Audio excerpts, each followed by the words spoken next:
C. HAPTER. 1. F. Rom. M. Elting. M. and 2. M. Ori. I. Sland. The Grim Reaper comes calling. I hadn't flown more than 2 or 3 minutes on my course when a bright flash reflected on my airplane. It startled me as I thought I was too close to some other aircraft. I looked every place in the sky and couldn't find where the reflection had come from until I looked to the left and the north of Mount Rainier, where I observed a chain of 9 peculiar-looking aircraft flying from north to south at approximately 9,500 feet elevation and going, seemingly, in a definite direction of about 170 degrees Palmer, 1952. These words were made by one Kenneth Arnold, an American pilot who had an encounter with a definitive squadron of UFOs, at about 3:00 p.m. on June 24, 1947, while flying near Mount Rainier, in the Cascade Mountains, Washington. It was clear to Arnold that the craft he crossed paths with were hardly of the conventional kind. I thought it was very peculiar that I couldn't find their tails but assumed they were some type of jet plane. The more I observed these objects, the more upset I became, as I am accustomed and familiar with most all objects flying whether I am close to the ground or at higher altitudes. The chain of these saucer-like objects was at least 5 miles long. I felt confident after I would land there would be some explanation of what I saw. Palmer, 1952. The flying saucer was duly born. As fascinating as the Arnold story was, and certainly still is, there is yet another early case that deserves our attention. It actually predates the events of June 24, 1947, by almost a year, demonstrating that, just perhaps, the so-called modern era of ufology did not begin with Arnold, after all. While just as fascinating as Arnold's report, it is something else, too, downright horrific. It occurred in the Brazilian village of Aracaraguama and resulted in a death of beyond grisly proportions. The unfortunate victim was João Prestes Filho, a 44-year-old farmer. On the night of March 4, 1946, his life came to a shocking and nightmarish end. At the time, Filho was walking to his home in the village of Aracaraguama. As he approached the village, Filho, who had spent the day fishing in the Teat River, developed a feeling that we can all, at one time or another, relate to, that of being watched. Filho's suspicion proved to be right on target. On finally getting home, and still unable to shake off that weird sensation, Filho looked out a window and was suddenly bathed in a bright glow, or beam, his family later suggested, that emanated from some form of unknown object hovering in the dark skies above. So hot and bright was the powerful illumination, it forced Filho to mask his face and drop to the ground. As the light suddenly went out, Filho felt his skin grow warm, then hot, and very quickly scalding. Desperate for help, he staggered around the village, pleading for someone to take away the pain. Those family members who are still alive today remember Filho exhibiting severe burns to his face and upper body. Gruesomely, by the time that Filho was taken to the nearest hospital, his body was decomposing, piece by piece, even though he was still alive, as Medic RC Gamide confirmed in 1974. After hours of agonizing pain, Filio died, his body having literally melted away in gooey chunks in front of horrified and helpless doctors. Was it possibly the result of a terrible alien weapon? We may never know, although the reference to the unknown object in the sky is highly suggestive of a UFO component to the story. Of one thing we can be sure, however, the death of João Prestes Filho was very much an ominous sign of what was to come and what would continue up until the present day. Death from above. On June 21, 1947, a deeply mysterious event occurred at Maury Island, Tacoma, Washington. It is a case that, close to 70 years after it occurred, still provokes major controversy in those circles where flying saucer enthusiasts gather. And that's hardly surprising, given that it revolved around nothing less than a malfunctioning UFO that practically exploded in midair, the controversial deaths of a pair of military personnel, and the near death of one of the most famous figures in the history of the UFO subject. A photocopy of a piece of the Maury Island UFO debris, extracted from official FBI files FBI 1947. On the day in question, a man named Harold Dahl, who was under contract to salvage lumber from the Puget Sound harbor, was out in the cold waters off Maury Island, along with half a dozen co-workers, his son, and his pet dog. Suddenly, and to their collective astonishment, they saw in the morning skies above, at a height estimated to be in the region of 2,000 feet, a squadron of what would soon become known as flying saucers, all of which displayed noticeable portholes and hollowed-out centers. Close encounters of the donut kind, one might be inclined to suggest. In total, they counted 6 craft. It was, however, the specific actions of just one of the 6 that really caught their collective attention. As father, son, and crew stared upward in amazed fashion, they could not fail to see that one of the vehicles was acting in a decidedly strange way. Unlike the other saucers, this one seemed to be in trouble. Big trouble. That became even more evident when the futuristic-looking machine plunged violently, without warning, to a height of barely 700 feet, and right above Dahl's boat. At that point, the remaining craft all descended to the same height, and one of them gently nudged, or buffeted, the malfunctioning saucer, something that made Dahl conclude it was attempting to lend some form of aerial assistance. Whatever assistance it might have been was way too little and all too late. In mere seconds, the stricken saucer evidently exploded, sending a huge amount of material crashing down from the skies.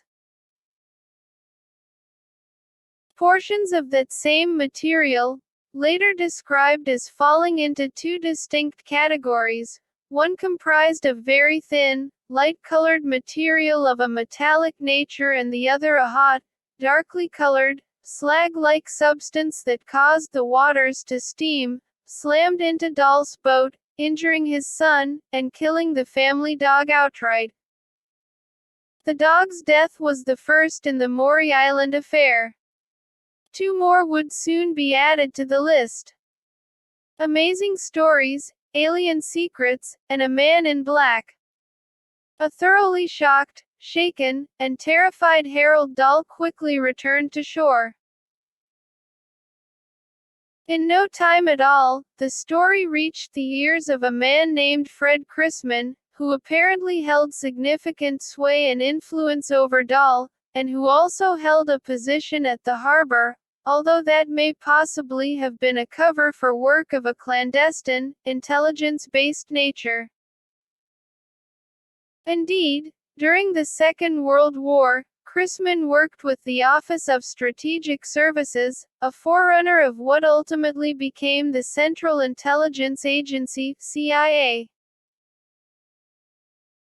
In the immediate post-war era, Chrisman was employed as an investigator for the Department of Veterans Affairs, and had links to the Atomic Energy Commission (AEC), to the extent that specifically after the Maury Island events came to a close, he sought full-time employment with the AEC.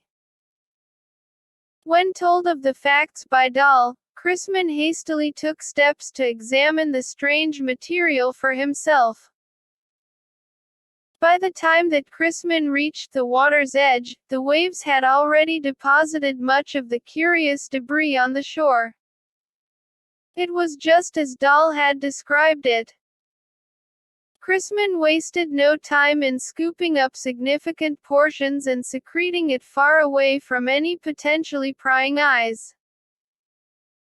And that's when an even stranger series of events unfolded. Events that ultimately resulted in disaster and death. Chrisman proceeded to contact a man named Ray Palmer, the editor of Amazing Stories magazine, and someone with whom Chrisman had previously had contact on matters of a paranormal and science fiction nature. By the time that Palmer was fully appraised of the matter, and came to appreciate its potential enormity, the now legendary UFO encounter of American pilot Kenneth Arnold, in the vicinity of Mount Rainier, in the Cascade Mountains, had already occurred.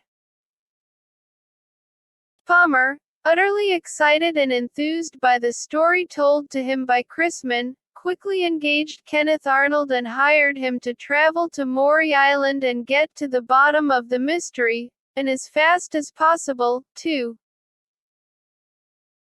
For his part, and with the controversy surrounding the flying saucer mystery spreading all across the United States, Palmer was hoping that when the facts of the Maury Island affair were finally published, they would significantly increase the sales figures of Amazing Stories.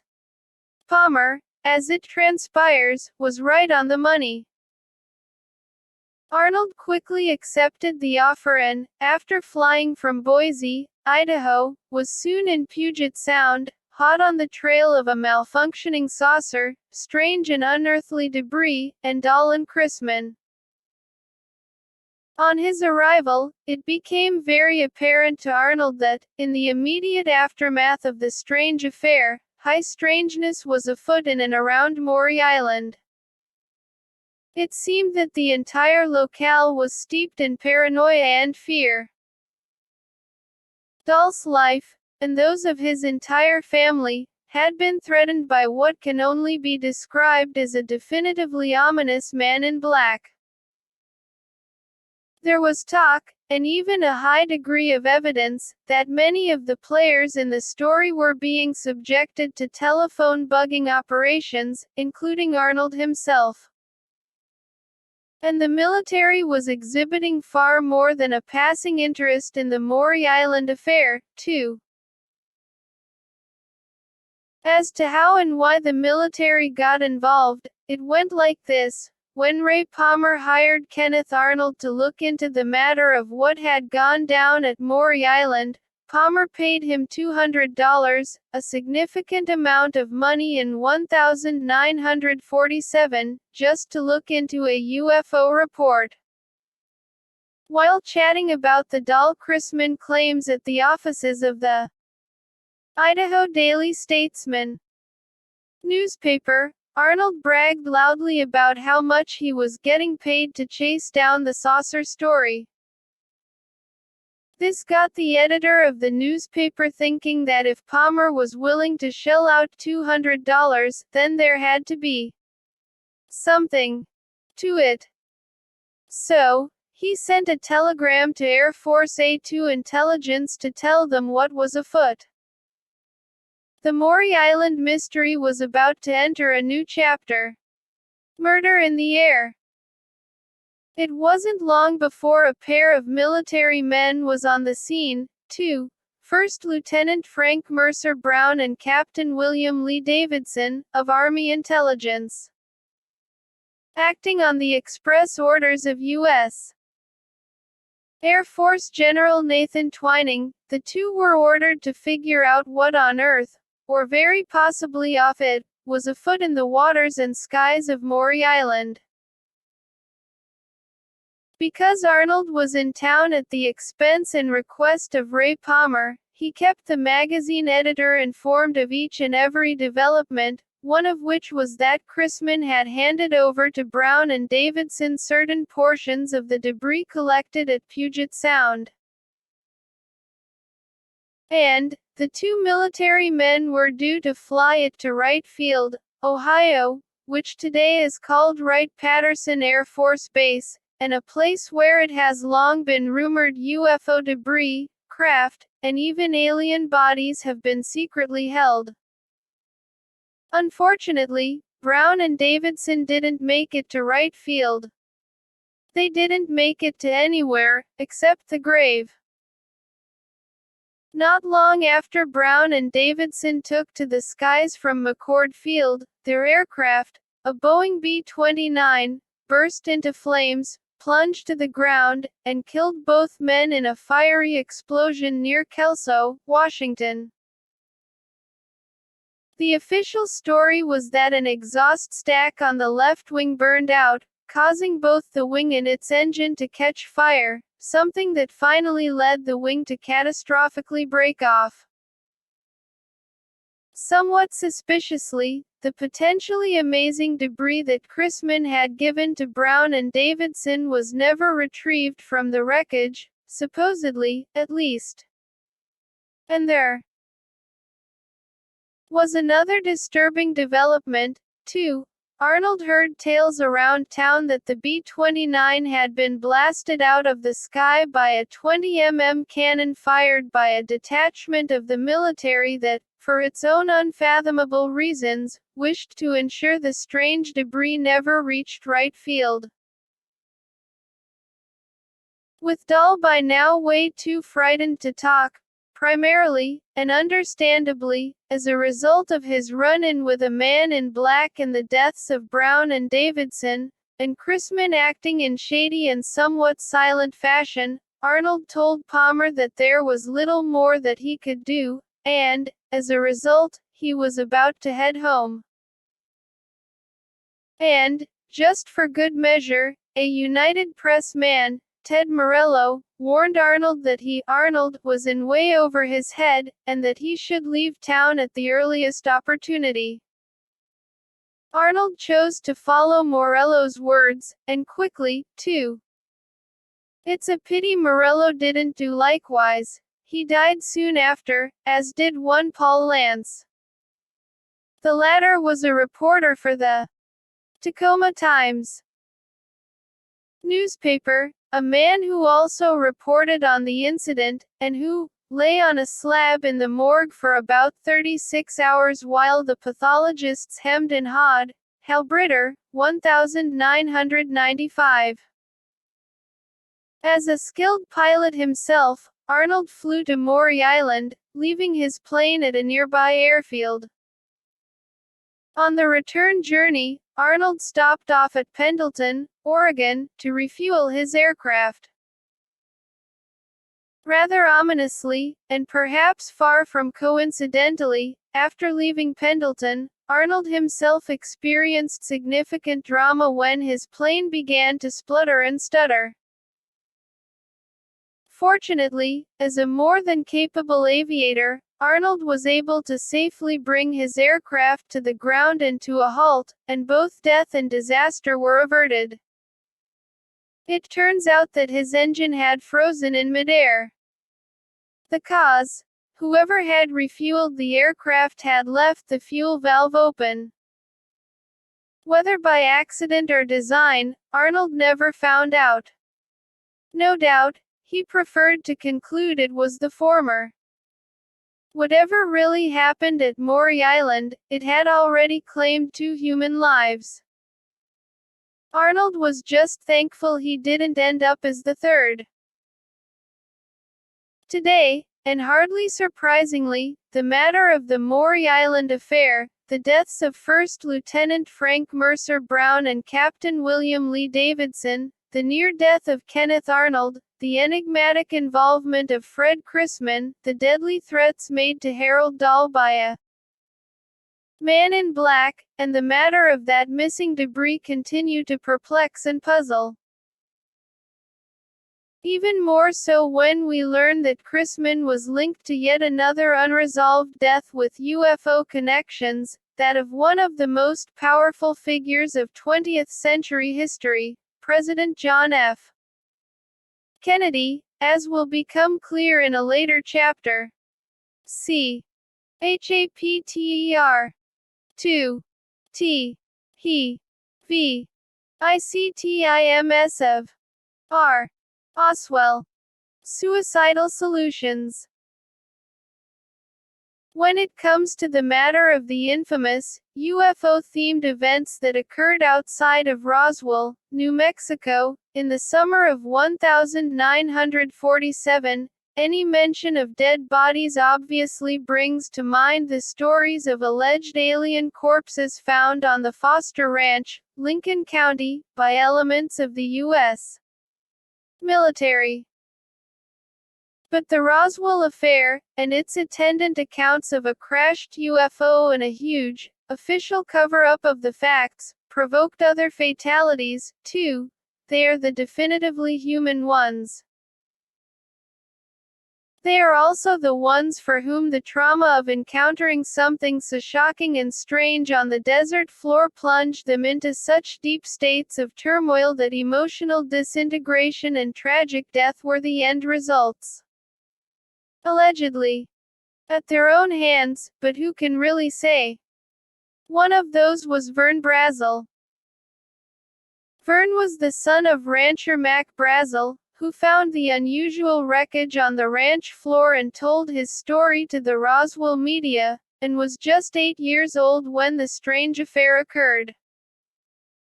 Unfortunately, Vern became a definitive victim of the event while still at a young age. It is generally acknowledged by Roswell researchers that there were at least 3 locations on the Foster Ranch where highly strange, material evidence was found: a large debris site, a second location, where a significantly damaged aerial craft was found, and a third area, where a number of unusual, decaying, and badly damaged corpses were stumbled upon. Newspapers of the time reported that Vern was with his father when the latter came across the massive amount of debris strewn across the ranch. But Vern may have seen much more than that, including the bodies. We'll never know for sure, however. No sooner as he reached an age when he could leave home, Vern said goodbye to New Mexico forever, spent a short time in the Navy before wandering around various parts of the United States, and finally, while still in his mid-20s, ending his life with a bullet to the head. On top of that, more than a few Roswell researchers have privately claimed that Mac Brazel's death, in 1963, was due to his own hand, as a result of the stress and fear provoked by encountering something so unearthly back in 1947. The Foster Ranch, the site of the Roswell, New Mexico, UFO crash of July 1947. Nick Redfern, 2011. Silencing the witnesses. Then there was D. Proctor. He was a friend of Vern Brazel who, just 7 at the time of the crash, is also acknowledged to have been involved in the discovery of anomalous items on the ranch, perhaps even alien corpses, or, as Proctor's highly protective mother, Loretta, once guardedly and tactfully referred to them. Something else, Carey and Schmidt, 1999.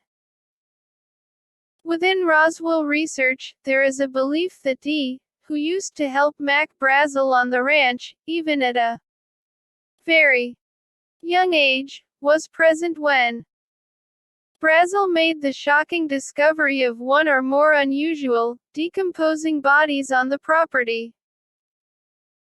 That young Proctor was outrageously threatened by the military after the event, and warned not to talk about what he had seen, is not in doubt. It was a trauma-filled, life-changing experience that affected and determined the rest of D. Proctor's existence. He died well before his time, the combined results of severe alcoholism and an out-of-control eating disorder. Another one who plunged himself into a world dominated by alcohol was retired Major Jesse Marcel. He was the base intelligence officer at Roswell who helped to recover at least some of the debris from the site, and who became the ill-fated fall guy in the government's operation to keep everything under wraps by claiming that what was found was nothing stranger than weather balloon wreckage. Marcel's son, Jesse Jr., acknowledged his father's severe drinking problem in the wake of the crash, and that of Jesse Jr.'s mother, too. Though the Major was finally able to bring himself back from the brink of disaster, not everyone was quite so lucky. Elroy John Center, a chemist with the Battelle Memorial Institute and a man who is believed to have secretly studied the debris found at Roswell, ended his days in a sanitarium, utterly obsessed by UFOs, addicted to booze, and a shell of his former self. Then there is the matter of Glenn Dennis, a young mortician at Ballard's funeral home in Roswell in 1947, who claims that, right after the crash, he received a strange telephone call from the mortuary officer at the base, during which questions were asked about the availability of child-sized caskets that could be sealed hermetically. Dennis also signed a sworn affidavit, confirming that a nurse friend at the base had admitted to him that a preliminary autopsy of the bodies had been conducted at Roswell Army Airfield. So the story went, Dennis's nurse entered one particular room to collect some supplies when she ran into a pair of doctors who were handling a gurney and 3 small, humanoid bodies of a very strange appearance. 2 of the bodies were very badly damaged, as if wild animals had attacked and gnawed on them. Their heads were large, and their mouths were mere slits. Human, they were not, the nurse quickly came to believe. A great deal of debate has raged for years about the veracity, or otherwise, of Dennis's tale and his nurse who no one can find or identify. This is not surprising, however, given that Dennis admitted to obfuscating time and again in her real name, preferring instead to give her a degree of anonymity. Quite understandably, this has given rise to the theory that Dennis simply created his tale. There is, however, data that strongly points in a very different direction. For example, L.M. Hall, a former chief of police in Roswell, has gone on the record as stating that Dennis told him the story of the caskets right at the time it occurred, in 1947. Similarly, Sergeant Milton Sprouse, who served at the Roswell Army Airfield in 1947, has also publicly confirmed that he heard Dennis's story decades ago. So, if the account does have merit, who really was the nurse? The most likely candidate is Miriam Bush, who was not a nurse but an executive secretary at the base hospital in July 1947, working under the chief medical officer, Lieutenant Colonel Harold Warren. Bush's surviving family has admitted, rather notably, that, in the summer of 1947, she described to her parents the horror of seeing a number of small, humanoid bodies in a particular room at the hospital.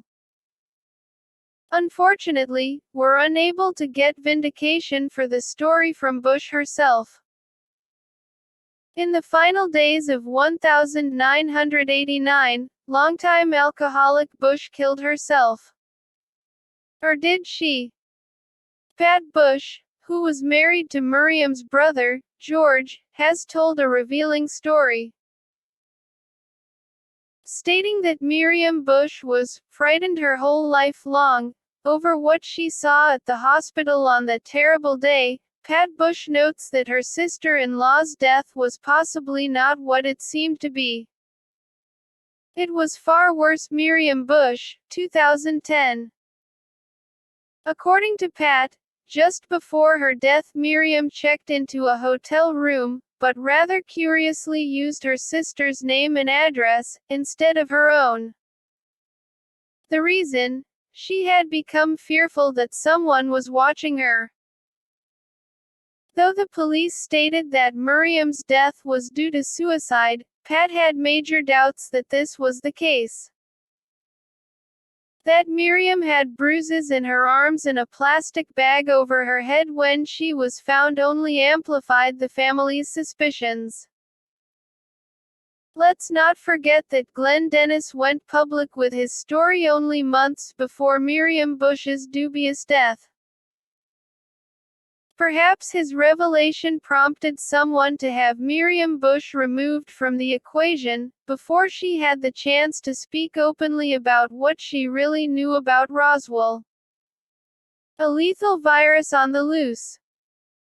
There is another aspect to the human deaths of Roswell, one that, if true, is terrifying in its implications. From the early 1990s to the final years of that decade, a UFO researcher of Big Bear Lake, California, named Timothy Cooper claimed contact with a wide and varied body of whistleblower-style figures from the world of government, the military, and the intelligence community.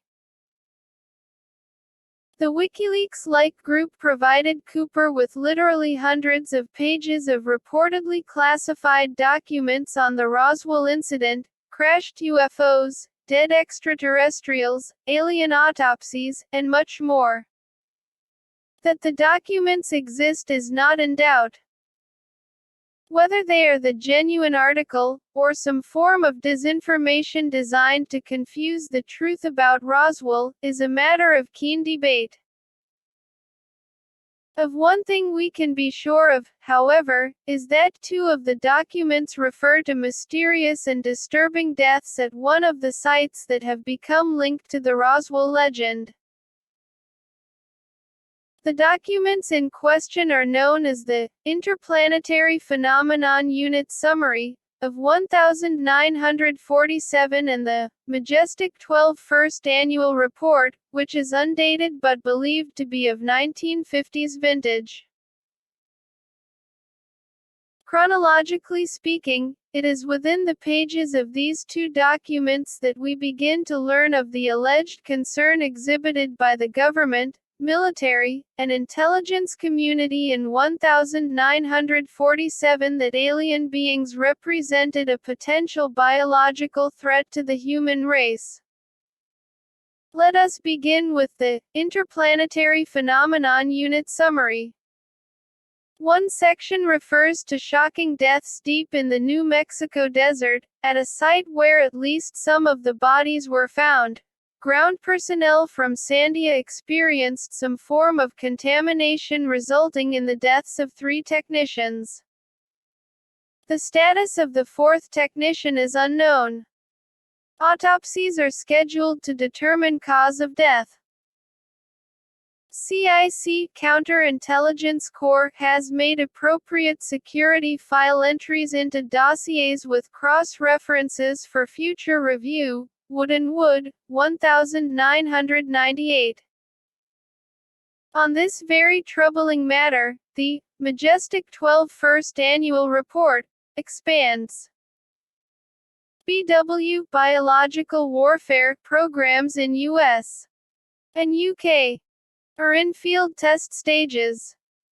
Discovery of new virus and bacteria agents so lethal that serums derived by genetic research can launch medical science into unheard of fields of biology. The samples extracted from bodies found in New Mexico have yielded new strains of a retrovirus not totally understood, but give promise of the ultimate BW weapon. The danger lies in the spread of airborne and bloodborne outbreaks of diseases in large populations, with no medical cures available. IBID. The document continues with respect to the reported alien technology and bodies found at the crash site. The panel was concerned over the contamination of several personnel upon coming in contact with debris near the power plant. One technician was overcome and collapsed when he attempted the removal of a body.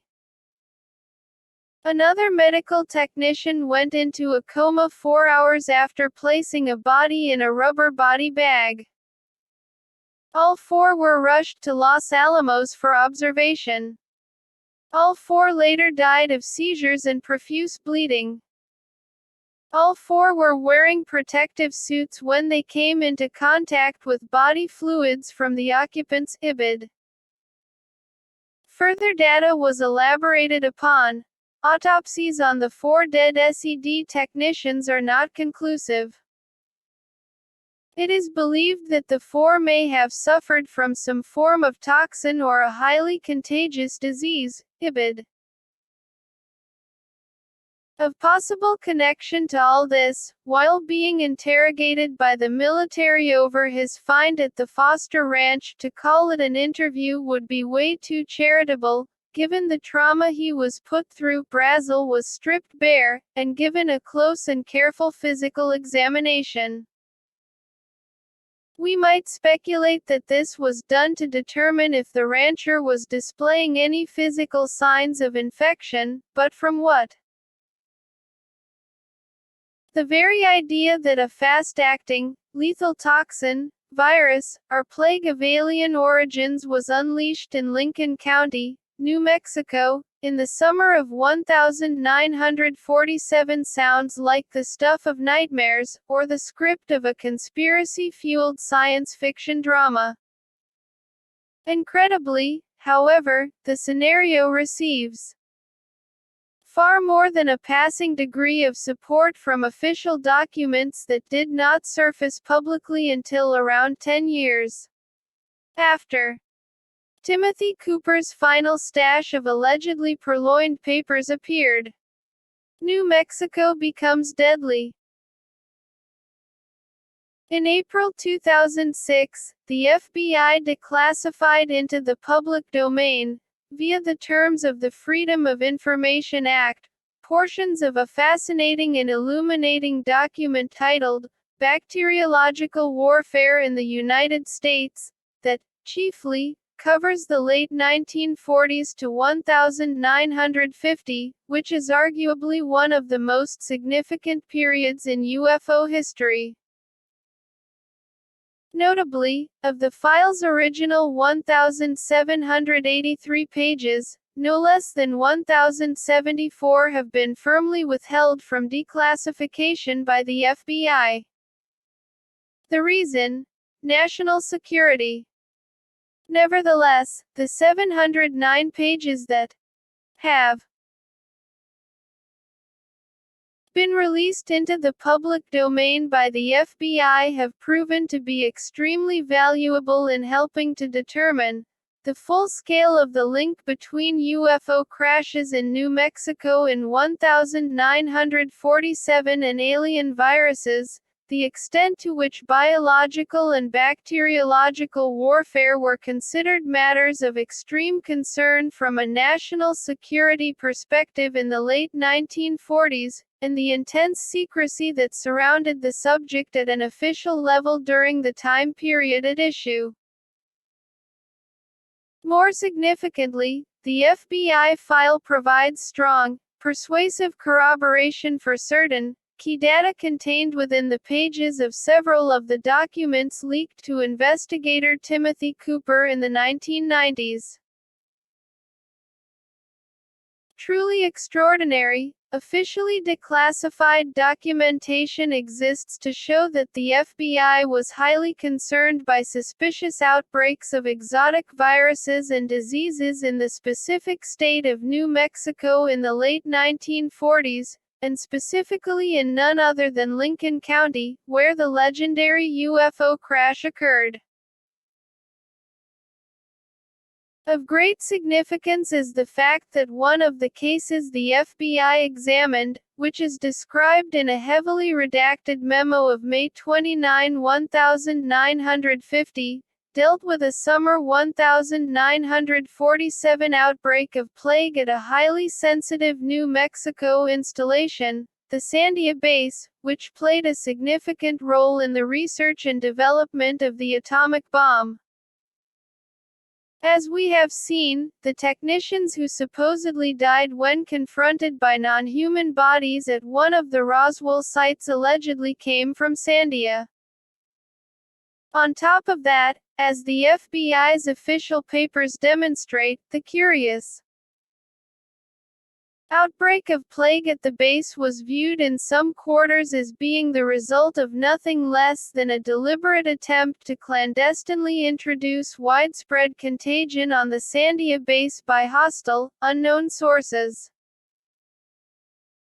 Notably, according to yet another of the so-called leaked documents, one dated November 18, 1952, on December 6, 1950, a UFO impacted the Earth at high speed in the El Indio Guerrero area of the Texas-Mexican border after following a long trajectory through the atmosphere.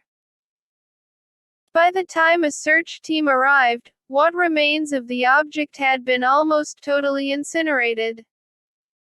Such material as could be recovered was transported to the AEC Atomic Energy Commission facility at Sandia, New Mexico, for study. Wood and Wood, 1998. How curious that in the very same year that crashed UFO debris was reportedly transferred to Sandia, an attempt was made, by forces unidentified, to devastate the base via the introduction of an unconventional biological warfare agent.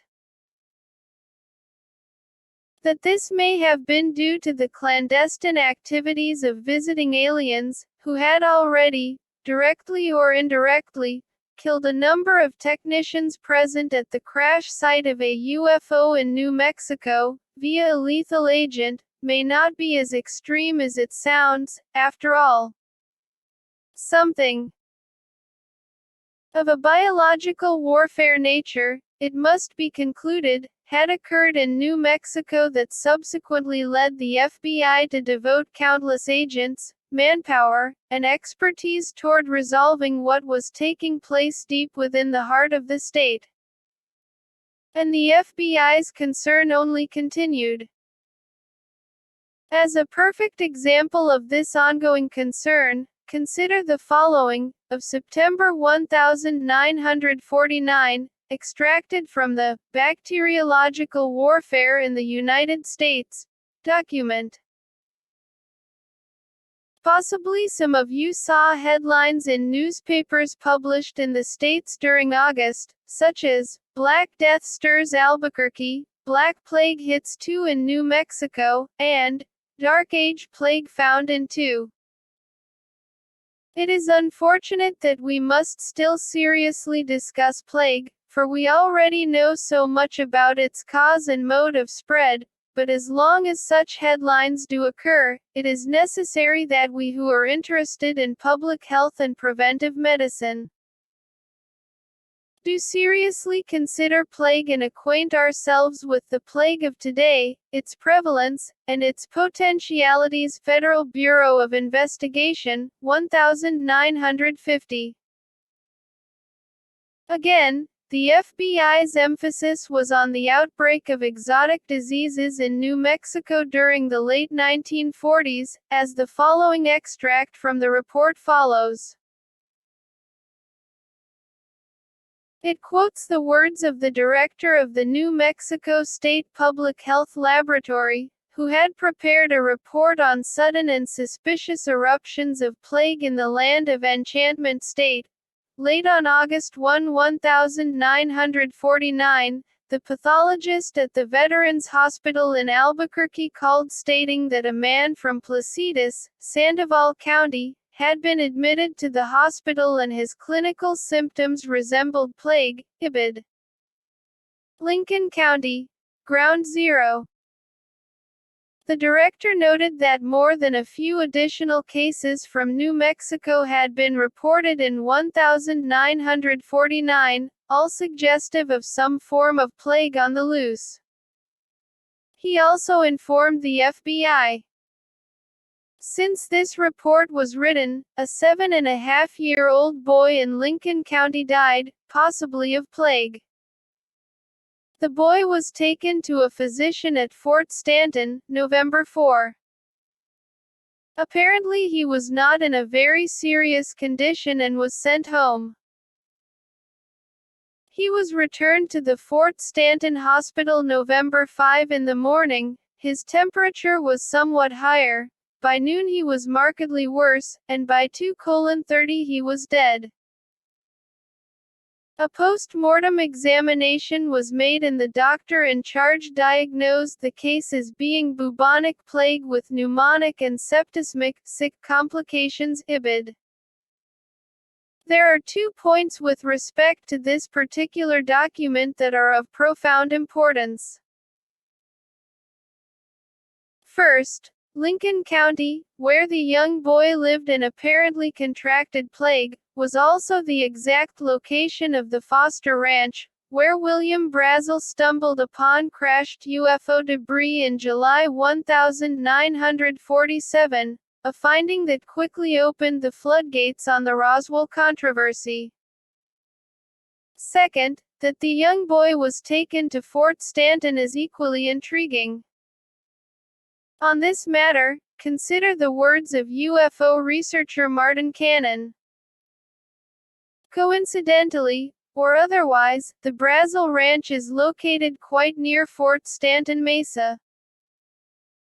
During World War II, soldiers suffering from combat fatigue and other psychological ailments were remanded there. Researcher Kathy Caston visited Fort Stanton Mesa, and toured the facility's cemetery. She noted with great interest the sharp increase in deaths in the 1947–51 period canon.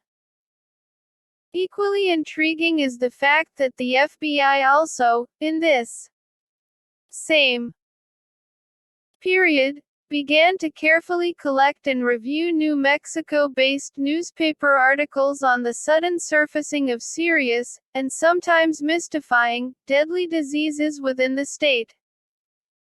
A perfect example is an article that the FBI culled from the Albuquerque Journal.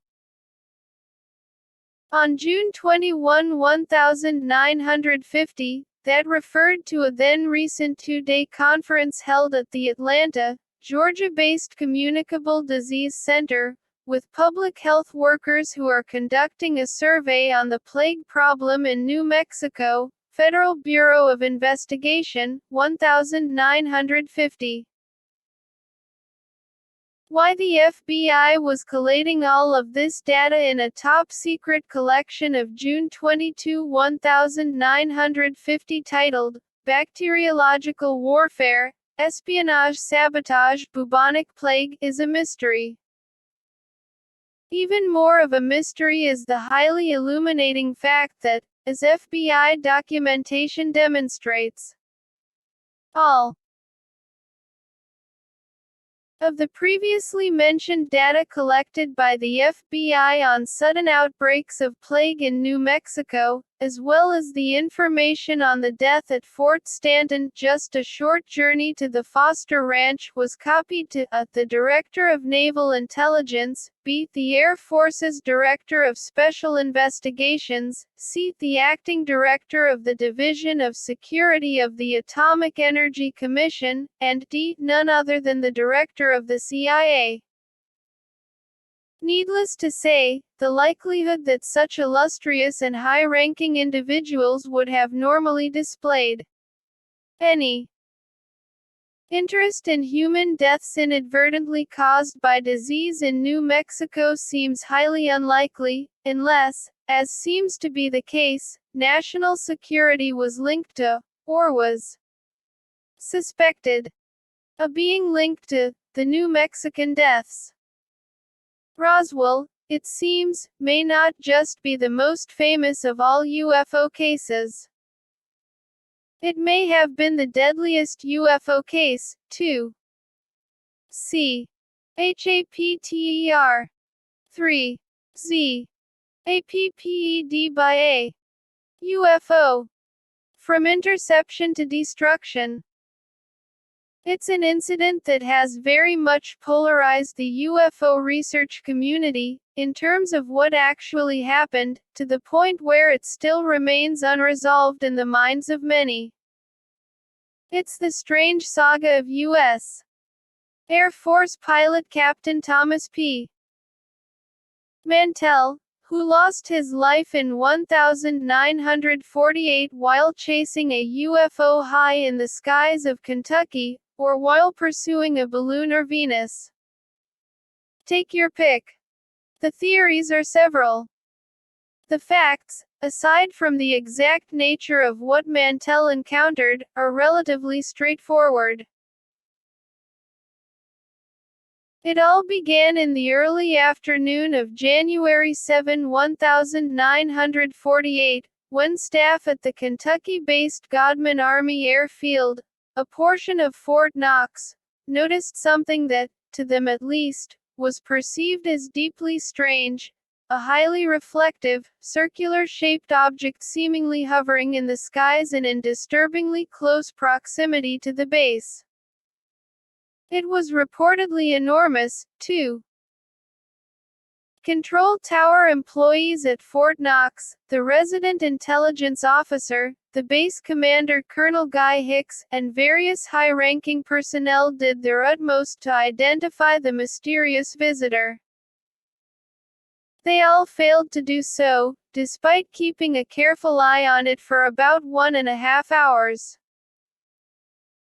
Given that UFOs had been big news for around 7 months, ever since Kenneth Arnold, in June 1947, had his celebrated flying saucer encounter over Washington state, an air of definitive unease quickly developed among those who were carefully watching the object. As luck would have it, while Godman Army Airfield was in a state of concern, there was light on the horizon. Or, rather, there was a squadron of 4 P-51 Mustang aircraft on the horizon, commanded by Captain Thomas Mantell.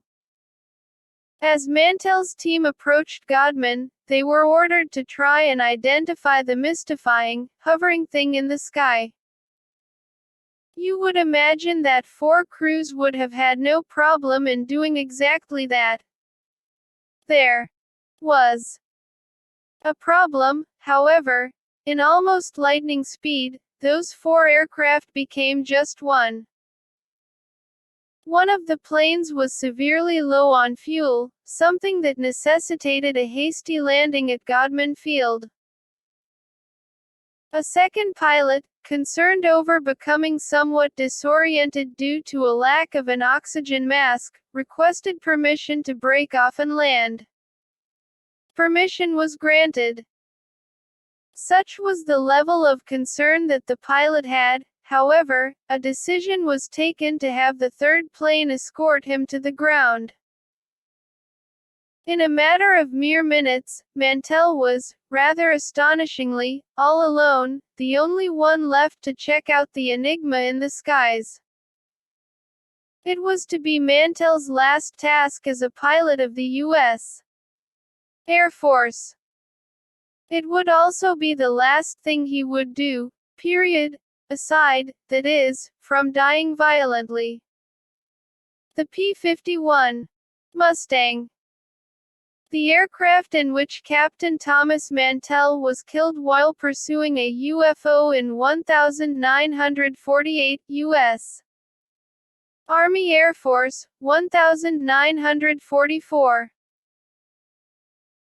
At around 15,000 feet, Mantell, who also lacked an oxygen mask, radioed Godman to let them know he could see the object pretty clearly and added that it seemed to be moving at roughly 50% of his own speed, which would have put it at around 180 mph.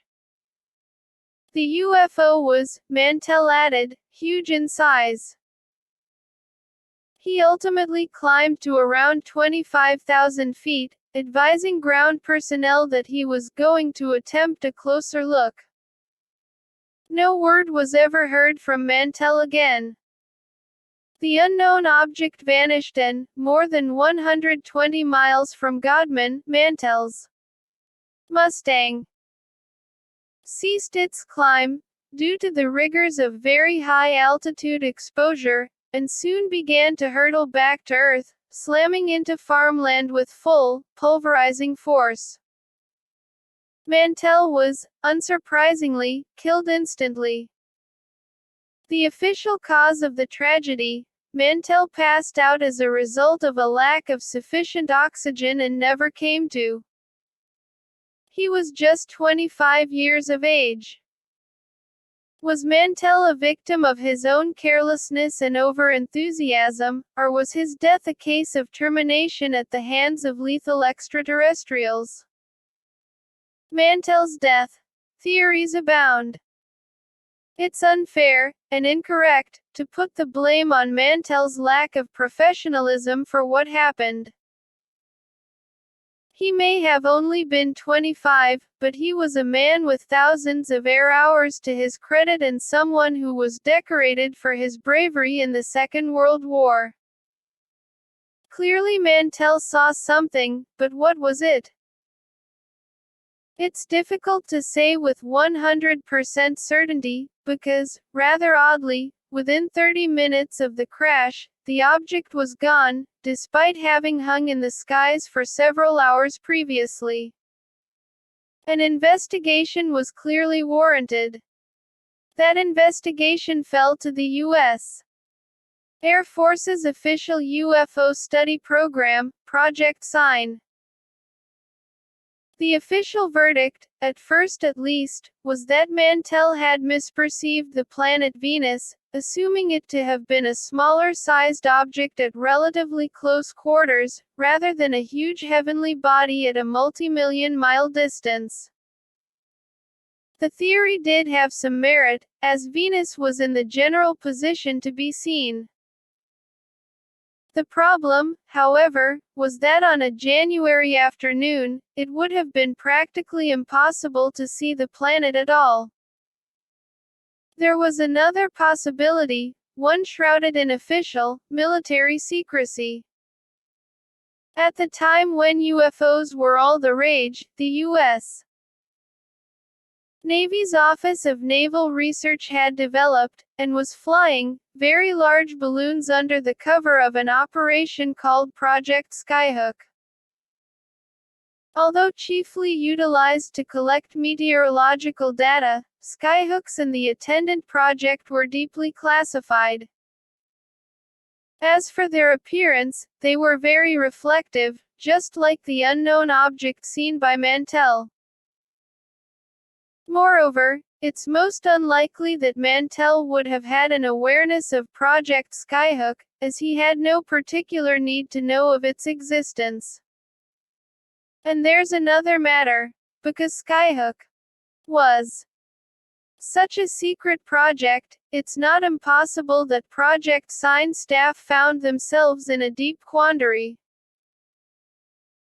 If they suspected that a skyhook balloon was the culprit, revealing such would potentially have compromised a classified operation, something that may have led to the initial promotion of the Venus theory instead. In that sense, there truly may have been a cover-up behind Mantell's death, but not because of a direct flying saucer-themed angle to the affair. There is, however, a problem with the skyhook theory. In 1952, the Mantell affair once again fell under official scrutiny. The investigating officer was Captain Edward Ruppelt, then the head of Project Blue Book, the Air Force's successor to Project Sign in a short-lived operation, Project Grudge, which Ruppelt also worked on. Ruppelt certainly didn't rule out the balloon theory. To him, it made a great deal of sense. Try as he might, however, Ruppelt, with all of his door-opening abilities, was unable to uncover any documentation conclusively proving that the whole thing was provoked by a disastrous case of mistaken identity. And Ruppelt had more than a few choice words of criticism to say about the Air Force's conclusions on the encounter and subsequent death of Captain Mantell. To use a trite term, it was a masterpiece in the art of weasel wording. It said that the UFO might have been Venus or it could have been a balloon. Maybe two balloons. It probably was Venus, except that this is doubtful because Venus was too dim to be seen in the afternoon. Ruppelt, 1956. Captain Edward Ruppelt died, in 1960, of a heart attack at the very young age of 37. We will return to the matter of potentially suspicious deaths from heart disease in later chapters. The whistleblowers speak. On the matter of fatal aircraft crashes in the 1940s, and specifically with UFO connections, it's worth noting the words of retired Sergeant Rita Hill of the British Royal Air Force. She spent much of her late 1940s military career at an RAF base in the English county of Wiltshire called Boscombe Down, from where, both then and now, new and radically designed experimental aircraft are test flown. In 1998, Hill told me something that should be kept in mind when we consider the circumstances surrounding the death of Captain Mantell. With UFOs, I'll tell you what I can, but it was all top secret at the time. When the test pilots had finished their tests, they would have briefings, which we would sometimes attend. These were all very hush-hush. Sometimes, the pilots would report seeing strange lights and objects in the sky. They weren't called UFOs at that time. But they would say that when they saw these strange lights, the instruments on the aircraft would go haywire and sometimes the altimeter would just stop, which is a disaster in itself. Redfern, 1998. Hill continued. There were always crashes with experimental aircraft. These weren't little biplanes, we're talking about jets and so on. At times we would have a crash a week. I was in charge of a crash crew and had two lads with me. When we went to a crash site, everything had to be found, buttons off the tunics, scraps and so on. Sometimes it would take us weeks to find everything. And from there the wreckage would be taken for reconstruction. In these cases, the reports went to the Air Ministry at Whitehall, London, and we were all sworn to secrecy. It's only now that I've said anything about what I saw, Ibid. And there is still more testimony to come. One man with intimate knowledge of the death of Captain Thomas Mantell was Captain James F. Dussler, the deputy commander at Godman Air Force Base on the day that Mantell lost his life. Dussler's testimony is highly important, as he was one of the first-hand witnesses to the unusual object in the sky. He likened its shape to that of an ice cream cone standing on its head. Not only that, there seemed to be a black-colored band around the object, one that was rotating incredibly fast. Its lower section was red in color, something that is at deep variance with the description of a skyhook balloon. Rather significantly, Dussler said that less than 12 hours after Mantell's death, yet another UFO was seen at Godman. It was about 1:00 a.m. the next day when a missile-shaped craft, of unknown origins and giving off an orange glow, was seen moving in a wide arc around the base. The matter was never resolved. Then there are the comments that Dussler made about Mantell's body. Despite the fact that the aircraft had plummeted to the ground from a height of tens of thousands of feet, and although each and every one of his bones were utterly shattered, there was not even a cut or a scratch on Mantell's skin. The aircraft was not at all badly damaged, although the wings had broken off the aircraft on impact, and, in Dussler's view, was not at all consistent with what one would expect to see in an aircraft that had hit the ground with both speed and force. So, what was it consistent with? That's a question everyone involved in this affair would sorely like answered. Venus, a secret balloon, or a genuine UFO, the jury remains steadfastly undecided. C. HAPTER 4. S. ILENCED on the 16. Th. F. Lore. Leaping to conclusions. It was at 1:50 a.m. on May 22, 1949, when the life of one of the most significant figures in the history of the U.S. government came to a crashing end, and, yes, that should be interpreted in literal fashion. The battered body of James Forrestal, who had the honor of being the first U.S. Secretary of Defense, was found lying on a third-floor canopy of the Maryland-based Bethesda Naval Hospital. Forrestal had reportedly flung himself out of a window on the 16th floor. Death, after falling for 13 floors, it scarcely needs mentioning, was immediate. It might seem logical to assume that Forrestal took his own life. After all, it's a matter of record that he was severely depressed at the time, was deeply bothered by the burden of a mountain of government secrets, and was heavily medicated for severe anxiety. Such an assumption may, however, be miles off course. Forrestal's death might have been nothing less than a case of cold-hearted murder, something prompted by fears that the Secretary of Defense was on the verge of revealing to the world what he secretly knew about the UFO phenomenon.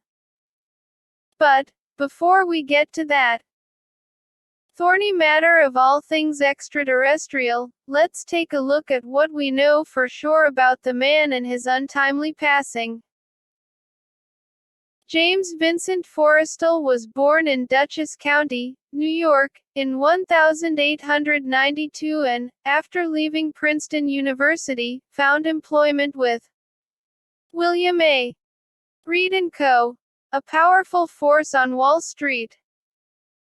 Thanks to his skills in the fields of banking and investment, Forrestal soon secured a sizable amount of money. In 1926, when he was 34, Forrestal married Josephine Ogden, who was a senior writer for Vogue. The marriage was a difficult one, given that both Ogden and Forrestal had emotional issues. She suffered from violent mood swings and had a major alcohol addiction, and he found it difficult to get close to people and had even more difficulty in showing his feelings. U.S. Secretary of Defense James Forrestal, who died under controversial circumstances, in 1949, U.S. Government, 1940s. In 1940, Forrestal secured a position with the U.S. government and, in an impressively short period, was offered the job of Undersecretary of the Navy. He did not waste any time at all in accepting the lucrative job. Within just a few years, Forrestal rose to the rank of full Secretary of the Navy. Then, in 1947, and in conjunction with the historic passing of the National Security Act, Forrestal was made first Secretary of Defense, by then-President Harry S. Truman. It was not long, however, before the undeniable pressures of such a prestigious but responsibility-filled job began to take their ultimately fatal toll on the man himself. Depression soon took an unrelenting grip on Forrestal and, in 1949, amid official concerns that he was becoming unstable, erratic, and even a risk to U.S. national security, he was stripped of his position as Secretary of Defense. Forrestal's voluminous diaries, which ran to thousands of pages, and many of which still remain outside of the public domain to this very day, were handed over to the White House for what was described as safekeeping. Finally, and most certainly against his own volition, Forrestal was admitted to the Bethesda Naval Hospital for what was said to be his own safety and own good. The rest, as the old saying goes, is history. Or is it? It all depends on whose version of history you believe to be the truth. The countdown to the end. Prior to being admitted to Bethesda, on April 2, 1949, Forrestal feared he was being watched by shadowy sources, but whether foreign or domestic he wasn't sure. Maybe, even, it was both. He developed a significant degree of paranoia as he began to see spying eyes in all quarters. Perhaps agents of the Soviet KGB were following him, in an effort to learn certain high-level secrets of the U.S. government. On the other hand, maybe it was the FBI, keeping a clandestine watch to ensure Forrestal didn't crack up and start spewing classified data here, there, and just about everywhere. Whatever the truth, Forrestal's paranoia was not unfounded. He really was being watched, and watched closely. Before his controversial death, when Forrestal was committed to Bethesda, he was placed in what amounted to solitary confinement in a room with heavily screened windows. When he asked the reason for the screens, Bethesda's chief psychiatrist, Captain George N. Rains, told him, in no uncertain terms, that it was to keep Forrestal from jumping out the windows. Rather interestingly, given what happened to Forrestal on May 22, he replied to Rains, in almost appalled fashion, that he couldn't even begin to imagine committing suicide by jumping to his death. Although there is no doubt that Forrestal was indeed in a fraught psychological state when he entered Bethesda, he even tried to throw himself out of the car that took him to the hospital. By all accounts, his condition significantly improved over the course of the following few weeks. Only 2 days before his death, Forrestal was seen happily chatting with Bethesda's commanding officer, Rear Admiral Morden Wilcuts. Forrestal was lucid and freshly showered, and had a healthy appetite, as evidenced by the large steak he devoured in Wilcuts's company. Everything was progressing nicely, that is, until only 2 days later when death put in an appearance. It's also when things got decidedly murky and mysterious. The officially accepted version of events is that Forrestal, in the hours leading up to the fatal moment, was in his room, under the watchful eye of one Edward Price, a U.S. Navy corpsman with whom Forrestal got along very well. Forrestal reportedly told Price that he didn't want a sedative that night, as he intended to read for a while. After Price's shift was over, at midnight Robert Wayne Harrison Jr. took his place and kept watch over the Secretary of Defense. Or, at least, for a while he did that.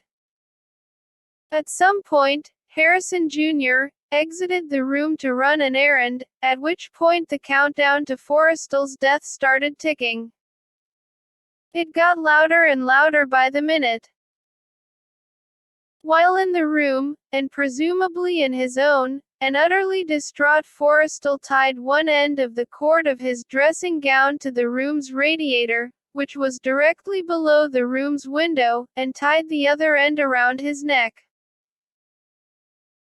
He then simply climbed out of the window and, after the cord gave way under his weight, plummeted to his death, rather than dying by hanging, which may have been his original plan, if, of course, one accepts the suicide theory.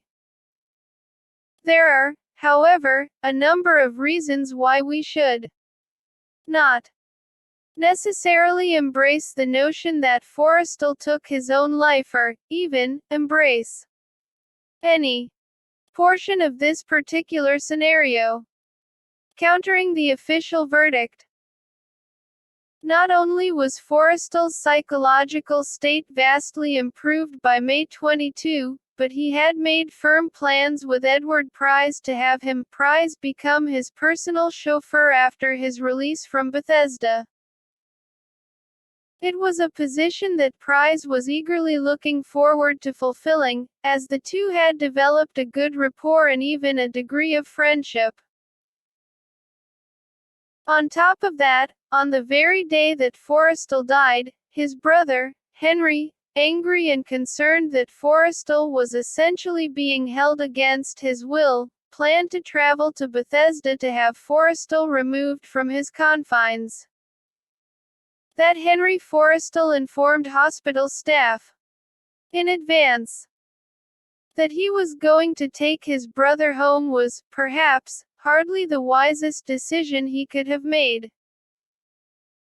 If there was one time, more than any other, that someone may have wanted Forrestal dead, it was surely when it seemed likely he was due to leave Bethesda and be totally free of the Navy's careful watch and control.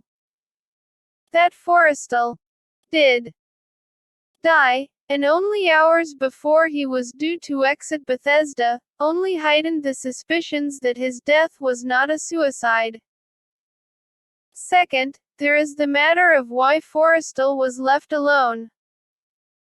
Indeed, we have conflicting versions of events. One suggests that it was Forrestal who ordered his guard to run the errand as a means to ensure that he, Forrestal, was left alone to commit his fatal act without anyone being present to stop him. A second scenario has the guard being called out of the room and the terrible deed having been undertaken by lethal assassins while Forrestal was alone. Third, there is the controversial issue of the dressing gown cord found wrapped around Forrestal's neck. Remember that this was a cord designed to tie around Forrestal's waist. It seems highly unlikely that such a cord would have been long enough to ensure that one end could be tied tightly around the radiator, b. allow for the other end to be wrapped around Forrestal's neck, and c. still permit enough cord to be left over so that Forrestal could climb out of the window. Related to this is the grim fact that when the outside wall was examined after Forrestal's death, there was clear evidence of scratch marks directly below the window, possibly suggesting Forrestal, in his final seconds, was struggling and fighting for his very life. Fourth, we have the words of Henry Forrestal, who quickly became utterly convinced that his brother had been murdered. For Henry, his brother was throttled with the cord and then coldly thrown out of the window, by forces unknown, to his death. It was a belief that Henry held onto firmly for the rest of his life. Whatever the ultimate cause of Forrestal's death, there are many reasons why the cause of his mental collapse may have been prompted by something other than UFOs. After all, Forrestal's passing occurred less than 5 years after the end of the Second World War, and at a time when civilization was still very much in a fraught state of flux. On top of that, having defeated the Nazis less than half a decade earlier, the world was now faced with the Soviet menace and its growing, flexing muscles. Forrestal, as Secretary of Defense, was overwhelmed by matters of a national security nature on a daily basis. Just one of these issues, never mind all of them combined, might have taken its toll on a man with already documented psychological issues. What is fascinating, however, is that upon looking for data linking Forrestal with the UFO controversy, guess what? We actually find it. Flying saucers and the Secretary of Defense. When examining the many and varied complexities of James Forrestal's death, it's worth keeping in mind the timeline, which offers us some unique and thought-provoking insight into the potentially UFO-connected world of the Secretary of Defense. On April 26, 1947, Congress passed the National Security Act. June 24, 1947 saw the unleashing of the flying saucer phenomenon onto the world, thanks to Kenneth Arnold. And just more than a week later, the notorious UFO crash outside of Roswell, New Mexico, occurred. Then, on September 17, 1947, President Harry S. Truman made the unusual demand that Forrestal be sworn in as Secretary of Defense. Immediately. 6 days later, on September 23, Forrestal arrived for work in his new offices at the Pentagon. September 23 also happened to be the very date upon which one of the most historic of all the many and varied official U.S. military documents in UFOs was prepared.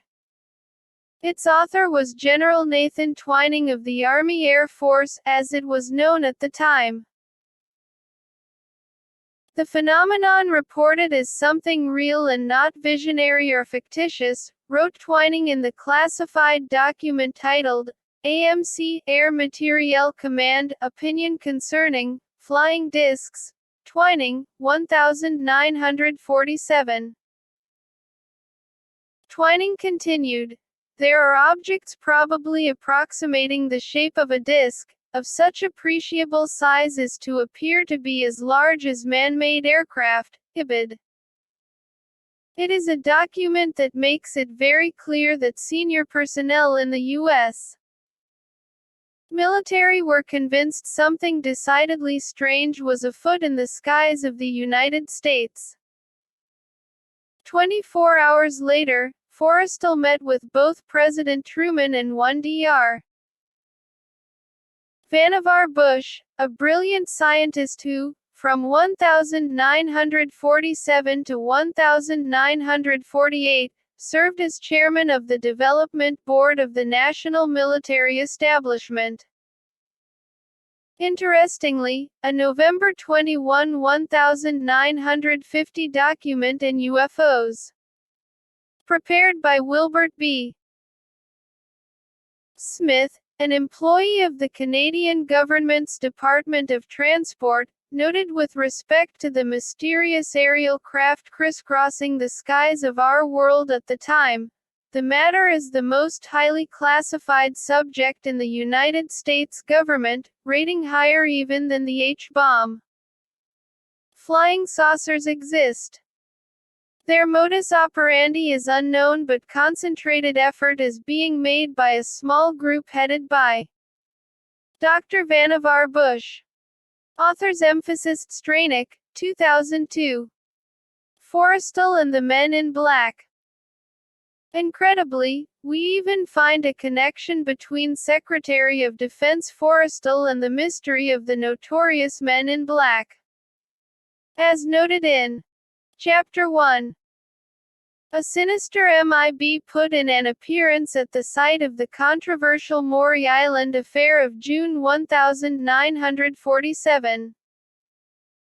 It was an appearance that practically froze the blood of a terrified Harold Dahl. For a few years afterward, the MIB vanished back into the shadows. In the early 1950s, however, they were back in unbridled force. This was a time when the Men in Black began to be seen almost exclusively in groups of 3. Not only that, they did not look like your average special agents of the FBI. Rather, the fedora and black suit-wearing MIB were downright sinister and disturbing in appearance. Usually skinny and short in stature, with pale and sickly-looking skin, and wearing ill-fitting clothes, they terrorized UFO witnesses and investigators to their collective core. So, you may well ask, what does all that have to do with James Forrestal? The answer is, quite a lot, actually. Only a few days before Forrestal was admitted to Bethesda, and as incredible as it may sound, he was personally embroiled in an MIB-style event. Aware that his friend was becoming more and more unhinged by the day, if not even by the hour, Ferdinand Eberstadt paid Forrestal a visit at the latter's home. Eberstadt, a banker, a lawyer, and the author of a groundbreaking 1945 document that helped shape American intelligence, Task Force Report on National Security Organization, was shocked by what he found. All of the curtains and blinds were drawn. Forrestal would only speak in the tiniest whispers, convinced, he told Eberstadt, that the house was bugged. Forrestal was, he muttered to Eberstadt, under constant surveillance by shadowy forces. As evidence of this, Forrestal cautiously pulled back a blind and drew Eberstadt's attention to 2 badly dressed men who stood on the corner of the street. They were part of the conspiracy, said Forrestal, knowingly. And there was more high strangeness to follow. Only seconds later, the doorbell rang. It was answered by one of Forrestal's staff and a brief exchange occurred. Eberstadt asked questions and was told by Forrestal's houseboy that the visitor was an odd-looking man who claimed to have been seeking Forrestal's support in getting the man elected as postmaster in his hometown. The man apparently left when it became clear that Forrestal would not be entertaining any visitors at all. As both Forrestal and Eberstadt watched carefully through the barely parted blinds, the curious fellow walked to the pair that Forrestal had previously identified as watching him, and the three briefly talked, after which the man who had knocked on the door boarded a trolley car for destinations unknown. For Forrestal, this was prime evidence of a conspiracy against him. Just perhaps, Forrestal was right on target.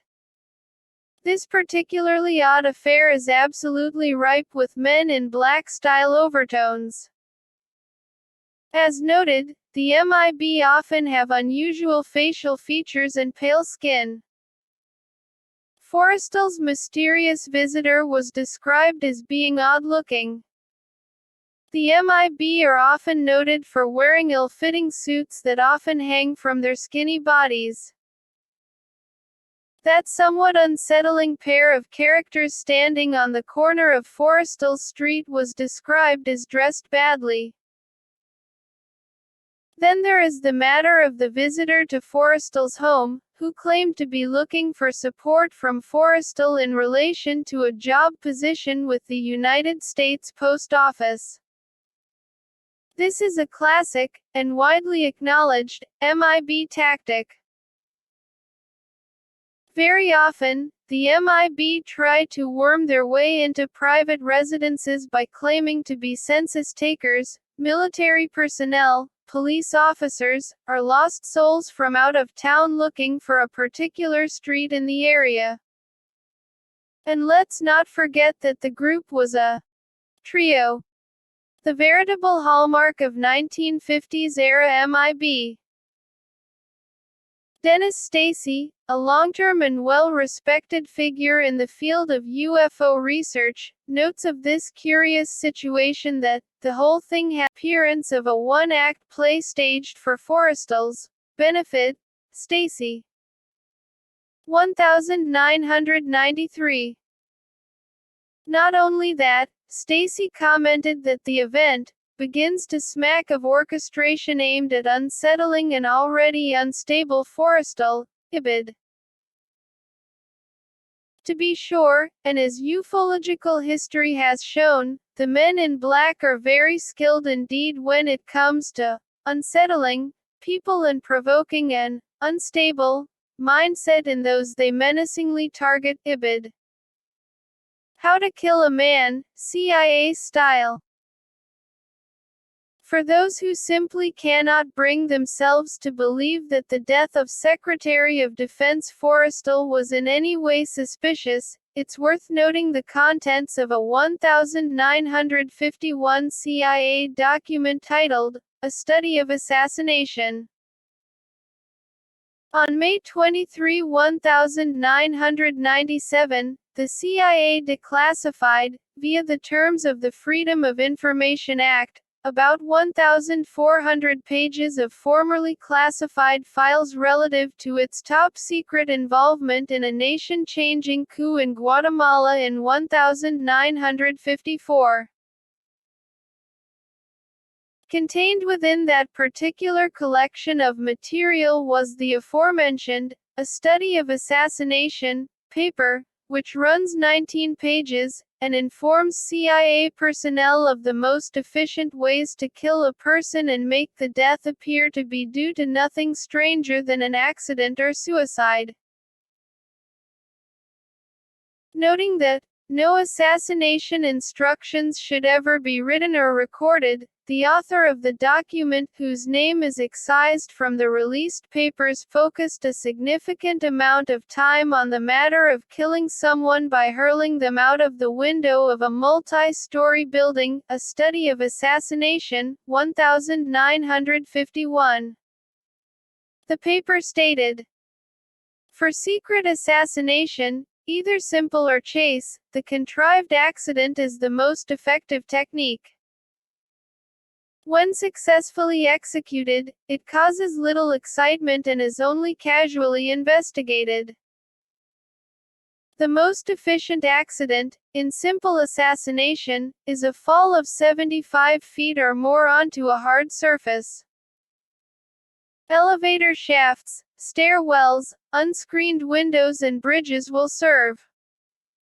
Bridge falls into water are not reliable. In simple cases, a private meeting with the subject may be arranged at a properly cased location. The act may be executed by sudden, vigorous deleted of the ankles, tipping the subject over the edge. If the assassin immediately sets up an outcry, playing the horrified witness, no alibi or surreptitious withdrawal is necessary. In chase cases, it will usually be necessary to stun or drug the subject before dropping him.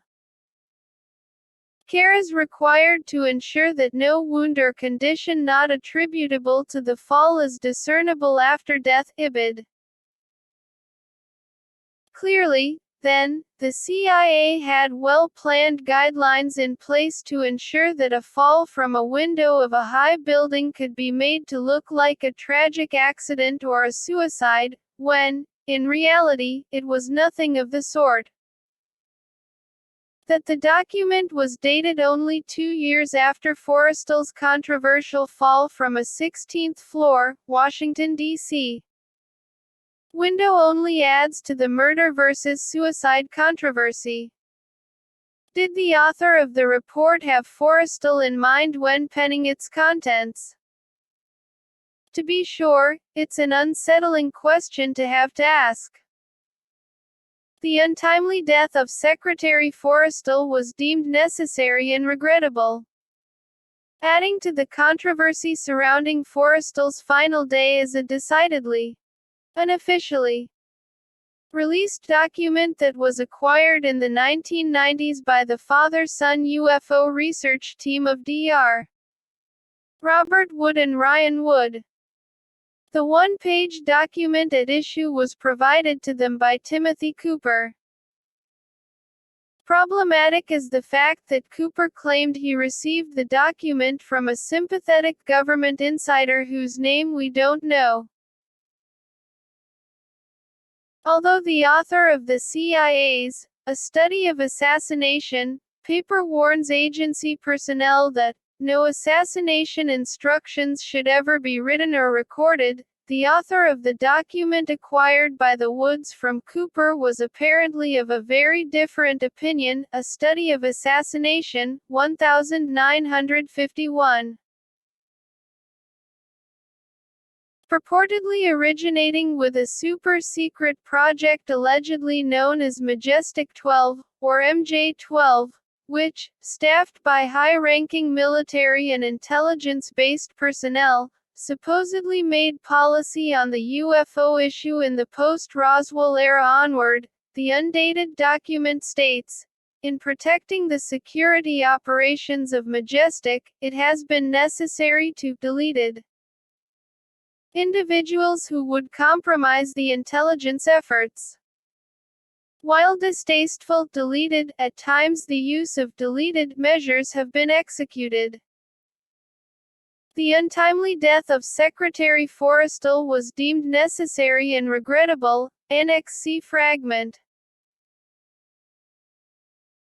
That the document entered the public domain in a decidedly alternative fashion, namely, from Timothy Cooper's unknown source, and the fact that many students of ufology believe the Majestic 12 story to be born solely out of disinformation, whether by UFO researchers or by specialists within the intelligence community, only serve to darken the already murky waters even more.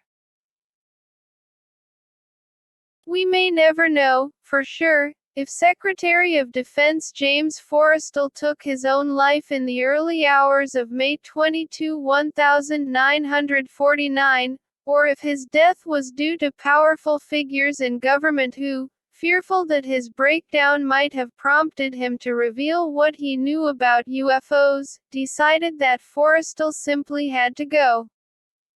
One thing we do know for sure, however, is that just a few short months before he plummeted to his death from the 16th floor of the Bethesda Naval Hospital, Forrestal, in fear-filled fashion, told his good friend William O. Douglas, an Associate Justice of the Supreme Court. "Bill, something awful is about to happen to me." And, as we know, something awful most assuredly did happen. Hoops and Brinkley, 2000. C. HAPTER 5. M. URDERN. M. Eind. From Secret Project to Sudden Death. 4 years after the May 22, 1949, controversial death of Secretary of Defense James Forrestal at the Bethesda Naval Hospital, Maryland, a chillingly and suspiciously similar death occurred in downtown Manhattan. And as was the case with the Forrestal affair, this particular victim also had ties to the UFO phenomenon. It's the strange and deadly saga of a man named Frank Olson, a chemist with the U.S. Army's Special Operations Division at the Maryland-based Camp Detrick, whose life came to a devastating halt on November 28, 1953. Known today as Fort Detrick, the installation happens to be one of the most sensitive of the United States, chiefly due to its long-standing research into the fields of biological warfare, chemical warfare, deadly viruses, and, most controversial of all, what has become known in generic terms as mind control. In the domain of conspiracy theorizing, mind control is a topic that attracts a wealth of interest and debate. And with good reason, too. For decades agencies of government have secretly worked to perfect exotic cocktails designed to manipulate, command, and enslave the human mind, very often with the intent of trying to create what might be termed real-life Manchurian candidates. That, particularly in the 1950s, rules were broken. And lines were crossed when it came to the ethical, or, as it transpired, the largely unethical, use of so-called test subjects in such experimentation, is something that has given the domain of mind control justifiably notorious status. Within the clandestine world of the CIA, which worked very closely with staff at Camp Detrick, the most infamous of all its mind-manipulating programs was MKULTRA. Established in the early 1950s, the origins of the program are traceable back to the immediate post-Second World War era. As evidence of the high level of security that shrouded the work of MKULTRA employees, it wasn't until about 30 years after the project was initiated that MKULTRA finally became known outside of the confines of the CIA. Such was the level of secrecy that had been applied to the program, even elected officials had been kept in the dark about its scope and aims. In 1975, however, everything changed. That's when the Rockefeller Commission and the Church Committee decided to try and figure out the full extent of what MKULTRA had been up to. Rather tellingly, in terms of the controversial nature of the operation, when the Commission and the Committee began to probe, the CIA's director at the time, Richard Helms, took rapid steps to have its archives expunged of any and all relevant documentation. Tens of thousands of pages were relegated to the furnace. Unbeknownst to Helms, however, many more pages survived, something that allowed for a degree of the truth to finally surface. The result was a highly detailed 1977 document titled, The Senate MK Ultra Hearings. The authors of this document recorded that research and development programs to find materials which could be used to alter human behavior were initiated in the late 1940s and early 1950s. These experimental programs originally included testing of drugs involving witting human subjects, and culminated in tests using unwitting, non-volunteer human subjects. These tests were designed to determine the potential effects of chemical or biological agents when used operationally against individuals unaware that they had received a drug. Senate Select Committee on Intelligence, 1977. MKULTRA, a top-secret CIA program with UFO connections. CIA, 1953. It was additionally noted by the committee. The decision to institute one of the Army's LSD field testing projects had been based, at least in part, on the finding that no long-term residual effects had ever resulted from the drug's administration. The CIA's failure to inform the Army of a death which resulted from the surreptitious administration of LSD to unwitting Americans, may well have resulted in the institution of an unnecessary and potentially lethal program, IBID. The death in question was that of the aforementioned Frank Olson, a key player in the research of MKULTRA.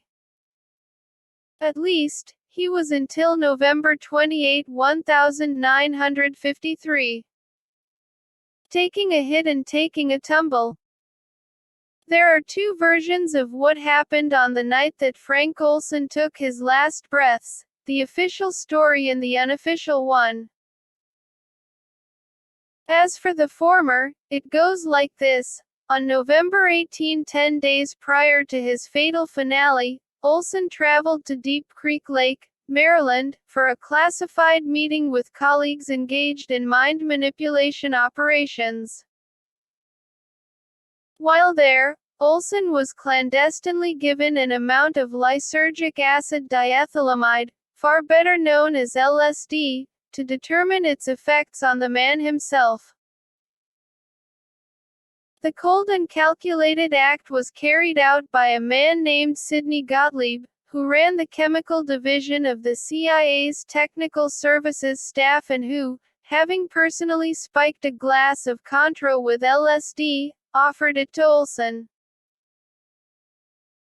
It should be noted that this was at a time when the potential importance and relevance of psychedelic substances in the field of mind harnessing were starting to be realized within the corridors of power, and particularly so on the part of the CIA and staff at Camp Detrick.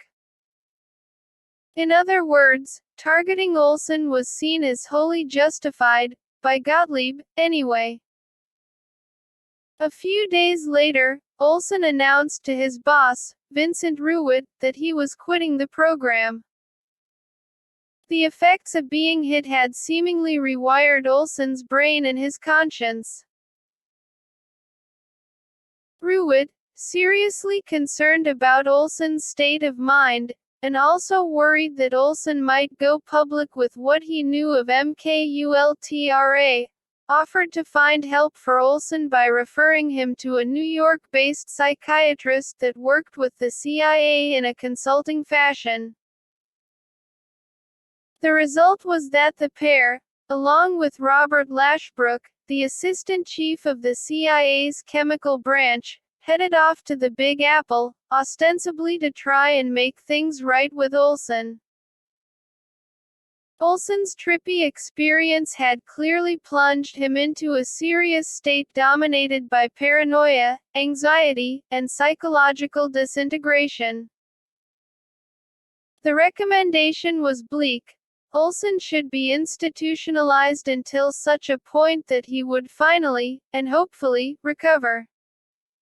Whether justified or not, this was, of course, wholly outrageous, given the fact that Olson would not have been rendered into such a psychological state in the first place had he not been secretly spiked with LSD by Sidney Gottlieb.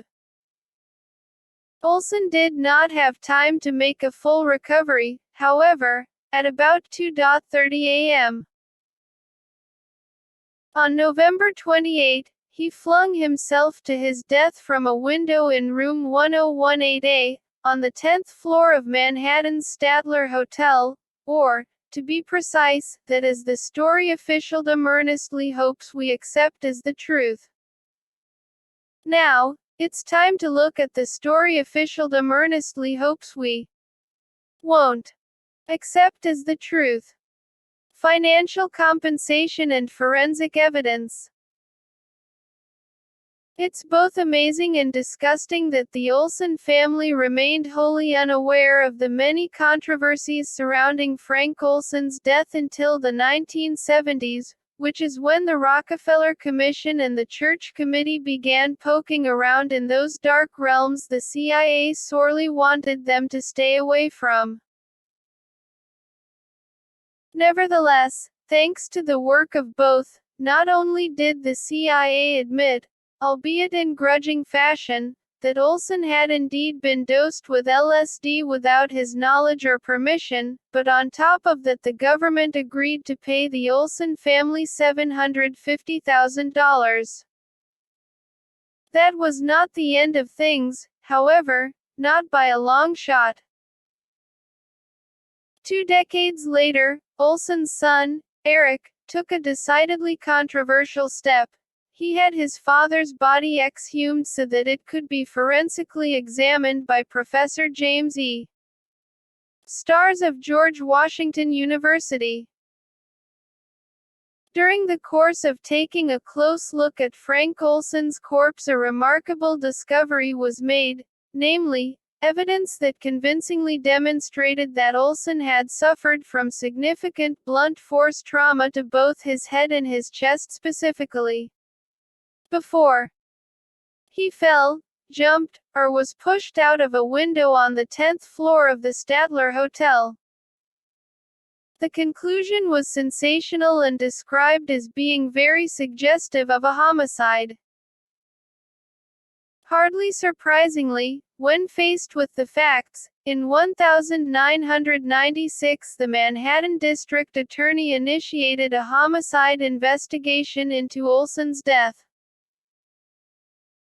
Although it failed to uncover sufficient data to bring charges, the investigation left a black stain on the CIA, and led many commentators and observers to suspect that Olson's flying leap was hardly one of his own making. There is another matter worth noting in relation to the blunt force trauma that Olson suffered prior to his death.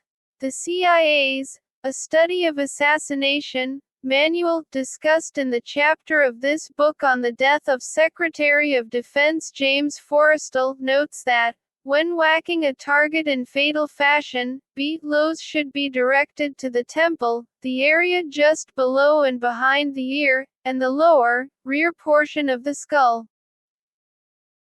Of course, if the blow is very heavy, any portion of the skull will do. A Study of Assassination, 1951. Sounds like someone paid very careful attention to that manual. The controversy continues.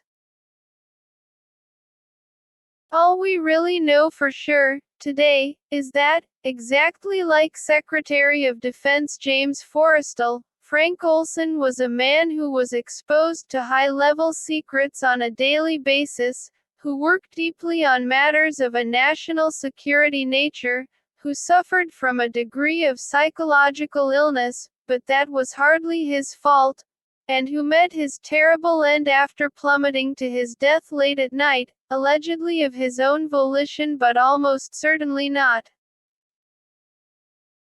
And also on this matter of the Forrestal parallels, it's intriguing to note that in the aftermath of Olson's death, the FBI observed astutely that it brought back memories of Secretary of Defense Forrestal's very similar death.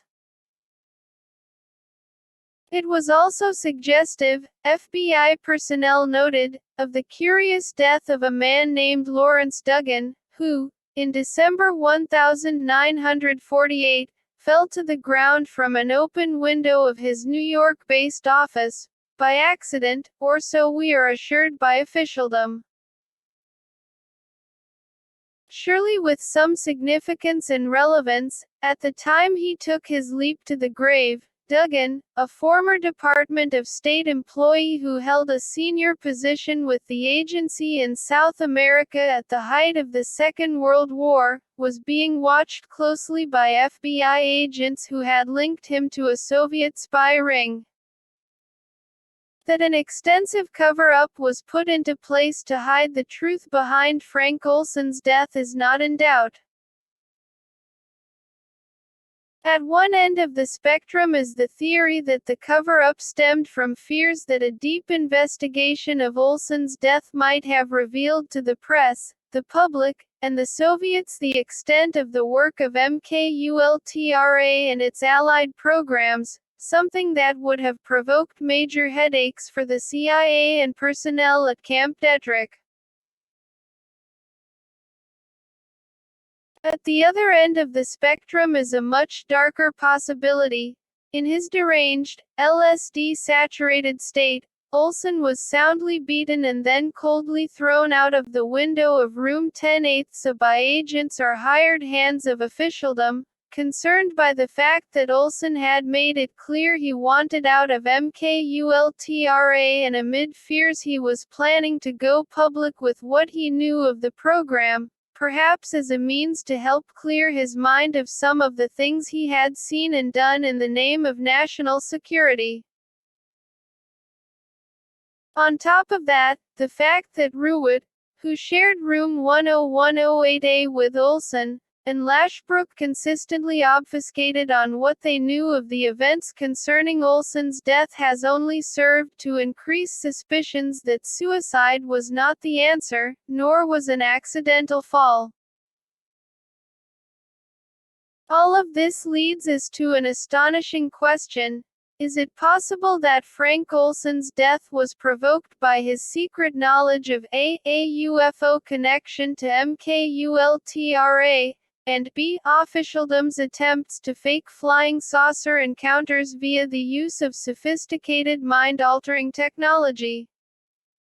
It may seem, at first glance, an unlikely scenario. The more we dig into it, however, the less and less unlikely the sensationally grim story becomes. Aliens, hallucinations, and anarchy in France. Pont-Saint-Esprit is a small village in southern France that has become infamous for a terrifying series of events that occurred in August 1951.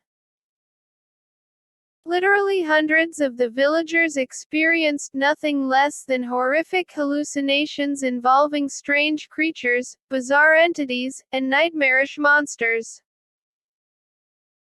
The official explanation is that those affected had all fallen victim to ergot, a fungus that affects rye, and that can indeed cause graphic and horrific hallucinations and even death. Certainly, on this latter point, 5 of the villagers died before the terrifying wave ended. And although the ergot theory is a wholly rational and plausible one, there is a much more controversial angle to the case. Frank Olson is known to have made a number of trips to France in 1950 and 1951, all of which were focused upon discussing with French intelligence personnel the growing amount of American research into psychedelics and mind-altering techniques. H.P. Albarelli Jr., who has diligently pursued the matter of Frank Olson's death, secured a copy of a CIA document labeled as follows: Re. Pont Saint-Esprit and F. Olson Files. Suspend France operation file, inclusive Olsen. Intel files. Hand carry to Beelan. Tell him to see to it that these are buried. Thompson, 2010. Clearly, this links Olsen with Pont Saint-Esprit, which strongly suggests the outbreak of wild hallucinations in the heart of the village was not due to something as innocent as ergot, after all. Interestingly, only 3 years later, in 1954, France was hit by a huge wave of strange activity in which people reported nerve-jangling encounters with unearthly beings that led many to believe an alien invasion was possibly underway. Witnesses claimed to have encountered dwarfish creatures that provoked fear, paranoia, paralysis, electric shock-style sensations, and disorientation. Maybe that's exactly what happened. On the other hand, one might argue that this was just the next step in officialdom's program to try to figure out just how extensively the French mind could be harnessed and messed with. An interrupted journey in LSD. Still on the matter of Pont Saint-Esprit, one of those who dug very deeply into the story of what really happened back in 1951 was author and journalist John G. Fuller. In fact, Fuller wrote an entire book on the subject. The Day of St. Anthony's Fire, which was published in 1968. Fuller is, however, far better known for his UFO-themed 1966 book, The Interrupted Journey. It told of the famous, alleged alien abduction experience of Betty and Barney Hill near Indian Head, New Hampshire, in September 1961. Not only that, Fuller had a Frank Olsen connection. In 1957, Fuller met in New York with an intriguing character, one Dr. Carlos Osis, who quietly told the author of classified CIA research into the field of LSD and mind manipulation. A Latvian, the head of the New York-based Parapsychology Foundation, and someone whose secret work with U.S. officialdom brought him into contact with Sidney Gottlieb and Robert Lashbrook, both key figures in the circumstances surrounding Olsen's mysterious death. Osis offered Fuller something amazing. It was nothing less than a chance to be the first journalist to gain access to the MKULTRA program and possibly even be allowed to write about it. We may never really know to what extent Fuller took up this offer, but the fact that some conspiracy theorists suggest the Betty and Barney Hill affair was, from start to finish, an MKULTRA operation, has given rise to an incredibly controversial theory, that Fuller was a witting player in helping to significantly disseminate the UFO angle of the Hill affair to hide its far more down-to-earth, but arguably more controversial, origins. And there's still more to come that places Frank Olsen on the UFO stage. ESP and UFOs. Andrija Puharich, an American of Yugoslavian extraction, worked from the latter part of the 1940s onward in a laboratory in Glen Cove, Maine, dubbed the Round Table Foundation, and became obsessed by the powers of the human mind and the possibility that the Earth was being visited by extraterrestrials. As a result, Puharich devoted his life to the study of both, as well as to numerous other matters of a paranormal nature, including past life regression and reincarnation. Puharich was also a man with far more than a few ties to the covert worlds of the U.S. military and the intelligence community. He served at the level of captain in the U.S. Army and, from 1953 to 1955, was employed at the Edgewood, Maryland-based Army Chemical Center. Thus, it wasn't long at all before officialdom started to take note of Puharich's work. Given that the staffs of both Edgewood and Camp Detrick were following certain, similar lines of research, Olson met with Puharich more than a few times. Alien abduction or sophisticated simulation. In the early 1950s, Frank Olson visited, on at least 2 occasions, a place called Horn Island, Mississippi. The purpose was to select a location where clandestine mind control experimentation could proceed behind distinctly closed doors.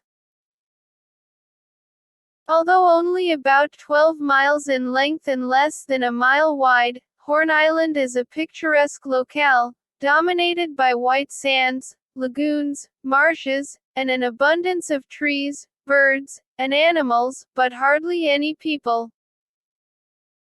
Behind its veneer of inviting, pleasant normality, however, Horn Island is hiding a dark history.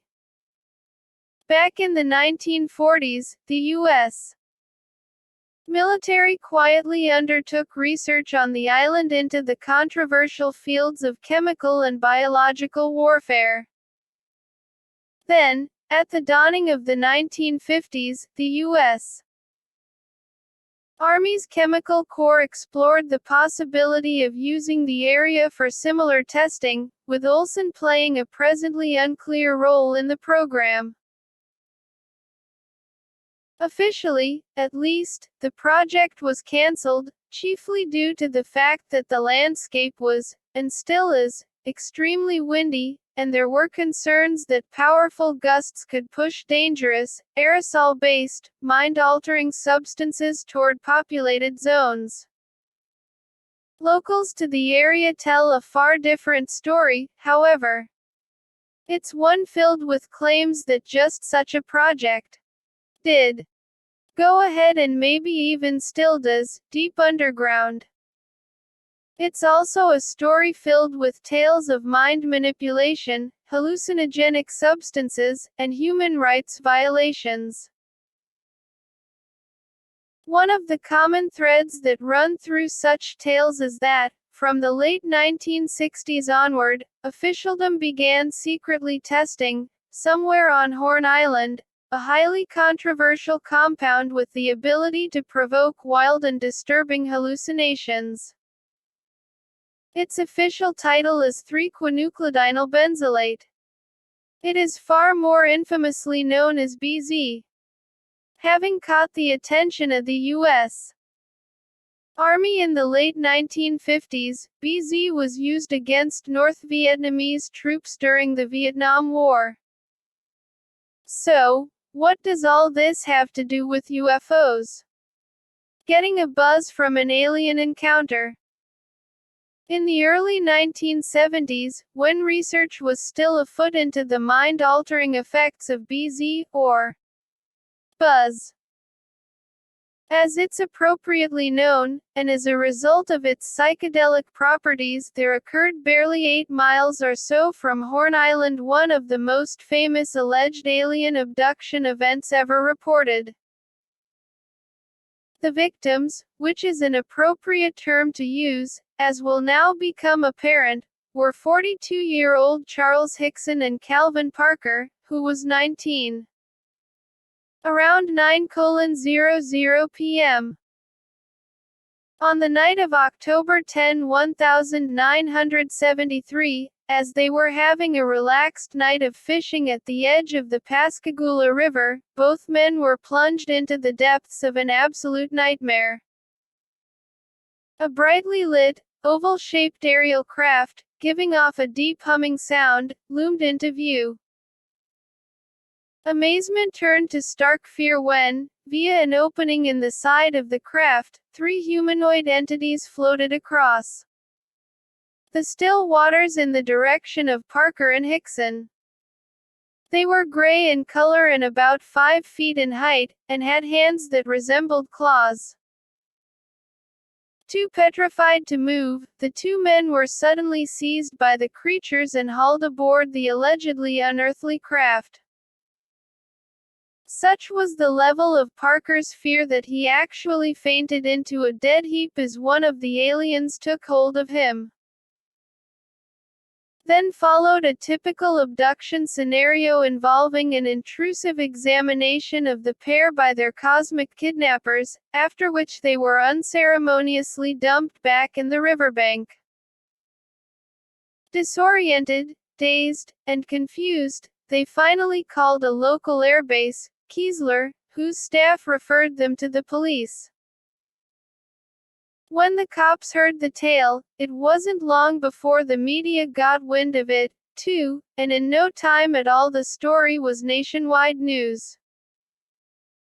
Hickson ultimately came to view the event from a positive perspective, lectured widely in his experience, and even wrote a book about it. Parker did not. He suffered a nervous collapse, kept his mouth firmly shut, and shunned any and all publicity for decades. It so happens that 1973 was also the year in which the CIA's then director, Richard Helms, ordered the destruction of just about each and every MKULTRA file in existence, although his plan of action was far less successful than he hoped it would be. It was an action prompted by fears that the media and the elected government, largely out of the loop on the nature and scope of the MKULTRA program, would get wind of what was afoot in the world of mind control.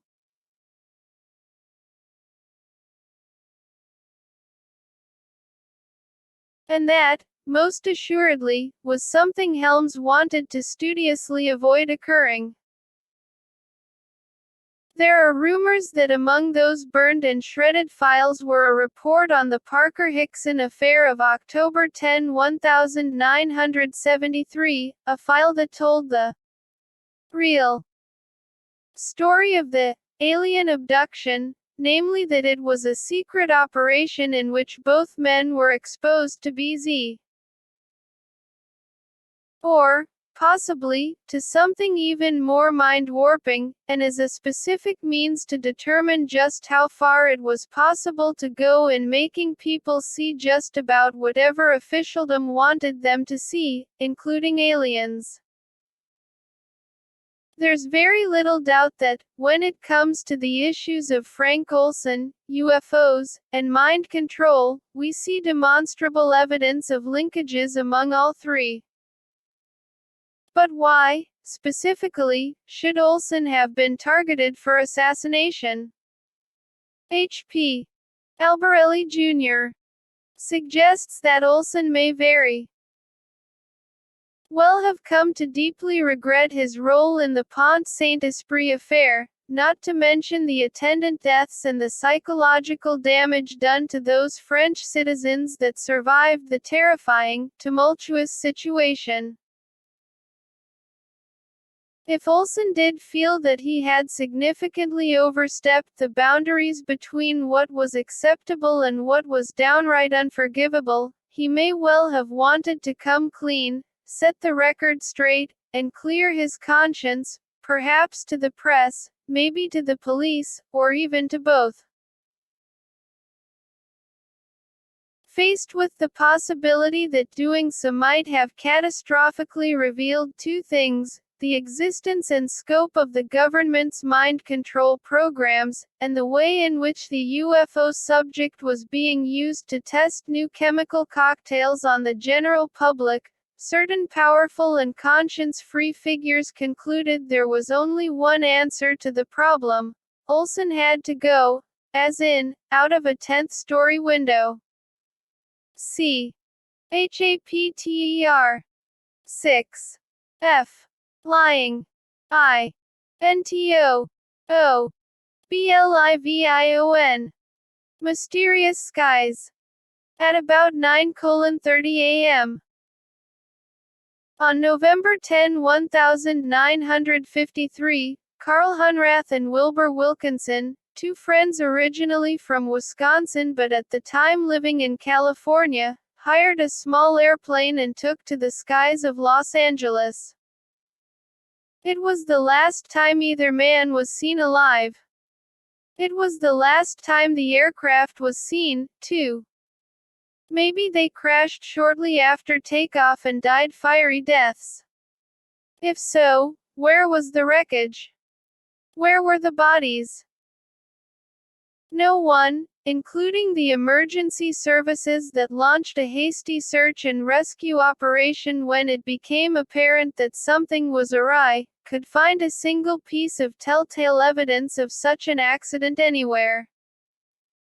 It was almost as if Hunrath and Wilkinson had been abducted by aliens. In fact, that may have been precisely what happened to them.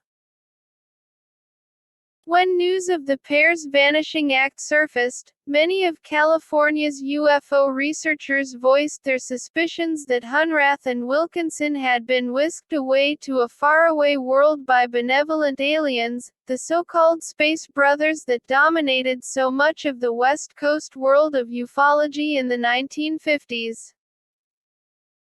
Others researchers took a far bleaker approach to the whole thing and pondered the possibility that deadly aliens had lured the pair to their deaths somewhere in the mountains of California.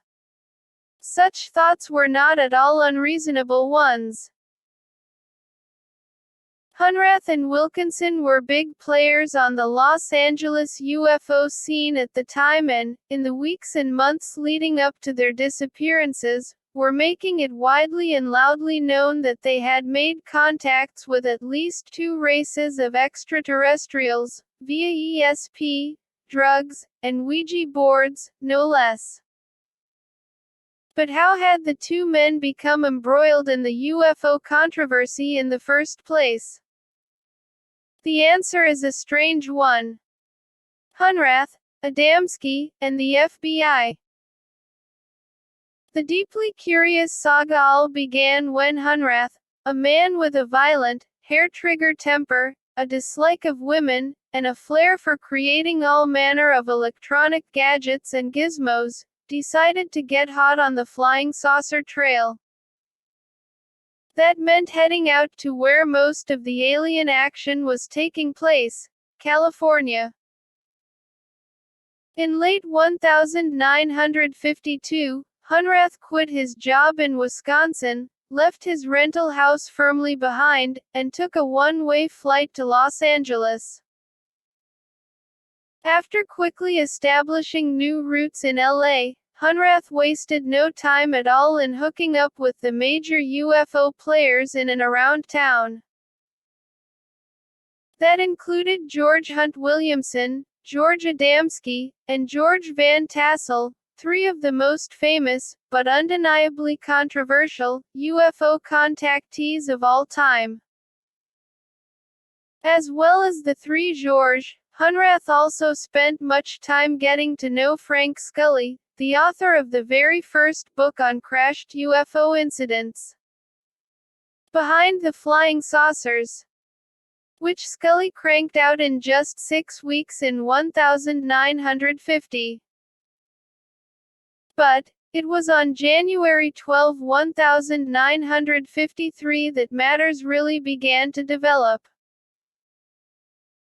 On the morning of the day in question, Hunrath was hanging out at the home of George Adamski, on Palomar Mountain, California, along with Gerald Baker, one of Adamski's faithful followers. Quite out of the blue, Hunrath boasted loudly that only a few days earlier he had met with a group of long-haired, human-like aliens in a desert area on the outskirts of Joshua Tree, California. Not only that, the hippie-like ETs had supposedly given Hunrath a fantastically advanced weapon that had the ability to destroy aircraft in flight. Rather oddly, Hunrath gave the deadly device its very own name, Bosco. Having no love for his own government, or even for his fellow citizens, Hunrath practically bellowed to Adamski that he might even test the weapon on an aircraft or several of the U.S. military, just to see how powerful it really was. An outraged and worried Adamski immediately ordered Hunrath off his property. And that's when the problems began. Unknown to Hunrath, Adamski, and Baker, Adamski's secretary, Lucy McGinnis, overheard Hunrath's less than patriotic rant and was quite understandably unnerved by the whole situation. As a result, she chose to quietly phone the soon-to-be wife of Gerald Baker, whose name was Irma, to let her know that her fiancé was mixing with distinctly disturbing company, namely Hunrath. Irma utterly freaked out when the details of the aircraft-destroying technology were outlined to her, petrified that her beloved Gerald might be hauled off to jail by the feds. So, Irma took her own course of action. She quickly called the FBI. Within just a few hours, two unsmiling special agents of J. Edgar Hoover's crime-fighting agency were sitting on Adamski's couch, grilling him all about Bosco and Uncle Sam's aircraft, and specifically the potential threat the former posed to the latter. The pair told Adamski they had heard rumors that he, Adamski, had in his possession a machine which could draw flying saucers and airplanes down from the sky. Federal Bureau of Investigation, 1953. Although this was completely untrue, Adamski realized immediately that the FBI agents were actually talking about Hunrath, who, up until the bust-up earlier on that very same day that led to the FBI arriving, had been fairly chummy with Adamski for 2 months or so. Hardly impressed by Adamski's tales of the alien variety, but finally satisfied that it was Hunrath, and not Adamski, that they needed to focus on, the G-men left, but not before giving the petrified Adamski a stern order to keep away from Hunrath from now on. Adamski didn't need telling twice. His path never again crossed with that of Hunrath. For the next few months, the FBI kept a careful, secret watch on just about every move that Hunrath made, just in case he really was in possession of advanced technology, whether of extraterrestrial or human origin, that could bring down military aircraft, or UFOs, in fatal fashion. Another reason for such intense surveillance of Hunrath was the fact that the FBI uncovered never substantiated rumors that he was working for the Russians, trying to find out the truth about UFOs for Kremlin paymasters. During this same period, Hunrath convinced Wilbur Wilkinson, an old friend from Wisconsin, to join him in Los Angeles in his quest for the truth about UFOs. Given that Hunrath was very much a crazed Dr. Frankenstein type to Wilkinson's meek and subservient Igor, it didn't take much to persuade Wilkinson to make the move, which occurred in March 1953. Seeking out the saucer people. When Wilkinson and his wife reached Los Angeles, they found themselves a pleasant home, settled into their new lives, and became more and more immersed in the UFO issue. Whereas Wilkinson's wife was content to remain an interested, but somewhat detached and slightly cynical, observer of the phenomenon, Wilkinson himself became overwhelmingly obsessed by all things of a flying saucer nature. On several occasions in the months that followed, Hunrath and Wilkinson traveled to the Prescott, Arizona, home of George Hunt Williamson, to further their UFO pursuits. The three spent hours engaged in nighttime experimentation, under the stars, trying to contact extraterrestrial entities on a telepathic-style basis. Reportedly, this was achieved by taking hits of mescaline and plunging their minds into decidedly altered states. Supposedly, such experimentation worked all too well. On one particular night during the first week of November 1953, Hunrath and Wilkinson received the mind-to-mind invite from their disembodied contacts from above that ultimately relegated them to oblivion, and provoked wild rumors that the pair had been kidnapped, or even killed, by alien entities. With matters having now reached their peak, the two said their goodbyes to Williamson, who was the very last person in the flying saucer field to ever see them, and planned the final countdown to cosmic contact. As to what happened next, it's still a matter of conjecture, 6 decades later. 10 days after the two disappeared, the Los Angeles Mirror newspaper highlighted the mystifying affair in its pages, as well as the attendant theory that their vanishing act was the work of aliens, good, evil, or indifferent. Suddenly, and hardly surprisingly, pretty much the entirety of the rest of the city's media descended upon the Wilkinson home. When the press arrived, they found that the walls of Wilkinson's den were covered, from almost floor to ceiling, with photos, drawings, press clippings, and more, all on the subject of UFOs. On top of that, what the Los Angeles Mirror described as strange signs and formulas, but which Mrs. Wilkinson said was actually an interplanetary language, were scrawled on numerous sheets of paper that lay in haphazard, discarded-looking fashion on the floor. When questioned about all of this, Mrs. Wilkinson stated that although she was not overly into the subject of UFOs, her husband certainly was, chiefly as a result of Hunrath's bullying encouragement. She added, in a fashion that only increased the weirdness, the two men had recently been in contact with an alien named Rega, from the planet Masar. Quite what the Los Angeles media thought of that is anyone's guess. Saucer investigators in Strange Disappearance, 1953. Was it true? Were Hunrath and Wilkinson invited to take a one-way trip to another, faraway world by benevolent aliens? Or was the whole thing a fatal ruse, a terrible ploy engineered by deadly extraterrestrials, as some of their friends and family members suspected? Others speculated that the whole affair could be explained away as mere accident and offered that nothing stranger than engine trouble had probably led to terrible tragedy and death on the mountains of California. Some, however, weren't quite so sure that the baffling disappearance of Hunrath and Wilkinson was just due to careless pilot error or mechanical malfunction.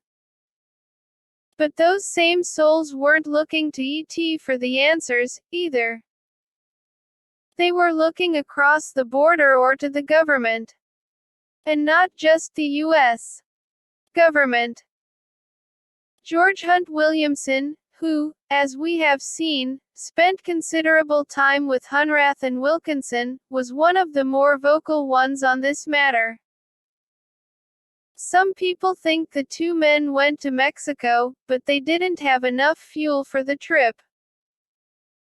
It has also been reported that Carl is in England and will reappear shortly, and also that he has been seen recently in Los Angeles with his hair dyed. He has been called a spaceman, a man possessed of evil spirits, an angel, a member of the FBI, and a Russian spy. What he really was no one knows. Williamson, 1953.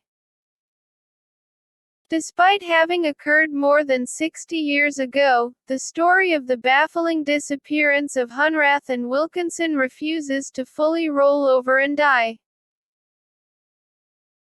Shortly before his death in November 2012, at the age of 81, longtime UFO researcher Jim Moseley shared with me his decades-old notes on the Hunrath-Wilkinson affair, compiled as part of a plan to write an ultimately aborted book on the 1950s-era UFO scene. In part, Moseley's December 1953 notes state that certain, pertinent information was brought to his attention by Manon Darlane, a rich, elderly woman who worked with French intelligence during the First World War and who later moved to Los Angeles to follow her passion for UFOs. In Moseley's own words, and according to Darlane, the aircraft in which Hunrath and Wilkinson vanished has been found, but the men have not. The plane was dismantled, i.e., taken apart carefully and willfully, but not destroyed or damaged as it would be in a crash. This fact serves to deepen the mystery. Moseley, 1953. It certainly does deepen the puzzle. With Darlane, Williamson, Adamski, Hunrath, and Wilkinson all long gone, and Moseley having now passed on, too, it seems that whatever really led to the disappearance of that curious pair of UFO researchers in the November 1953 skies of California is something destined to remain a mystery. A plane crashes, 2 men die.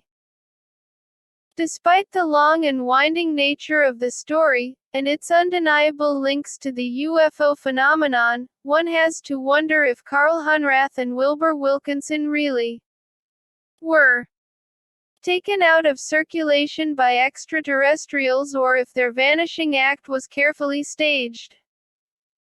There's a very good reason for that speculation. It revolves around 2 things in particular. Recall that Hunrath was originally from Racine, Wisconsin and had supposedly been given an advanced alien weapon that could disable and destroy U.S. military aircraft. This was the oddly named Bosco, you will recall. Under very weird circumstances, less than 2 weeks after Hunrath and Wilkinson went missing, and only a short distance from Racine, 2 baffling and deadly events occurred, both involving military jets, one of which crashed and the other vanished, never to be seen again. It all began on the afternoon of November 23, 1953, when a Northrop F-89 Scorpion aircraft, flying out of Truax Field, Madison, Wisconsin, plunged from the skies and slammed into the swampy shores of Lake Wingra, a small body of water, also in Madison.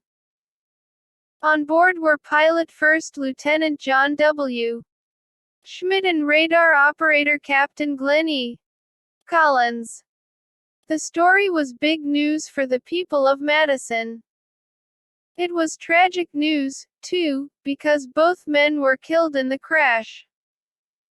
Madison's local newspaper, the Capital Times, on November 24, 1953, noted that one Colonel Shoup, a spokesperson for Truax Field, was convinced that the men had stuck with their plane in an attempt to keep it from crashing into densely occupied areas of Madison. He praised the cooperation of police, firemen, members of the press and radio and others in trying to find the men. Second Truax jet, 2 flyers missing, 1,953. The newspaper added that a sudden mechanical failure caused the crash, a failure that occurred so quickly neither Schmidt nor Collins had time to bail out or make a distress call. Ibid. Significantly, when Major Donald E. Kehoe, a noted UFO investigator from the 1950s to the 1980s, looked into the matter, he learned from a colleague, Frank Edwards, that several witnesses said a saucer flew near the plane, just before it dived into a swamp. Ibid. The distance from Carl Hunrath's hometown of Racine, Wisconsin, to Madison, Wisconsin, was just 104 miles by road, which would have presented no problems in transporting the allegedly shoebox-sized Bosco and deploying it somewhere in the vicinity of Madison. 2 deaths were tragic enough, but the day was not yet over. The lives of yet another F-89 Scorpion crew from Truax Field would come to an end, and only hours later, 2 more missing in action. On the evening of November 23, 1953, just 5 days before the mysterious death of MKUltra player Frank Olson, an F-89, piloted by First Lieutenant Felix Moncla Jr., took to the skies from Truax Field. This was specifically in response to an alert of an unknown aircraft flying over Lake Superior, specifically in the area of the Sioux Locks, a series of locks linking the lake with the rest of the Great Lakes. The alert had come from what is today Kincheloe Air Force Base, at that time named Kinross Air Force Base. Its staff wasted no time in contacting the 433rd Fighter Interception Squadron at Truax Field. In minutes, Moncla and his radar operator, 2nd Lieutenant Robert L. Wilson, were airborne and in determined, hot pursuit. The official record shows that Moncla first took his aircraft to a height of around 30,000 feet, and as he closed in on his target, descended rapidly, with the intention of surprising whoever was flying the unknown craft by coming in directly from above. It didn't quite work out as Moncla had hoped, however. It didn't work out at all. Radar plots showed that as the F-89 raced toward the unidentified vehicle, at a height of around 8,000 feet, both aircraft vanished from the scopes. Yet another aircraft, from an airbase less than 2 hours' drive from Carl Hunrath's hometown of Racine, Wisconsin, was no more. The Northrop F-89 Scorpion. In the skies, November 1953, U.S. Air Force, 1950s. Did the F-89 collide with the unidentified intruder? If so, did the remains of both craft sink deep into the depths of Lake Superior? If so, what, exactly, had Moncla and Wilson hit? Or, was the F-89 blasted out of the skies by an intruder that quickly made its escape? Could the 2 men and their aircraft have been whisked away to another world by less than friendly extraterrestrials? We don't have the answers to those questions, unfortunately. We do, however, have the Air Force's Aircraft Accident Report, which offers a valuable summary of what was determined. In part, it reveals aircraft took off at 2322 Zebra 23 November 53 on an active air defense mission to intercept an unknown aircraft approximately 160 miles northwest of Kinross Air Force Base. The aircraft was under radar control throughout the interception. At approximately 2352 Zebra, the last radio contact was made by the radar station controlling the interception. At approximately 2355 Zebra, the unknown aircraft and the F-89 merged together on the radar scope. Shortly thereafter, the IFF signal disappeared from the radar scope. No further contact was established with the F-89.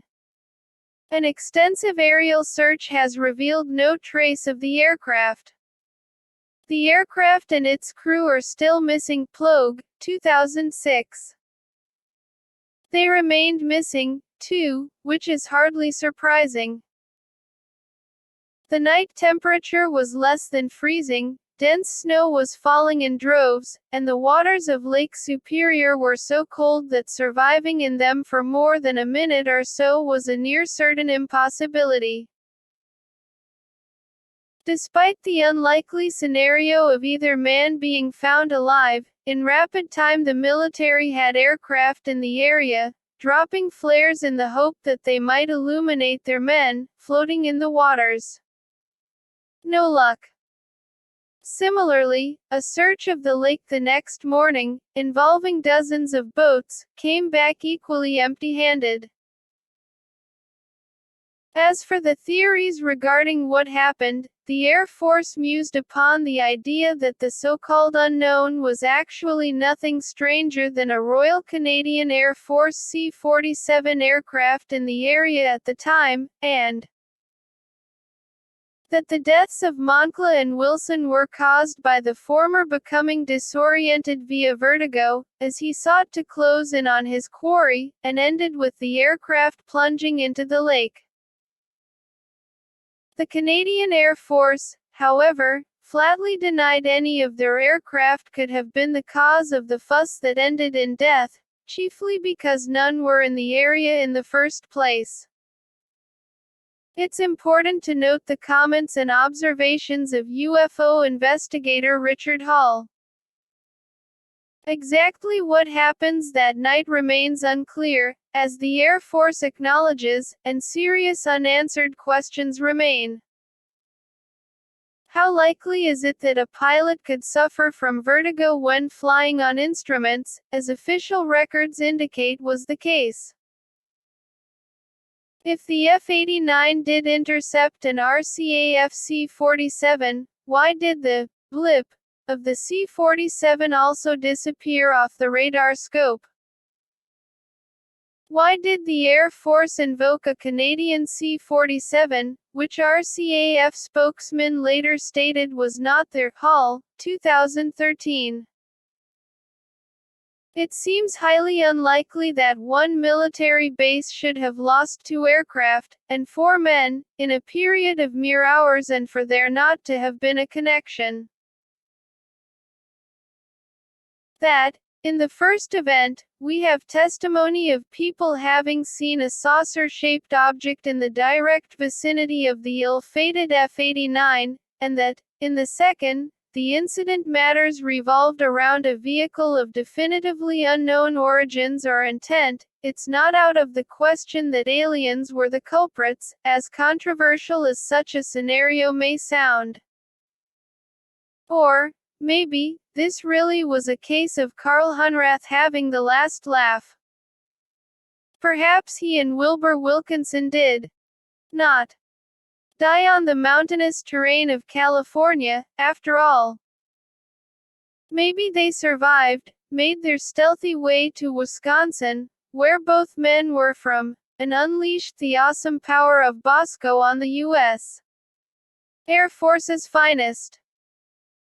Whether it was all due to the work of aliens, or of 2 strange characters following the orders of their extraterrestrial masters, the answer remains very much to be seen.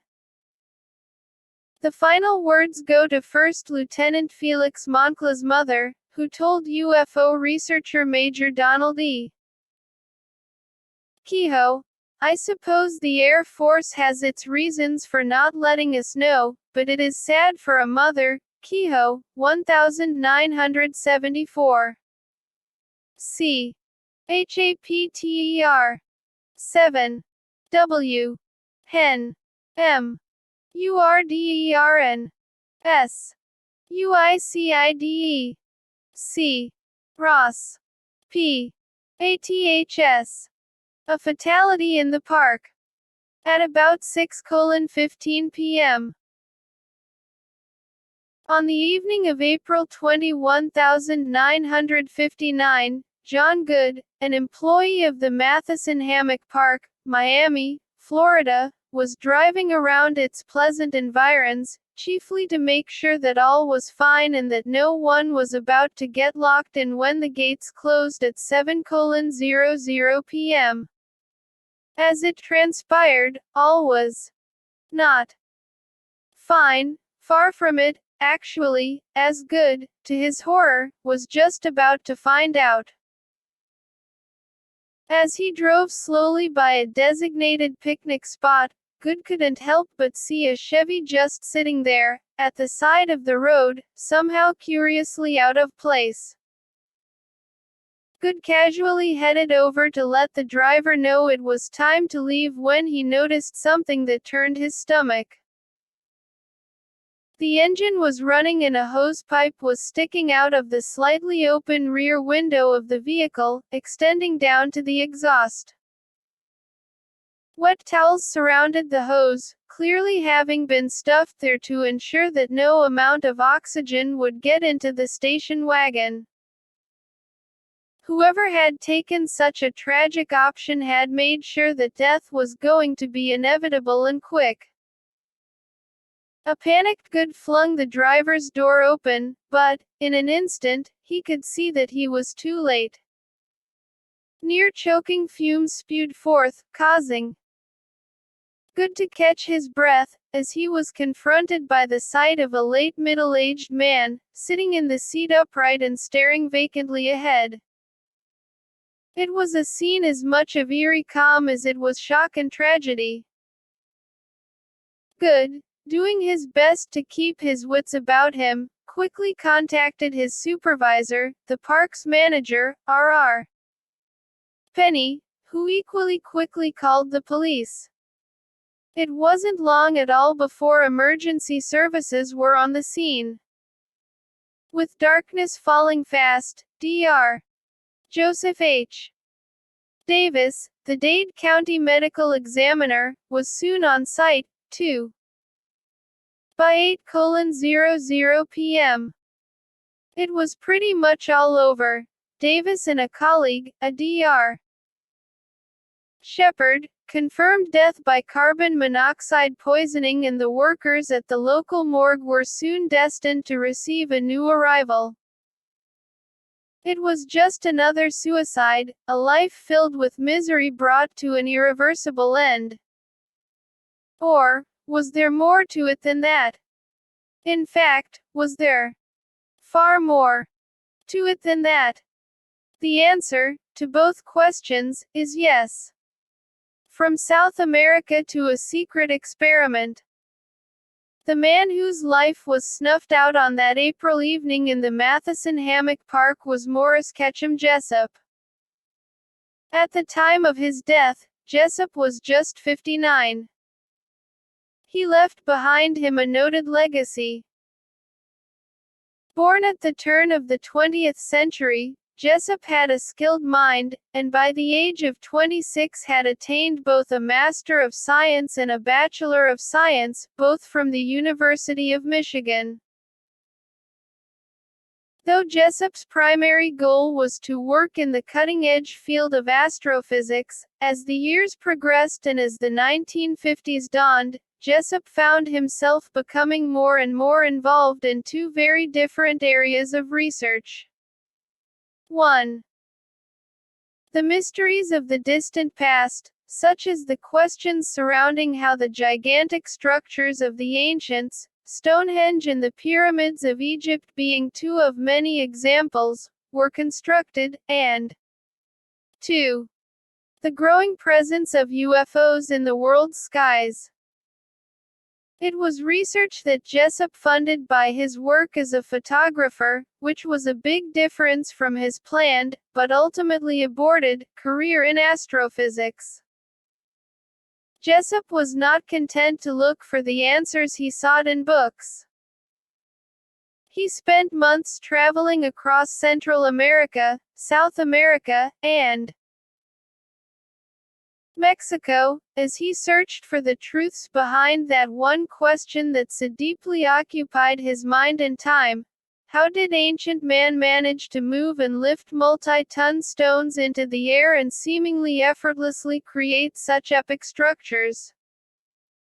He had an answer, and a controversial one, too.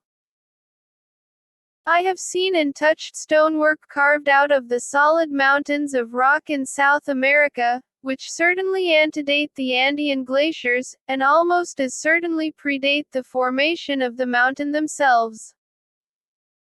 This work is superior in technique to that accomplished by our currently mechanized civilization. Much of that construction, sculpture and tunneling could only have been accomplished by forces different from those in use by us today.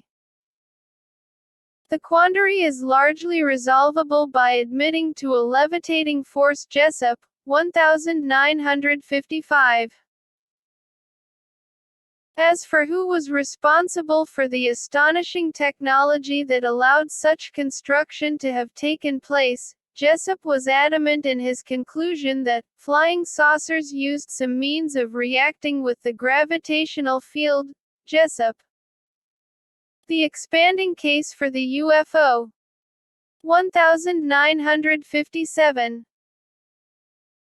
He added, in this way they could apply accelerations or lifting forces to all particles of a body, inside and outside, simultaneously, and not through external force applied by pressure, or harness, to the surface only. I believe that this same, or a similar force was used to move stones in very ancient times. Ibid. Jessup's thoughts and observations were extensively detailed in his 1955 book, The Case for the UFO. It was a book made notable by the fact that not only were its contents groundbreaking, but it set off alarm bells within none other than the corridors of power, specifically those of the U.S. Navy. The case for an investigation. Precisely why the U.S. Navy became embroiled in the matter of the life and work of Morris K. Jessup is a very strange story all in its own. Almost immediately after The Case for the UFO was published, Jessup received a letter, which was forwarded to him by his publisher. Another soon followed, as did a third. And, then, a fourth appeared in Jessup's mailbox. And so it went, on and on. The writer behind all the letters was one Carlos Allende, a former seaman with the U.S. Navy. As Jessup read Allende's words, he wasn't sure if he was dealing with a madman or if he had been tipped off to the story of the century. Allende's correspondence was, chiefly, on two topics: 1. Jessup's views on levitation in the ancient past, and 2. A supposed highly classified experiment undertaken by the U.S. Navy to make a warship radar invisible, but that went terribly wrong and briefly rendered the craft and crew optically invisible, something that allegedly left some of the crew members dead and others mad as hatters. It has since become infamously known as the Philadelphia Experiment, a veritable millstone around the Navy's neck, one that, today, has mutated into an epic saga filled with tales of cover-ups and conspiracies, time-traveling sailors, and futuristic technologies. The USS Eldridge, which was allegedly made invisible in The Philadelphia Experiment, U.S. Navy, 1944. Unbeknownst to Jessup, 2 years later, in early 1957, Allende anonymously mailed a copy of The Case for the UFO to the U.S. Navy. It reached the heart of an Office of Naval Research (ONR) project researching fringe technologies and new and novel weapons systems. The copy of Jessup's book in question was filled with odd, scrawled ramblings from Allende, many of them on Egyptian and South American levitation techniques, flying saucers in both past and present, and the thorny matter of that secret experiment in invisibility, which supposedly occurred in the Philadelphia Naval Yard in 1943. One might suspect Navy staff would have tossed the book out with the garbage. They did not. Instead, they did something most curious. They invited Jessup to meet with senior personnel in Washington, D.C., to discuss his findings. It was, for Jessup, both a positive and a taxing time. On the one hand, that officialdom was seemingly taking his book seriously made him excited and even awed. On the other hand, Jessup became deeply worried. What if the Navy's interest in The Case for the UFO was just a ruse? What if its real intention was to ferret out exactly what he, Jessup, knew about Carlos Allende, a man who, Jessup suspected, may have significantly compromised national security by releasing details of a highly secret, classified U.S. Navy project? Was Carlos Allende the Edward Snowden of the day? Whatever the answers, Jessup became not just worried, but deeply paranoid.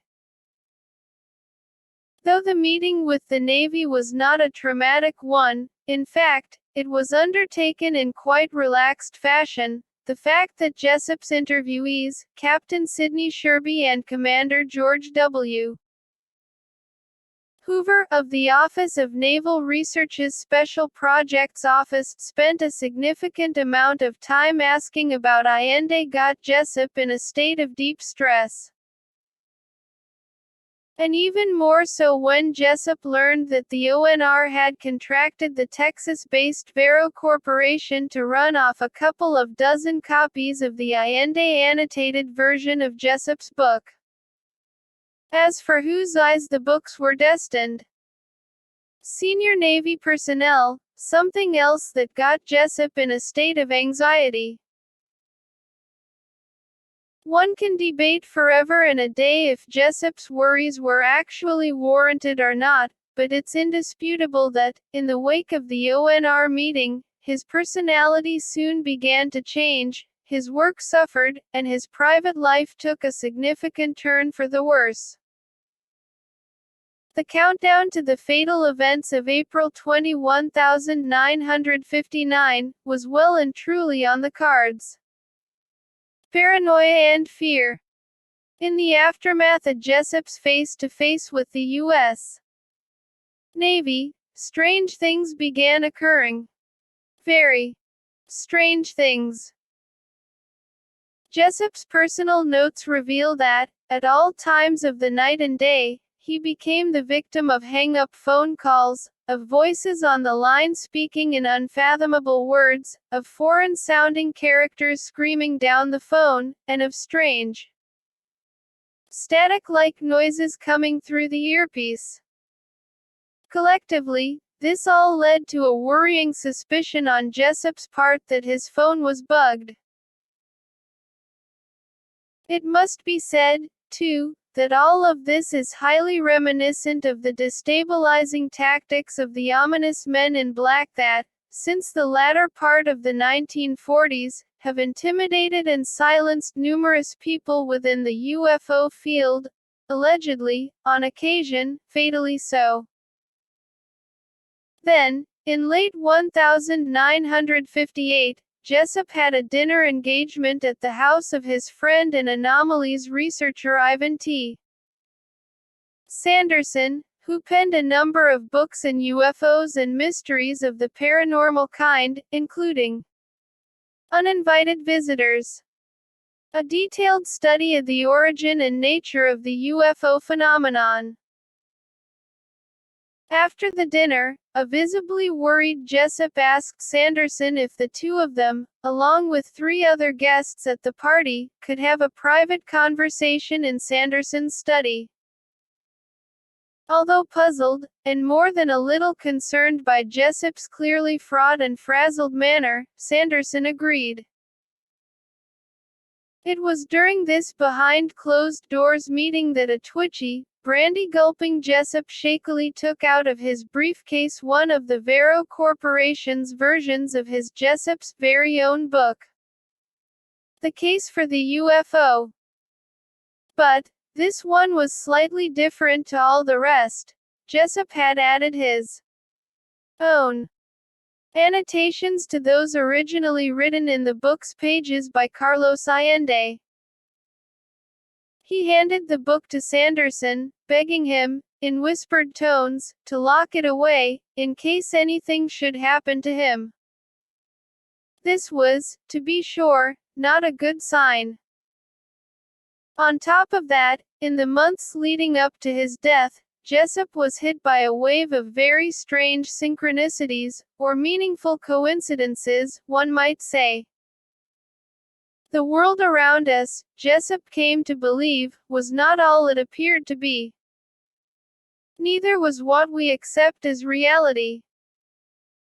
Worse still, shadowy forces, whether government agents, aliens, or supernatural entities bent on Jessup's destruction, were everywhere, or so Jessup believed. And if that wasn't enough, Jessup experienced a distinct run of bad luck. After moving to Florida in late 1958 with his wife, Ruby, Jessup was involved in a violent car crash. For the life of him, Jessup could not begin to understand how it happened, except to speculate that someone, or something, had taken control of his mental faculties and thought processes at the time. Jessup was significantly injured in the crash, spent weeks in recovery, and developed a dark obsession that he simply could not shake off. Someone wanted him gone, as in forever. If that wasn't bad enough, Jessup fell out of favor with his publisher, who turned down idea after idea for future books from him. There was even more stress for Jessup. His marriage became strained, to the point where he and Ruby parted ways. Although they did not divorce, Jessup's death prevented that from happening. Something else happened, too. Jessup spoke with, and visited with, a number of friends, including UFO investigator Riley Crabb, intimating that he was thinking of taking his own life. Something that Gray Barker, the author of the 1956 book, They Knew Too Much About Flying Saucers, also confirmed. And then, finally, there was nothing, ever again, nothing except a life cut all too short in a Miami, Florida, park one evening in April 1959. Problems with the suicide theory. Although it seems likely that Morris K. Jessup did take his own life, things aren't quite as straightforward as one might assume. First, even though suicide was the obvious and likely cause of death, Jessup's body was not subjected to an autopsy. Instead, the conclusion of suicide was based upon one thing and one thing only: it looked like suicide. Then there was the matter of those wet towels that were blocking the opening in the rear window of Jessup's Chevy. Ruby was able to confirm that the towels were not theirs. Granted, one can never really know what goes through someone's mind when he or she decides to end it all, but Ruby's observations do beg an important question. Why did Jessup seemingly go out of his way to buy new towels, instead of simply taking with him a few old ones from the family home? There is another possibility. Maybe the towels weren't put there by Jessup, but by one of those hostile figures Jessup feared were lurking around just about every corner and amid every shadow. This possibility is made all the more feasible by one thing. When Jessup's body was found by John Good, the towels were soaking wet. Where was the container, or the bucket, that Jessup filled with water in advance, and used to soak the towels? Answer: there was no container, either in the car or anywhere near to it. Could Jessup have simply drenched the towels in the park's lake, thrown them onto one of the seats of his vehicle, driven to the site of his looming death, and then stuffed the towels into the window?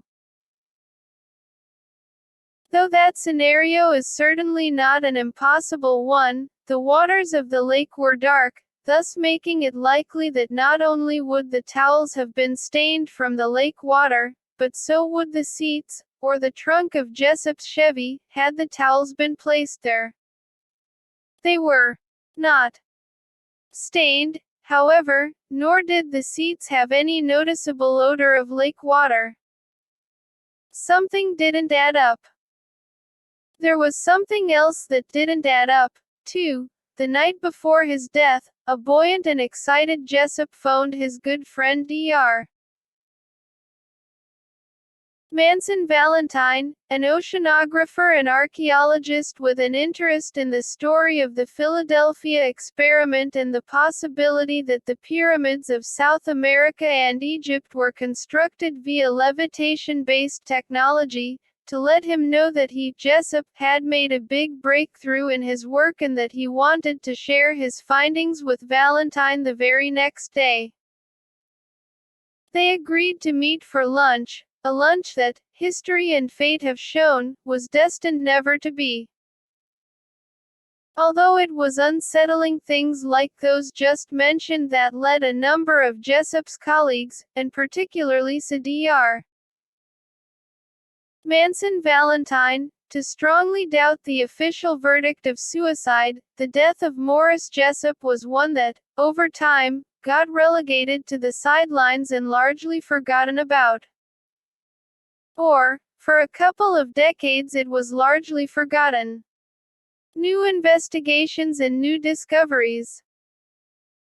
In 1977, nearly 2 decades after that untimely and suspicious death, matters began to heat up significantly with regard to the Jessup affair. That's when a woman named Anna Lickens Genslinger got involved in the matter of Jessup's death. Having become interested in the story, Genslinger, on one particular morning in 1977, telephoned Gray Barker, author, publisher, and the man behind the book, The Strange Case of Dr. M.K. Jessup, to speak with him about the circumstances of Jessup's final day. Because Barker was himself deeply familiar with the Jessup controversy, he was the ideal person for Genslinger to approach and state, "I know Jessup did not willingly take his own life." Genslinger, 1981. Barker tried to remain polite, but, frankly, he had heard it all before and time again. And he knew that, regardless of what did or did not happen, there was likely nothing new to be found, conclusive or otherwise. Barker was wrong. Spurred on, rather than discouraged, by Barker's less than enthusiastic response, Genslinger decided to go back to the beginning. She set her sights on uncovering just about all that she could on Jessup, his work, his life, and, most important of all, his death. At the same time that Genslinger was hot on the trail of the truth, writers Charles Berlitz and William Moore were working on their book, The Philadelphia Experiment, which, on its publication in 1979, was destined to reveal yet more about that controversial suicide. Something was in the air. Jessup was about to become big news again, and, as a result, the always enterprising Gray Barker saw room for a new, fresh look at the Jessup controversy. He offered Genslinger a book deal, which she heartily accepted.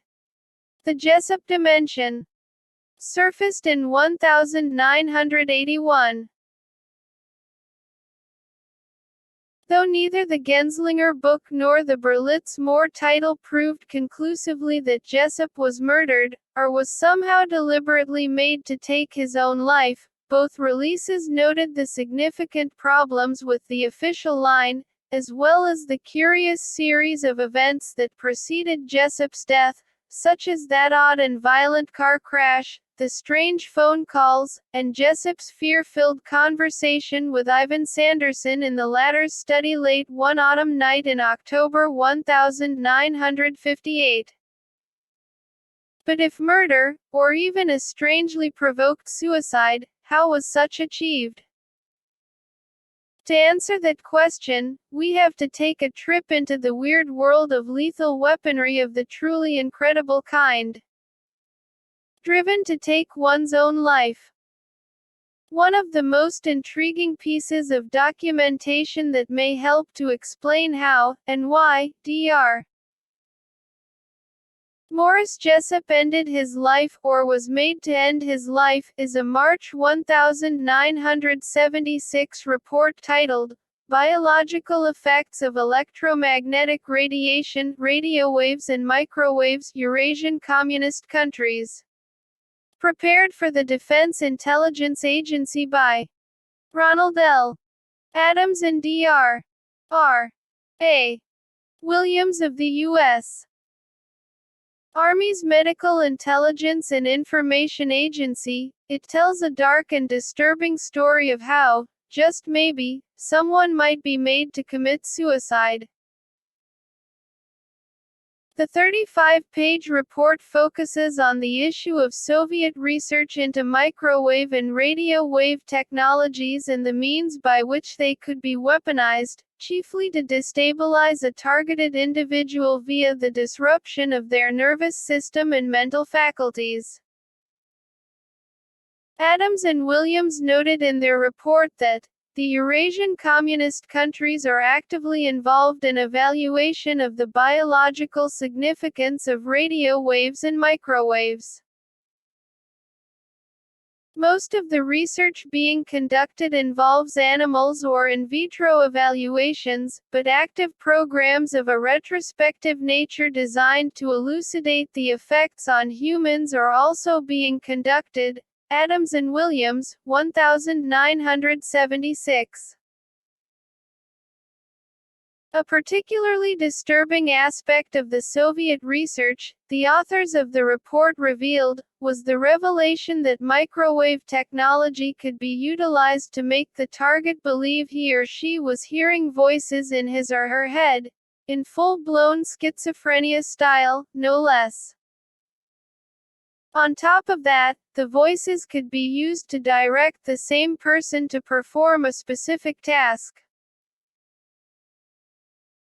That such a task might be to commit suicide cannot be ruled out, when we take into consideration the following statement of Adams and Williams.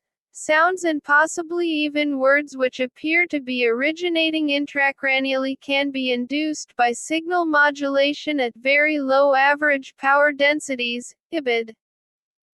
Interestingly, the report notes that U.S. Media sources had first highlighted classified research into the phenomenon of hearing voices around 1960–1963, some 13 years before the report was written.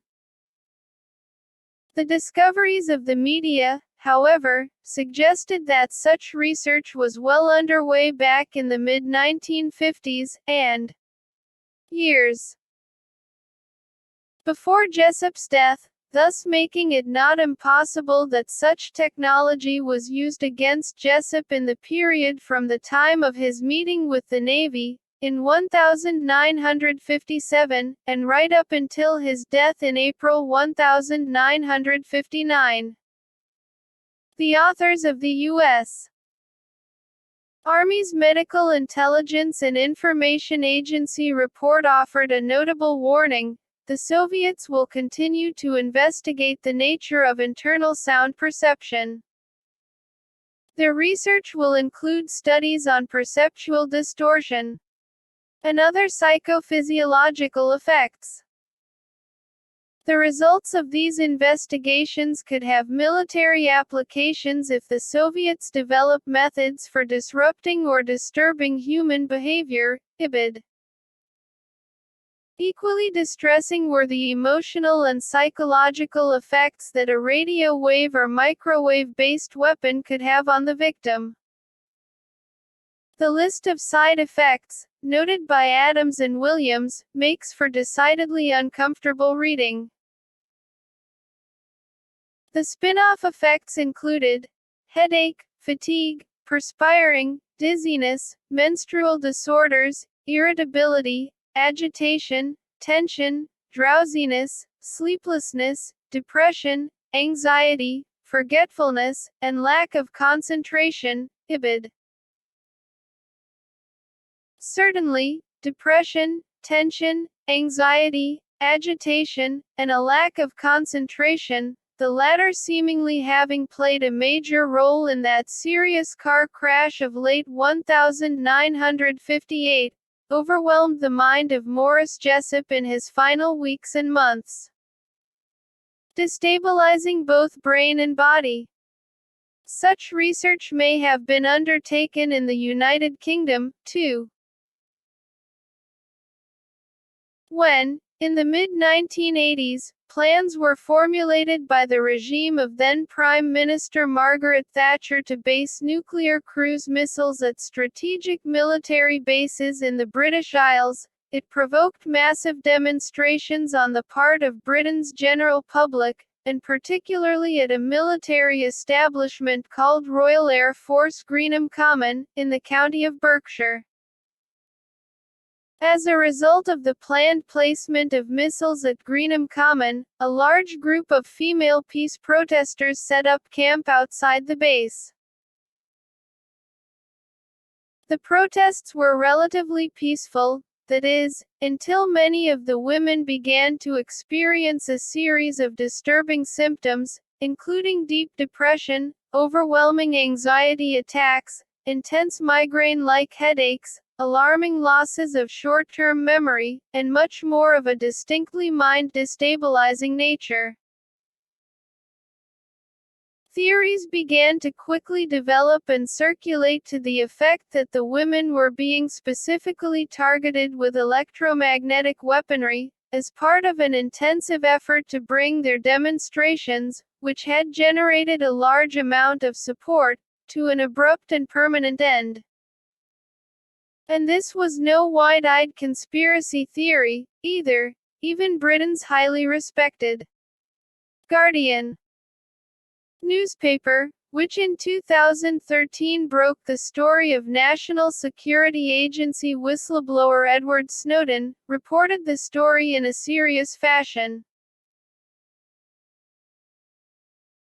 In a March 10, 1986, article for the newspaper titled, "Peace Women Fear Electronic Zapping at Base," journalist Gareth Perry reported, "The American military, at Greenham Common, have an intruder detection system called BIS, Base Installation Security System, which operates on a sufficiently high frequency to bounce radar waves off a human body moving in the vicinity of a perimeter fence. Perry, 1986. Altered states. So, what we have here is a formerly classified, official document of the Defense Intelligence Agency, ones that discusses a range of technologies that, as far back as the 1950s, were being secretly studied to determine how the human mind could be plunged into states of fear, stress, and depression, and how messages could be beamed into the head of a targeted person, to achieve a specific goal. One does not have to be a genius to note that the references to military applications of this very same technology suggest that making a murder look like a depression-driven suicide would not have been a difficult task in the slightest. And we have evidence of similar tactics utilized on citizens of the United Kingdom years later. Ibid. All of this data, and the documentation relative to the biological effects of electromagnetic radiation, radio waves and microwaves, Eurasian Communist countries, report, is made more thought-provoking by the fact that shortly after Charles Berlitz and William Moore's book, The Philadelphia Experiment, was published, Berlitz received in the mail a letter from a man in Arizona who appeared to know a great deal about the atoms, and Williams' report of 1976, including that certain information was withheld from this report on national security grounds. Genslinger, 1981. The man had much more to say, too, on the matter of radio wave and microwave weapons. The primary function of this system would be remote tracking and surveillance of a target person over a wide geographic area. An additional function of this apparatus could be remote monitoring of the sleep of the target person as to whether it is light, heavy or dreaming sleep, and the forcing of temporary physiological changes on the sleeping target person. Ibid. On receipt of the letter, Berlitz forwarded it to Moore, who, in turn, provided a copy to Anna Lickens Genslinger. Although Genslinger got to speak with the man in question, and even learned his name, she chose not to pursue this avenue of research to its fullest degree for two reasons. Both of them were disturbing. Genslinger felt the man's life might be put in danger if she did so, and after they discussed the source's revelations, Moore advised Genslinger, in no uncertain terms, that she should not go any further with this for your own safety. Ibid.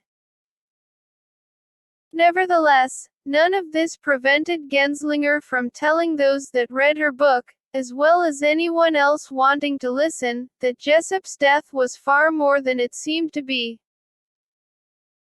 Today, 3 decades after that renewed flurry of interest in the life and strange death of Morris Jessup, that is where matters continue to stand. Was it suicide? Could it have been murder?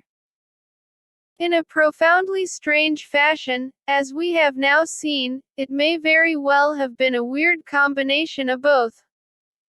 C. HAPTER. 8. AC. ONTRACT on the C. OMMANDERN. C. HIEF. Wiping out the president.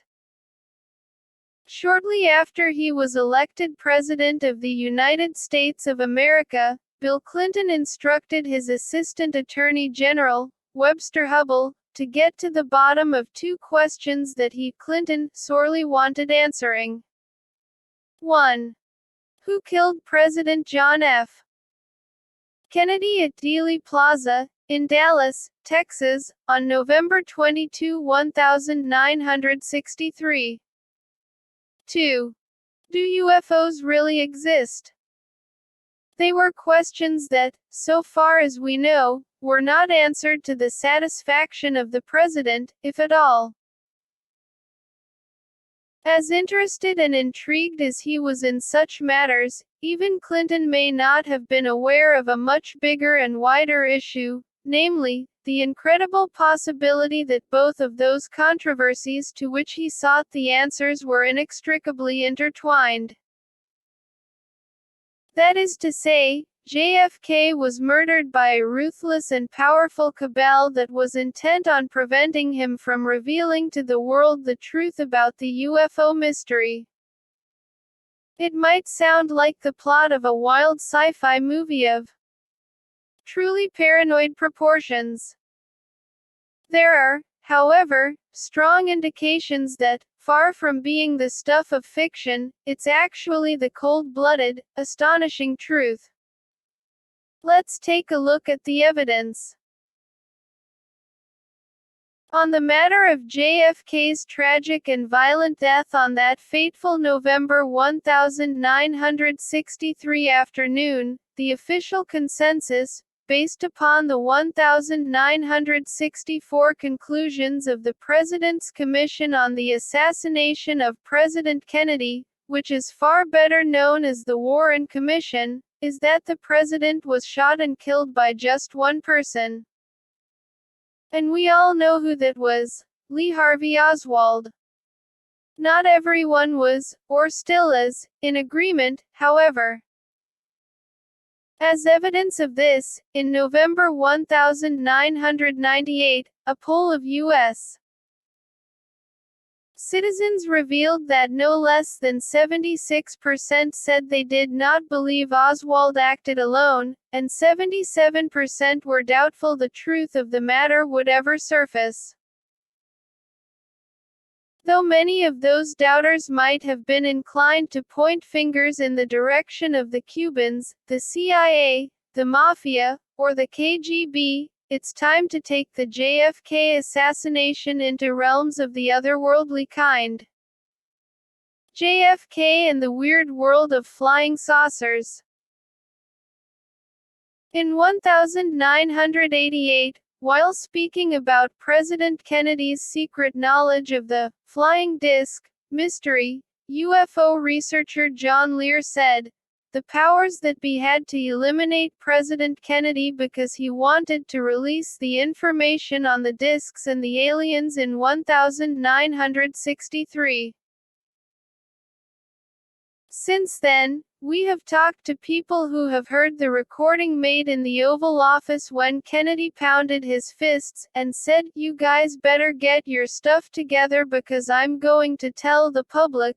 Lear, 1987. Lear, who took part in near countless operations with the CIA and who holds each and every airman certificate ever issued by the Federal Aviation Administration, added, "There were several reasons why John F. Kennedy was assassinated. One was the Bay of Pigs fiasco, another was that he had threatened to shatter the CIA into 1,000 pieces. A third reason was because he threatened to pull all our Americans from Vietnam by 1965. The fourth was that he intended to expose the alien disc cover-up, IBID." Lear is not alone in making such assertions. In the early 1960s, William Holden, of the U.S. Air Force, was assigned to work on board the presidential plane, better known as Air Force One. In the late 1990s, Holden went public with an account of what happened when, not long before the assassination, Holden briefly engaged President Kennedy in a conversation about UFOs.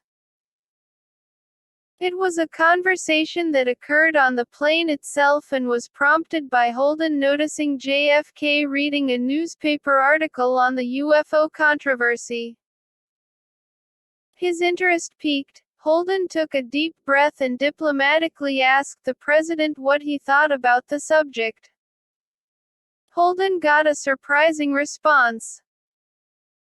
According to Holden, a very serious-looking Kennedy quietly replied that not only were UFOs real but it was his wish to reveal the truth to the public. There was, however, a problem. Kennedy continued that he was unable to share publicly what he knew on the subject for one very good reason: his hands were tied. By whom, we do not know. Emmy Award-winning television producer and cattle mutilation authority Linda Howe came across data suggesting that JFK was deeply frustrated by the profound level of secrecy that dominated the UFO issue. And, as investigative writer Lars Hansen noted after having met with Howe, Ms. Howe described her meetings with military intelligence agents a few years before, during which the JFK assassination was discussed in some detail.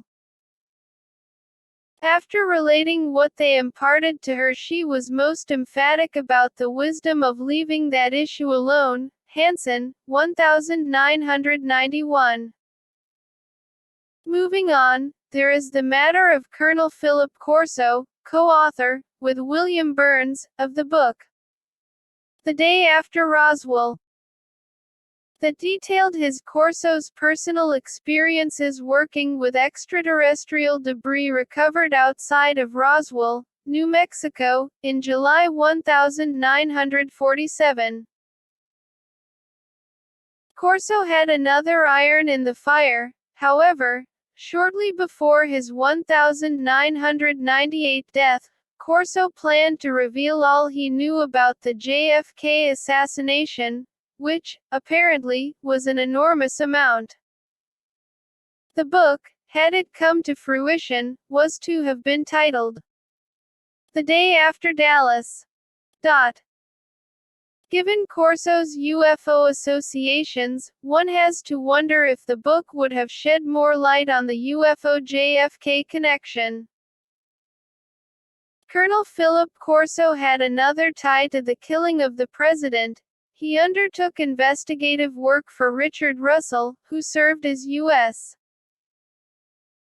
Senator for Georgia from 1933 to 1971, and as chairman of the Senate Committee on Armed Services from 1955 to 1969. Russell was also a member of the Warren Commission that concluded JFK was murdered by Lee Harvey Oswald and by no one else. It transpires that back in the 1950s, Russell received a behind-closed-doors briefing on the issue of flying saucers from the CIA, the reason being that while on a fact-finding mission to the Soviet Union in 1955, Russell had a UFO sighting of close and significant proportions. It was a sighting that led to the creation of a U.S. Air Force Air Intelligence Information Report titled, Observations of Traveler in USSR, dated October 14, 1955. Now we come to the matter of a controversial character that we crossed paths with earlier, Timothy Cooper. A secret stash of UFO files.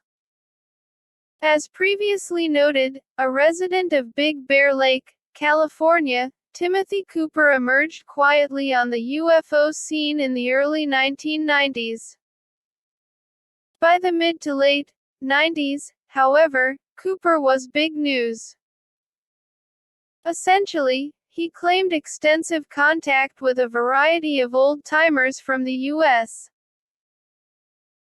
military and intelligence community who had provided him with mind-blowing data, and even official-looking documents, on crashed UFOs, recovered alien bodies, and even matters relative to the Kennedy assassination.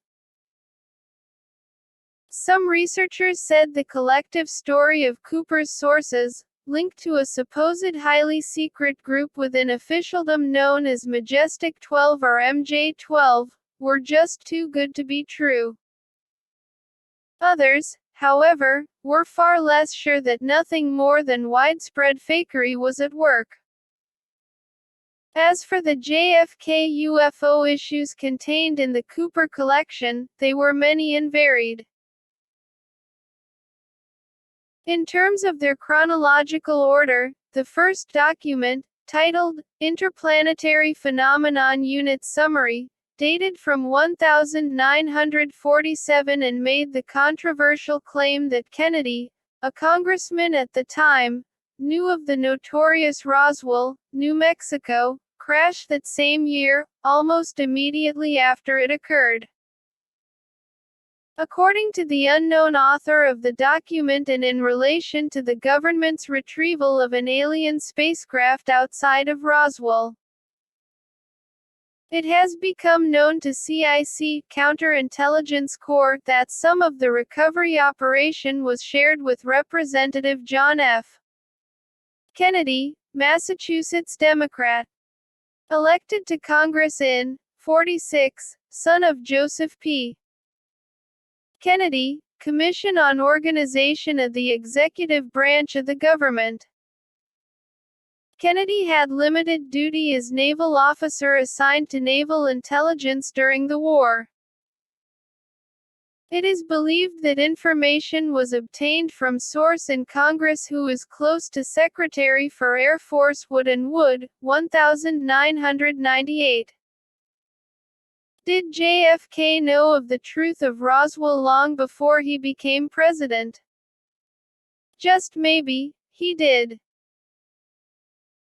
Moving on, there is a highly controversial, alleged CIA document that was provided to Cooper that maintains that the president shared some of his knowledge on the matters of crashed spacecraft and dead bodies of unknown origin with none other than his part-time lover, the legendary actress Marilyn Monroe. Possibly of relevance to this matter, the previously referenced Linda Howe has uncovered information, independent to that of Cooper, that relates to a visit to Area 51, Nevada, by President Kennedy shortly after his election, allegedly to view the remains of recovered alien spacecraft. It's also of note that the Monroe document references Dorothy Kilgallen, a noted journalist and friend to the actress. In 1955, and while vacationing in England, Kilgallen spoke with a senior figure in the British government who informed her that British authorities had recovered a severely wrecked UFO, as well as the remains of its crew, described as small men. It was a story that Kilgallen splashed across the pages of the Los Angeles Examiner. On May 23, 1955. She also had advance access to certain portions of the Warren Commission report on JFK's death and was the last person to do a personal question and answer session with Jack Ruby, Lee Harvey Oswald's killer. A year after Kennedy's death, Kilgallen was telling just about anyone and everyone who would listen that she was going to cause major controversy by revealing something new and astonishing that concerned the president's murder in Dealey Plaza. She did nothing of the sort, however. What Kilgallen did do, however, in 1965, was to die.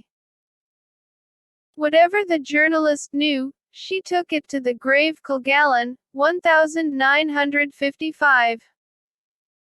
Was JFK assassinated at Dealey Plaza in Dallas, Texas, because of UFOs? Nick Redfern, 2001. And as researchers William Jones and Rebecca Minchell noted, on November 8, 1965, 52-year-old Ms. Kilgallen died in her home of acute ethanol and barbiturate intoxication, the circumstances of which were undetermined.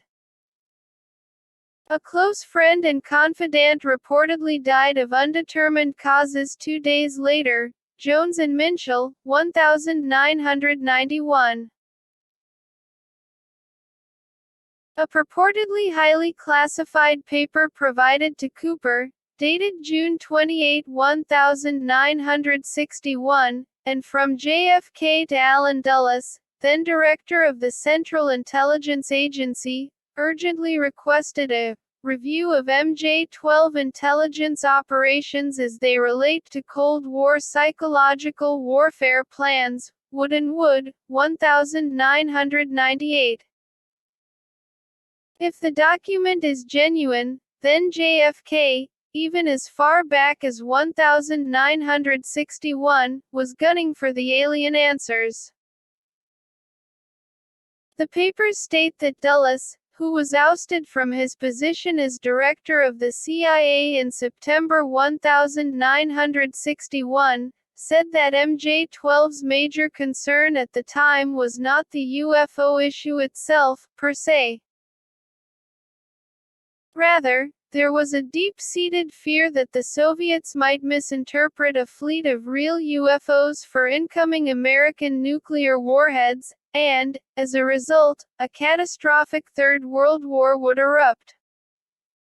Dulles, the Cooper files state, told the president in concerned fashion, the overall effectiveness about the actual Soviet response and alert status is not documented to the point where U.S. intelligence can provide a true picture of how Soviet air defense perceive unidentified flying objects, IBID. Realizing that a worldwide nuclear war might be provoked not by human aggression but by a mistakenly identified armada of alien craft, the Cooper files say JFK felt that he had no choice but to secretly share with the Russians the U.S. government's most guarded UFO information, not because the president had a particular desire to do so, but because he felt it was the only way to prevent the end of civilization resulting from a catastrophic blunder. The result, according to yet another of the Cooper papers, was that soon thereafter JFK ordered NASA's director, James Webb, to develop a program with the Soviet Union in joint space and lunar exploration, and stressed the need to help the Soviets understand the differences between genuine UFOs and high-flying military hardware of the U.S. military. Kennedy, Khrushchev, and the UFO problem. Of all the Cooper files that reference JFK and UFOs, without doubt the most controversial and, some might say, wholly outrageous, is that which is alleged to be a transcript of a 1963 telephone conversation between Kennedy and the Soviet Premier, Nikita Khrushchev. With the title of UFO Working Groups, it reads like this. Kennedy, Mr. Premier, a situation has developed that affects both our countries and the world, and I feel it necessary to convey to you a problem that we share in common. Khrushchev, Mr. President, I agree. Kennedy, as you must appreciate, the tension between our two great nations has often brought us to the brink of showmanship with all the tapestry of a Greek comedy and our impasse last year. Author's note. This is almost certainly a reference to the Cuban Missile Crisis of 1962, was foolish and deadly. The division that separates us is through misunderstanding, politics, and cultural differences. But we have one thing in common which I would like to address to your working group on the UFO problem. Khrushchev. Yes, I agree with your assessment. We nearly tied the knot that divides us permanently. Our working group believes the same way as yours. The UFO problem presents grave dangers. Kennedy, then you agree, Mr. Premier, that we should cooperate together on this issue? Khrushchev, yes, Mr. President. Kennedy, Mr. Premier, I have begun an initiative with our NASA to exchange information with your Academy of Sciences in which I hope will foster mutual concern over this problem and hopefully find some resolution. I have also instructed our CIA to provide me with full disclosure on the phantom aspects and classified programs in which I can better assess the situation. Can you persuade your KGB to do likewise? Khrushchev, Mr. President, I cannot guarantee full cooperation in this area, but I owe it to future history and the security of our planet to try. As you must know, I have been somewhat limited in my official capacity as party chairman to order such cooperation in this area. We too feel that the UFO is a matter of highest importance to our collective security. If I can arrange for a secret meeting between our working groups at a secret location and at a time designated by you, I feel that this much on my part can happen. Kennedy, Mr. Premier, if a meeting at this level can convene, it will be an important first step. It will lead to more dialogue and trust between our countries and reduce the ever-present threat of nuclear war. Khrushchev, yes, Mr. President, it will. Kennedy, then we are in agreement. Khrushchev, yes. Kennedy, yes. Until we talk again, Wood and Wood, 1998. In the scenario outlined to Timothy Cooper, Majestic 12 was wholly against sharing with the Soviets all that it knew about the flying saucer phenomenon, even if doing so might have reduced the risk of an accidental nuclear war. Coupled with the President's determination to bring down the U.S. government's House of UFO Secrets, the members of Majestic 12 saw only one option in their future: Kennedy had to go, as in permanently. It would not be long before Dealey Plaza, in Dallas, Texas, was chosen as the place where JFK would take his last breaths, something that was guaranteed to ensure the government's policy of overwhelming UFO secrecy remained intact. Such a scenario is bolstered by yet another batch of MJ-12-originated documentation that expresses concerns about inquiries Kennedy had made, regarding our activities which we cannot allow, and sensitive files that would connect MJ-12 to JFK's murder. Ibid. Bill Cooper, From JFK to UFOs to RIP. Forget Lee Harvey Oswald. JFK was killed by the man behind the wheel, in full view of the people of Dallas and thousands of cameras.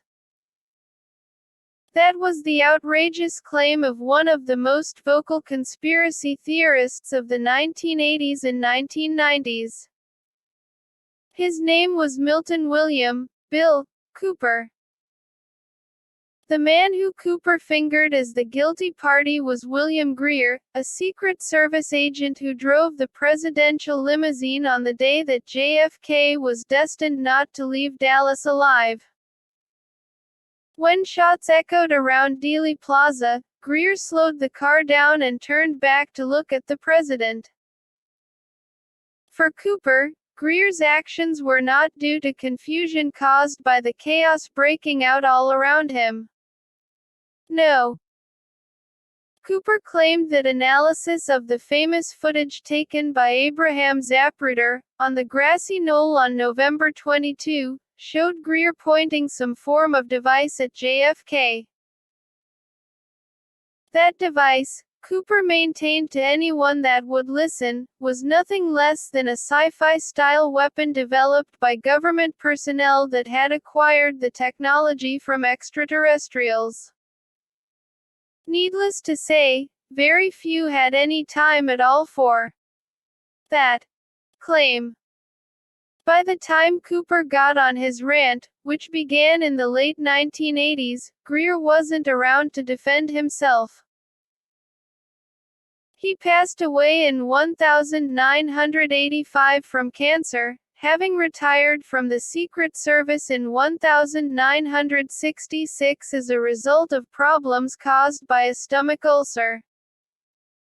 In a strange piece of irony, Cooper himself died by the bullet. In the summer of 1998, he was formally charged with tax evasion. Cooper told the government where to go and what to do. What the government did, on November 5, 2001, was to dispatch deputies to Cooper's Arizona home. A shootout soon erupted. Cooper, like JFK, was soon full of lead. This, in essence, all amounts to the unofficial story of the JFK UFO connection. To be sure, it's quite a saga, to say the very least. But can it be vindicated? Is there any evidence to suggest that JFK actually was gunned down to prevent the world knowing the truth about UFOs? Incredibly, such a scenario cannot be ruled out. Kennedy, NASA, and the race for space. There's no doubt at all that in the lead-up to his death on November 22, 1963, JFK was taking a proactive stance on the matter of outer space affairs. As a perfect example, on September 12, 1962, JFK gave a very well-received lecture at Rice Stadium, Houston, Texas, in which he explained his plans for America's role in the world of off-Earth travel.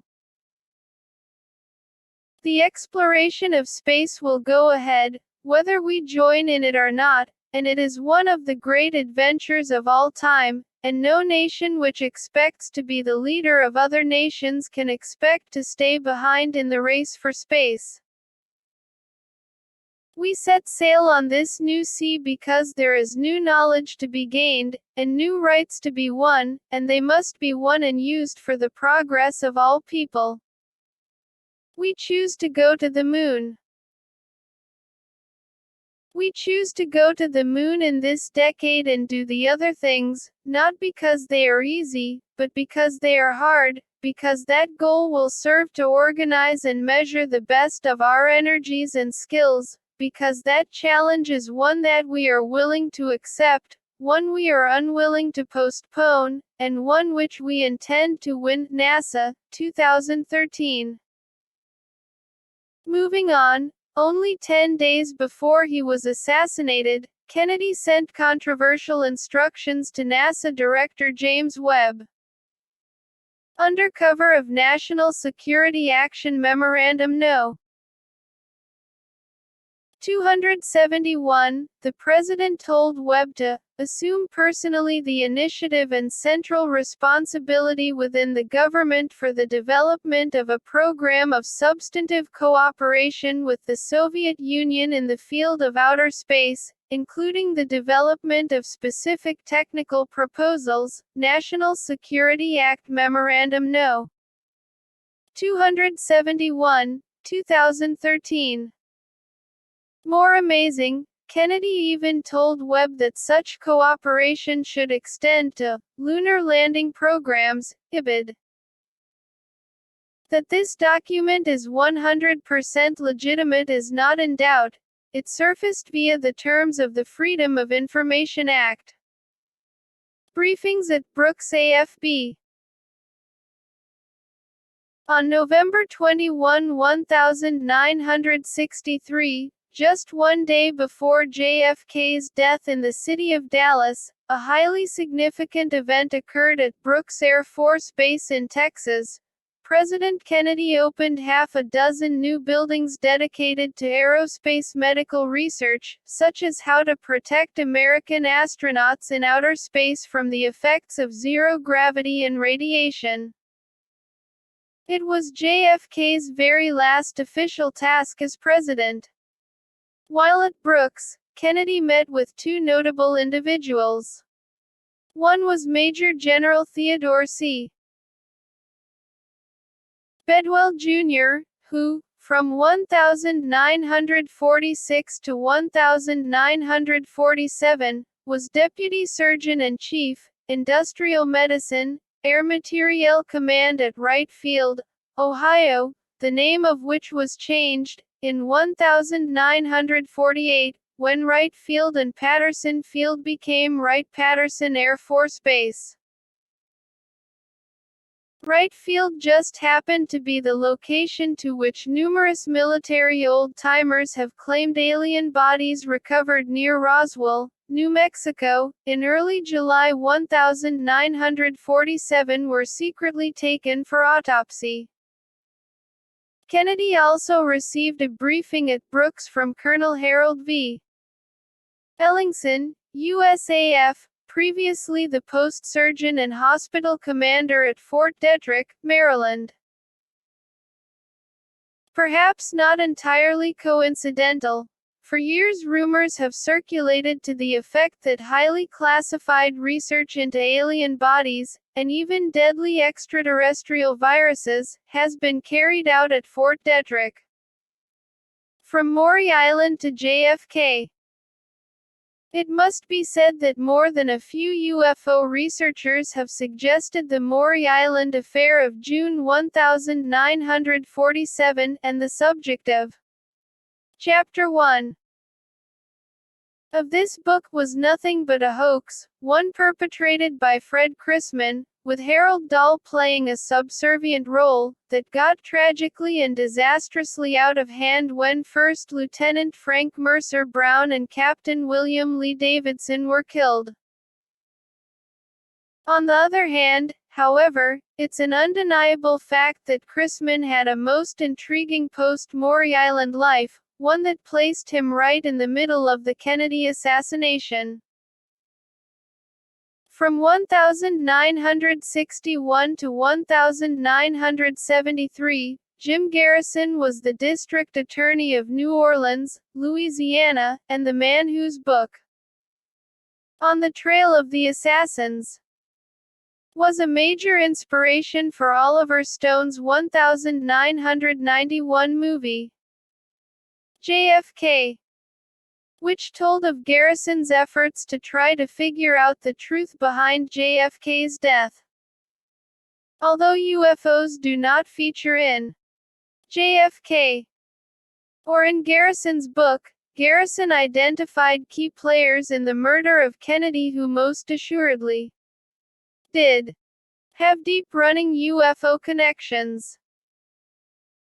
During the course of Garrison's investigations, the name of none other than Fred Chrisman came up on more than a few occasions, specifically as someone allegedly linked to the killing of JFK, and maybe even directly involved.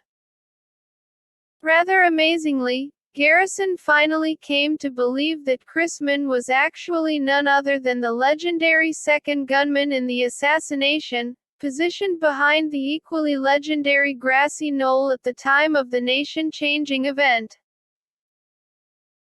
Although the case against Chrisman was not strong enough to bring to court or confirm anything definitive, it's intriguing that William Torbett, the pseudonymous source behind a 1970 book, Nomenclature of an Assassination Cabal, made no bones at all about fingering Chrisman as one of 3 hobos taken into custody right after the killing of the president and who were found hanging around in the rail yard that sat next to Dealey Plaza's grassy knoll.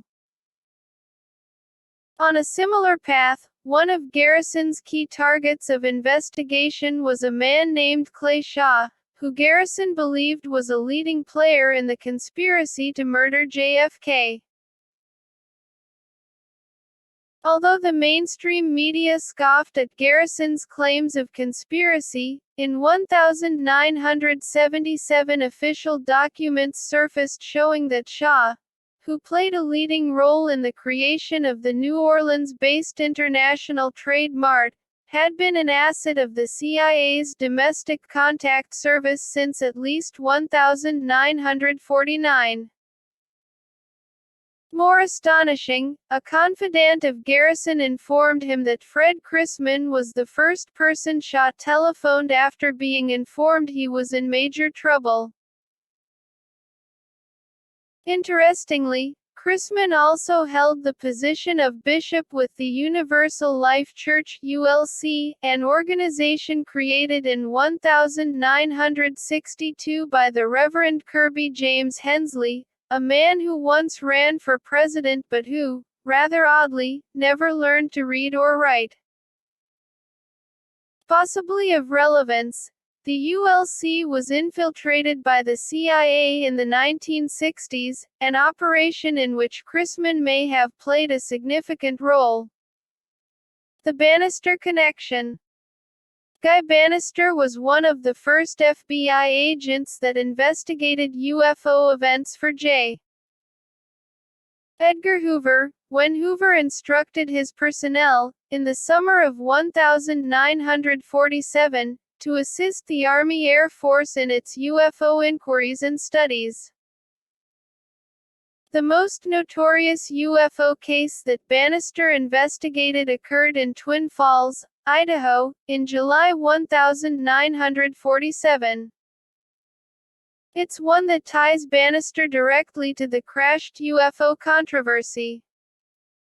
The following is extracted from the Tacoma News Tribune of July 12, 1947, Tacoma, of course, being the location of the notorious Maury Island affair.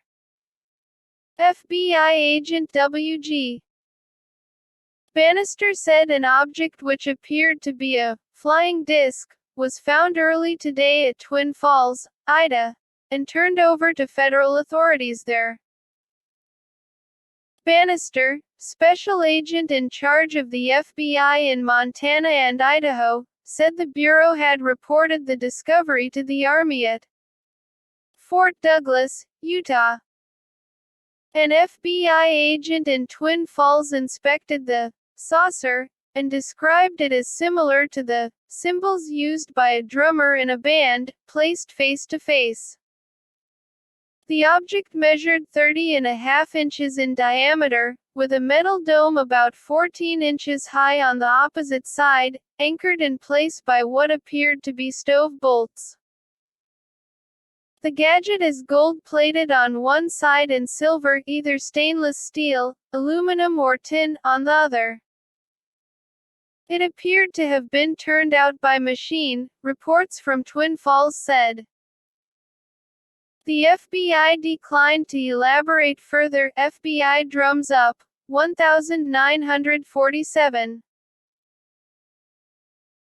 This particular incident was ultimately proved to have been nothing more than a good-natured prank, though initially it caused waves of alarm amongst the FBI and the Army, something that led Bannister to be briefed on salient points of the UFO issue by military personnel from Fort Douglas, Utah.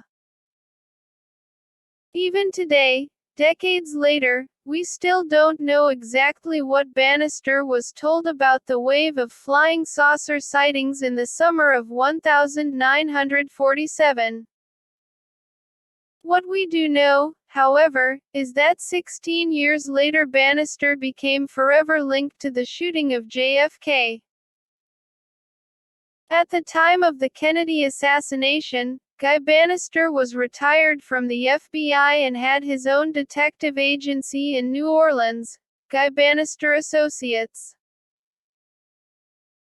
He soon came to the attention of Jim Garrison, partly because of a Bannister-Oswald connection, the building in which Bannister's office was housed had two addresses, one of which was used by Oswald when he was doing work for the Fair Play for Cuba Committee.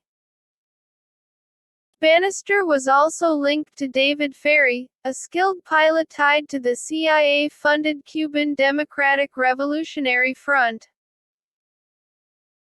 Interestingly, Jim Garrison knew Bannister back in the 1940s, as his own words reveal. When he was in the police department, we had lunch together now and then, swapping colorful stories about our earlier careers in the FBI. A ruddy-faced man with blue eyes which stared right at you, he dressed immaculately and always wore a small rosebud in his lapel, ibid. That, at the time, Garrison and Bannister were in Tacoma, makes it more than possible that both men knew of the Maury Island events, too. Lee Harvey Oswald and Area 51.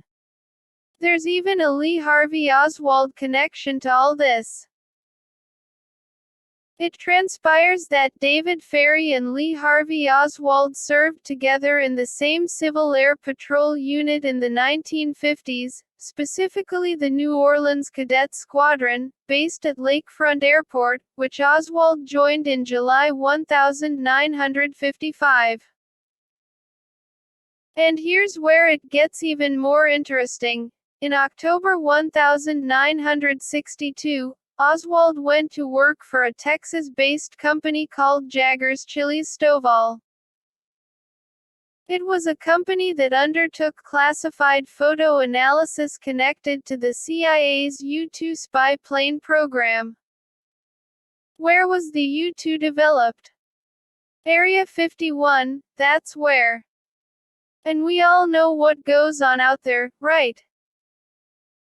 It's also worth noting that in 1979, the House Select Committee on Assassinations (HSCA), which looked into the matter of Kennedy's death and concluded there was a conspiracy to kill the president, recorded in its report that HSCA members had uncovered strong evidence of a link, albeit an unclear link, among Oswald, Ferry, and Shaw that could be traced back to about 12 weeks before JFK was shot. Is it possible that Oswald, Ferry, Shaw, Bannister, and Chrisman were all hired by a shadowy cabal that wanted JFK dead because of his plans to go public with what he knew about the UFO phenomenon? It may sound incredible, yet, as we have seen, undeniable UFO threads run right through pretty much the entirety of the Kennedy assassination saga. And hiring people who may have been in on the UFO secrets from the very beginning in 1947, specifically Bannister and Chrisman, and who understood the need to maintain the saucer-filled status quo, makes even greater sense. More than 50 years after President Kennedy's tragic death shocked not just a nation but the entire world, the events of November 22, 1963 are still shrouded in mystery and intrigue, much to the satisfaction of certain, powerful figures in officialdom that know the truth about UFOs, one strongly suspects. C. HAPTER 9. T. He. M. ICROWAVE. I. NCIDENT. We have contact. Scoreton, which can also be spelled Scoreton, is a small, old village located in the English county of Devonshire.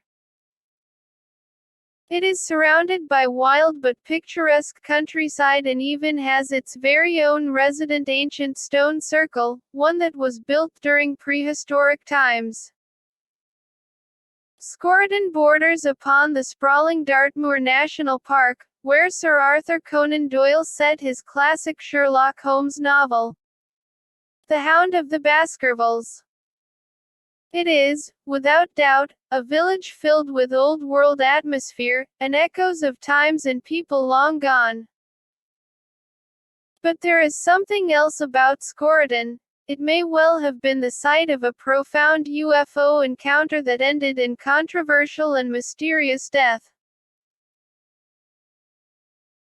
Although the event in question occurred on April 24, 1965, we first have to address what happened exactly one day earlier, when one of the most lauded, laughed at, criticized, and revered characters in ufology died.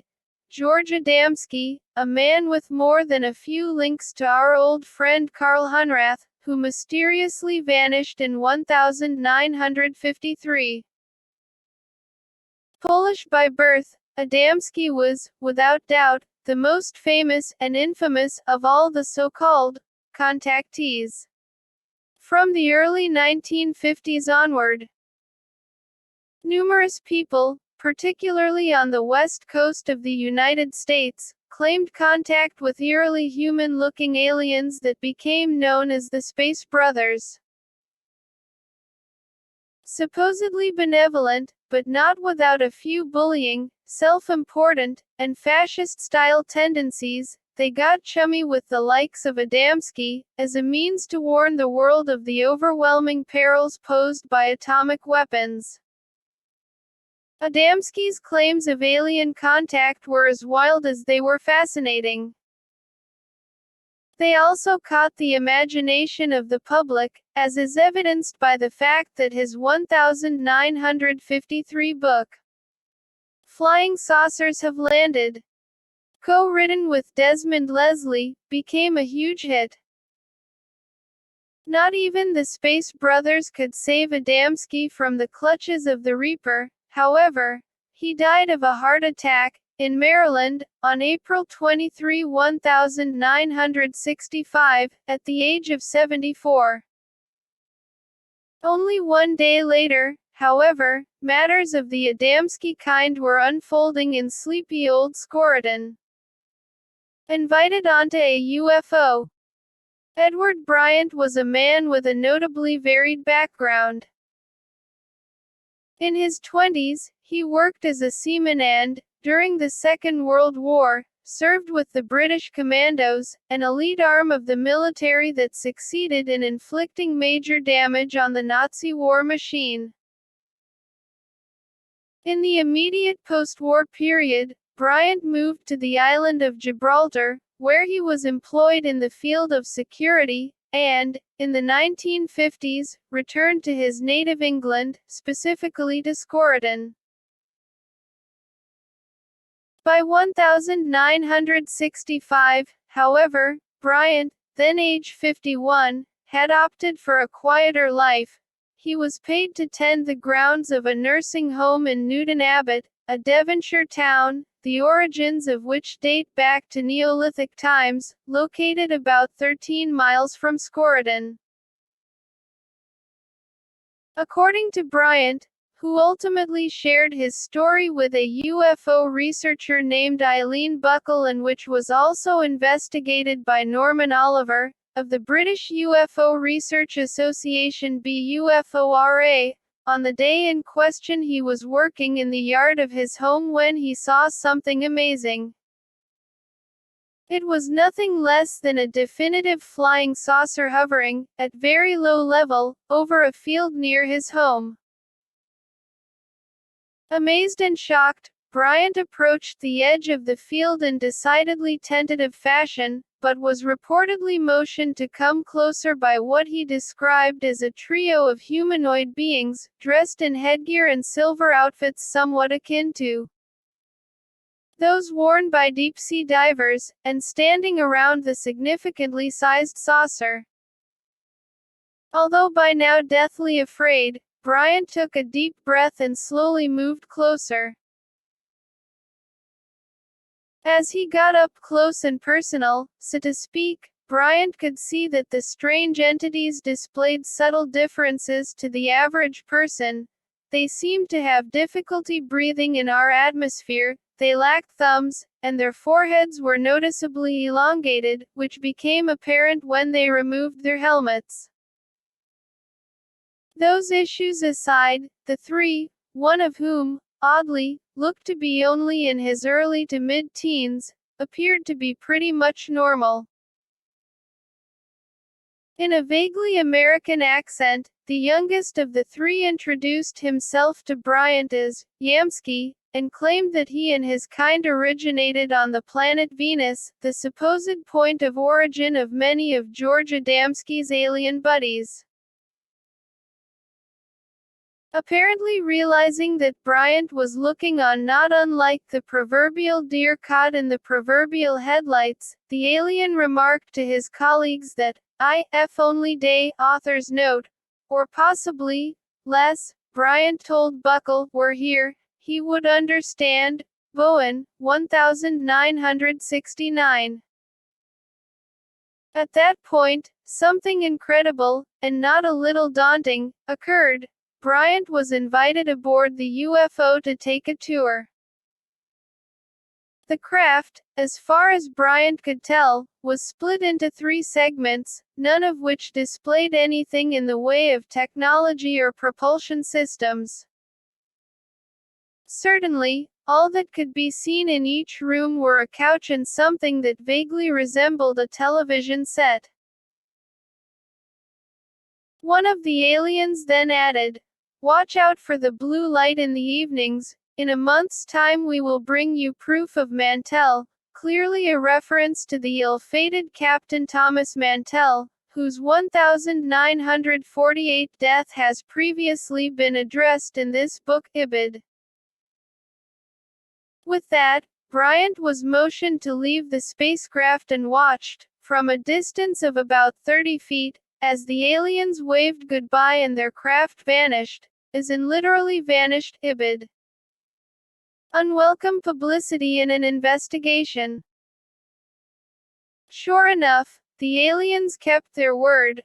Late one night, about 6 weeks later, what was assumed by Bryant to be the very same UFO flew low over the cottage in which he and his family lived, making a loud, echoing noise. As it did so, on the morning after, just as dawn was breaking, Bryant left his home for work in nearby Newton Abbot, but was delayed by the discovery of 2 things on the ground: a strange, glowing piece of metal and a small container, in which was a piece of parchment. It was a parchment that read, "Adelpho's Adelpho." Unsure what to do, Bryant, after a few days spent quietly pondering on the matter, confided in his wife, who, in no uncertain terms, told him he was talking complete and utter nonsense.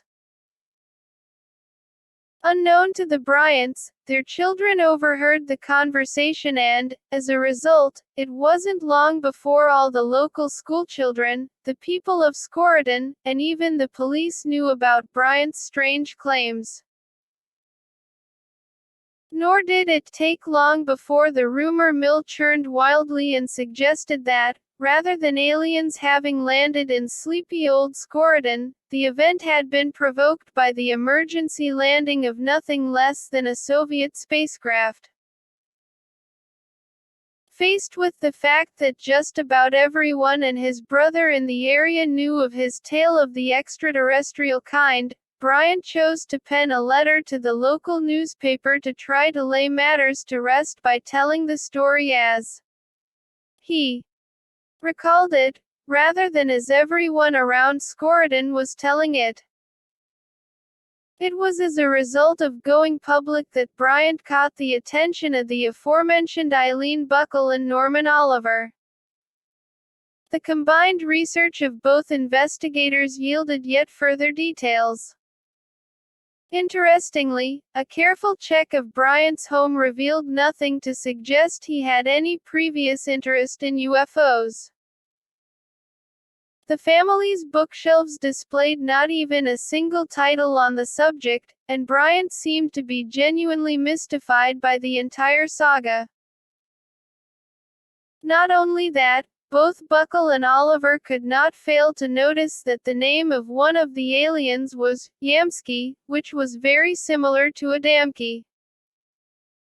Moreover, the references to day and or less was suggestive of Adamski's co-author on Flying Saucers Have Landed.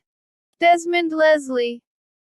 That Adamski died only one day before Bryant's encounter only muddled matters even more. Then there was the matter of the strange piece of metal that Bryant found outside of his home. Incredibly, it was found to have come from an aircraft, but it was never shown to have been, as the aliens supposedly claimed to Bryant, proof of Mantell, Ibid. Eileen Buckle, who wrote an entire book on the case, The Scorodon Mystery, remained open-minded on the whole affair and gave Bryant the benefit of the doubt. Norman Oliver, however, was far less open-minded and concluded that the entire matter was a hoax dreamed up by Bryant. Unfortunately, it was impossible to ascertain the facts completely, as Bryant, on June 24, 1967, and when the investigation was still very much going on, died suddenly from the effects of a fast-acting brain tumor. And it's now that we come to the most disturbing aspect of the Scorodon saucer and Edward Bryant. And why is it so disturbing? Simple. It suggests that Bryant's death by brain tumor was provoked by his UFO encounter, albeit in a decidedly alternative and incredible fashion. Blowing the whistle. At one point or another, most UFO researchers will cross paths with what might be termed a ufological whistleblower, one who wishes to impart highly classified data on UFOs, as a means to help get the truth out to the research community, the public, and the media. For Rich Reynolds, a much respected investigator of the UFO puzzle, such a conspiratorial crossing of paths occurred in the late 1970s. It was back then that Reynolds was contacted by a decidedly Machiavellian character named Bosko Nedeljkovic, a man whose first name, rather oddly, was the same as that of Karl Hunrath's aircraft-destroying machine that caused both the FBI and George Adamski so much grief in 1953. Now dead, Nedeljkovic was a Yugoslavian employed, in the 1950s, by the U.S. Department of State's Agency for International Development, AID, which also had deep and winding links to the CIA. In later years, Nedeljkovic worked on highly classified programs for the Department of Defense. He was, as one might astutely assume, a man with many fingers in just about as many secret pies. According to Nedeljkovic, in the 1960s, secret elements of officialdom were engaged in the deliberate fabrication of UFO events using controversial methods similar to those that were born out of the CIA's MKUltra project that began in the 1950s, and that, as we have seen, led to the 1953 death of U.S. Army biochemist Frank Olson. That's to say, mind-altering cocktails, coupled with hallucinogenic drugs, were being used on unwitting members of the general public to convince them they had undergone encounters of the extraterrestrial variety when the reality was very different. As for the reasons behind this strange project, they appear to have been distinctly twofold. 1. To determine how successfully the human brain could be scrambled into thinking it had experienced something incredible that actually had no reality to it, and 2. To stage manage faked, mind-manipulated events to try to figure out how the general populace might react to real encounters with extraterrestrials, should such entities one day appear en masse.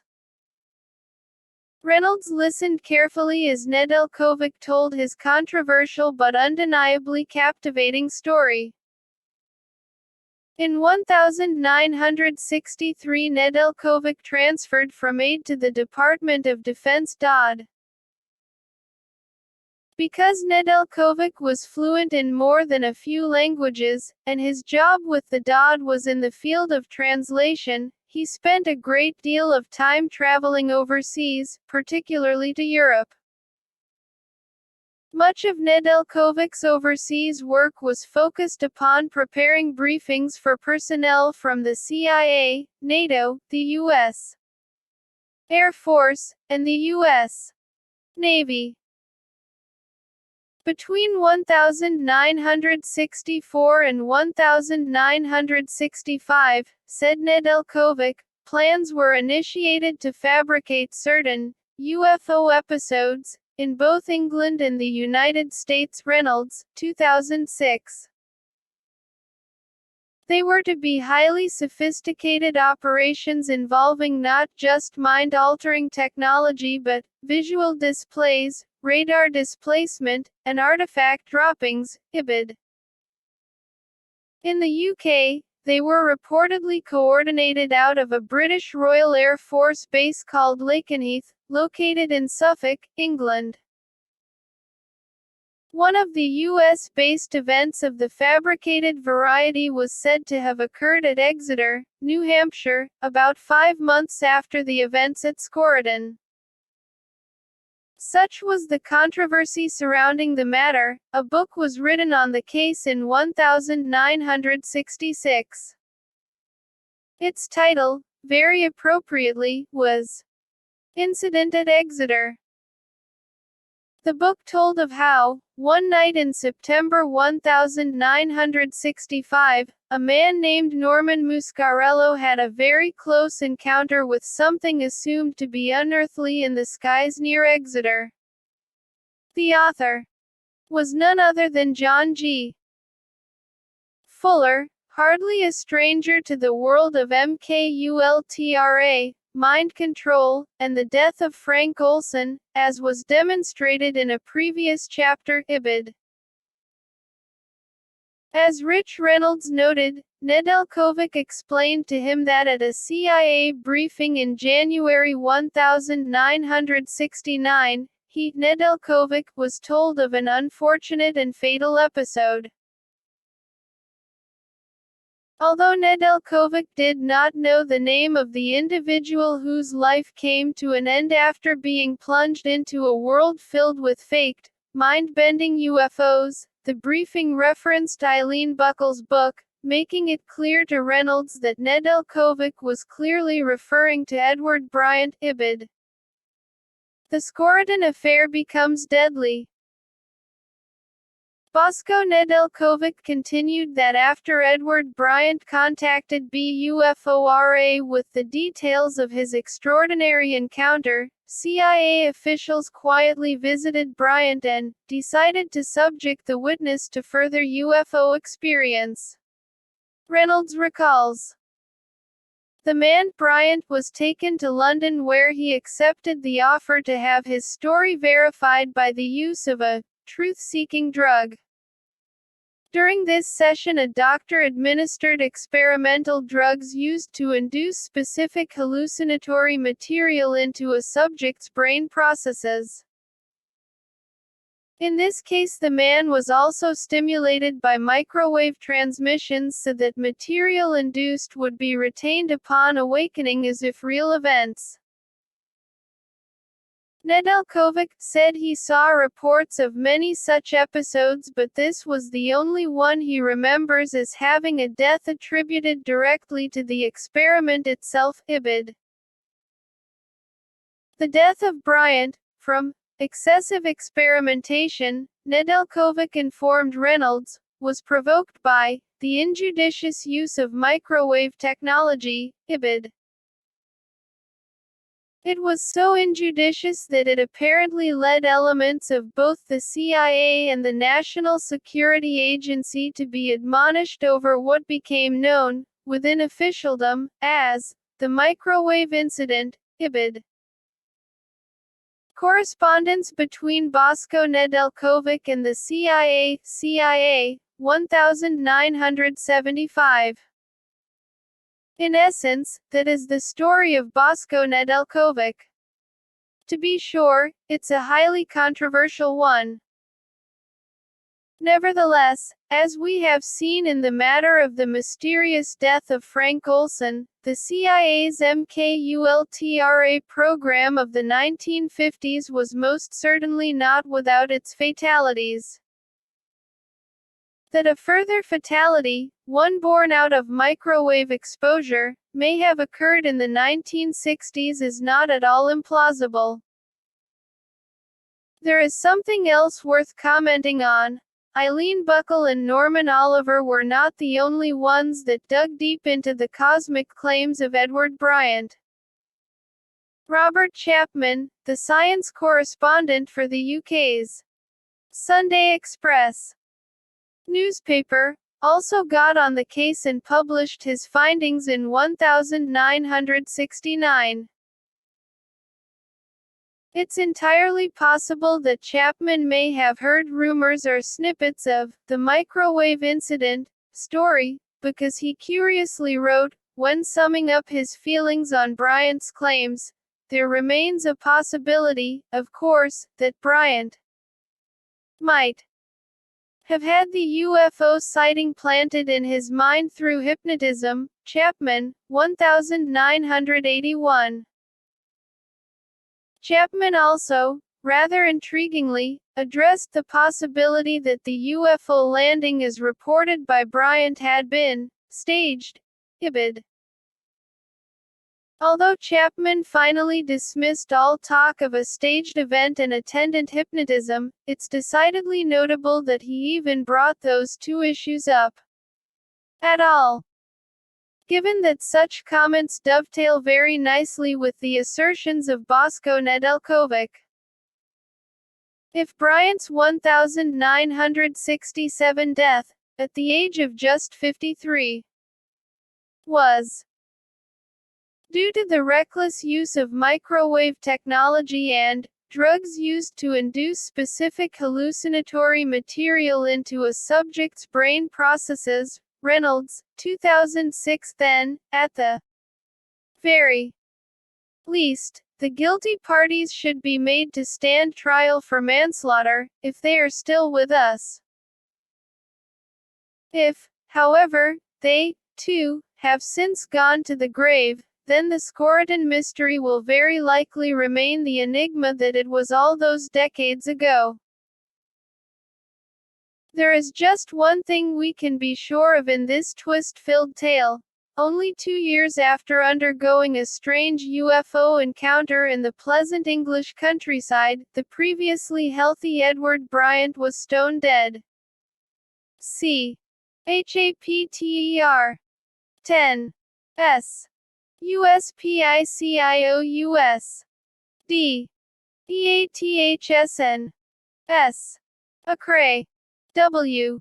Orc. Fatalities in the defense world.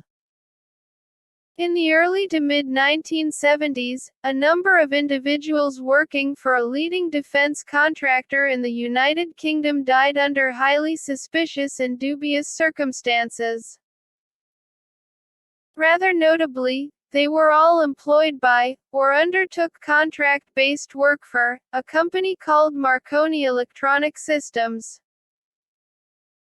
Also known as GEC Marconi, it was, in 1999, taken over by British Aerospace and is now known as Base Systems Electronics Limited. It's a company whose research is at the forefront of cutting-edge technologies in the fields of advanced weaponry, electronics, lasers, underwater-based weapon systems, and space satellite components. More intriguing is the fact that the location where the unfortunate souls worked became a brief hotspot for UFO activity. The first death in question, which occurred in 1973, involved a man named Robert Wilson, a former employee of a Marconi factory in the English town of Chelmsford.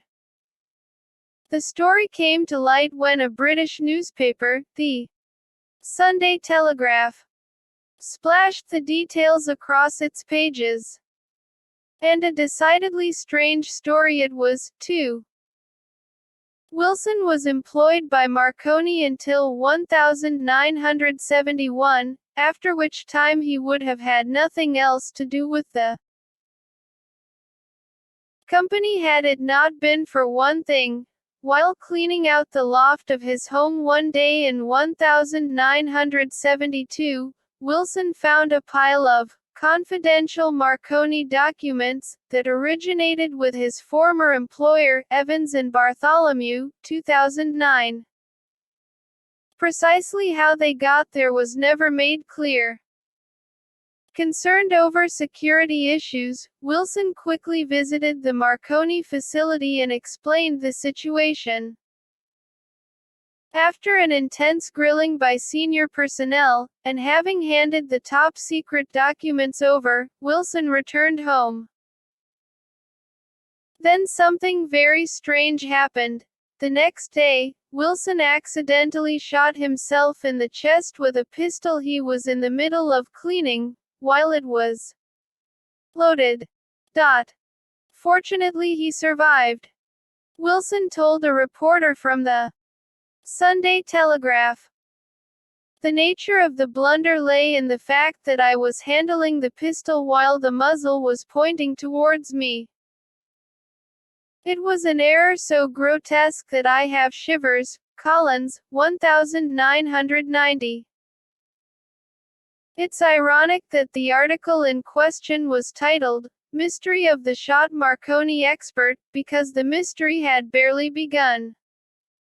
1 year later, Wilson was dead. He was found in his garage, overcome by carbon monoxide fumes, not unlike Morris K. Jessup in a certain Florida park 14 years previously. Very oddly, it seemed that Wilson had been working on his car with the engine running and the garage door shut. And then there came another development. Practically no time at all after Robert Wilson's death, a young man named Gerard Jack Darlow died in his small, Chelmsford apartment, from a deep knife wound to the chest. 22-year-old Darlow, too, worked in the very same Marconi facility as had Wilson. The official verdict was that the fatal wound that ended Darlow's life in May 1973 was self-inflicted. Marconi's UFOs. Rather notably, during the same time frame that Gerard Jack Darlow died, there was a series of UFO sightings over the Marconi complex at which both he and Robert Wilson worked. Prepared by an arm of the British police force called Special Branch, one of the key roles of which is to investigate terrorism-based activity in the UK, is a now declassified document on the encounters titled, Unidentified Aircraft, Marconi, New Street, Chelmsford, May 12, 1973.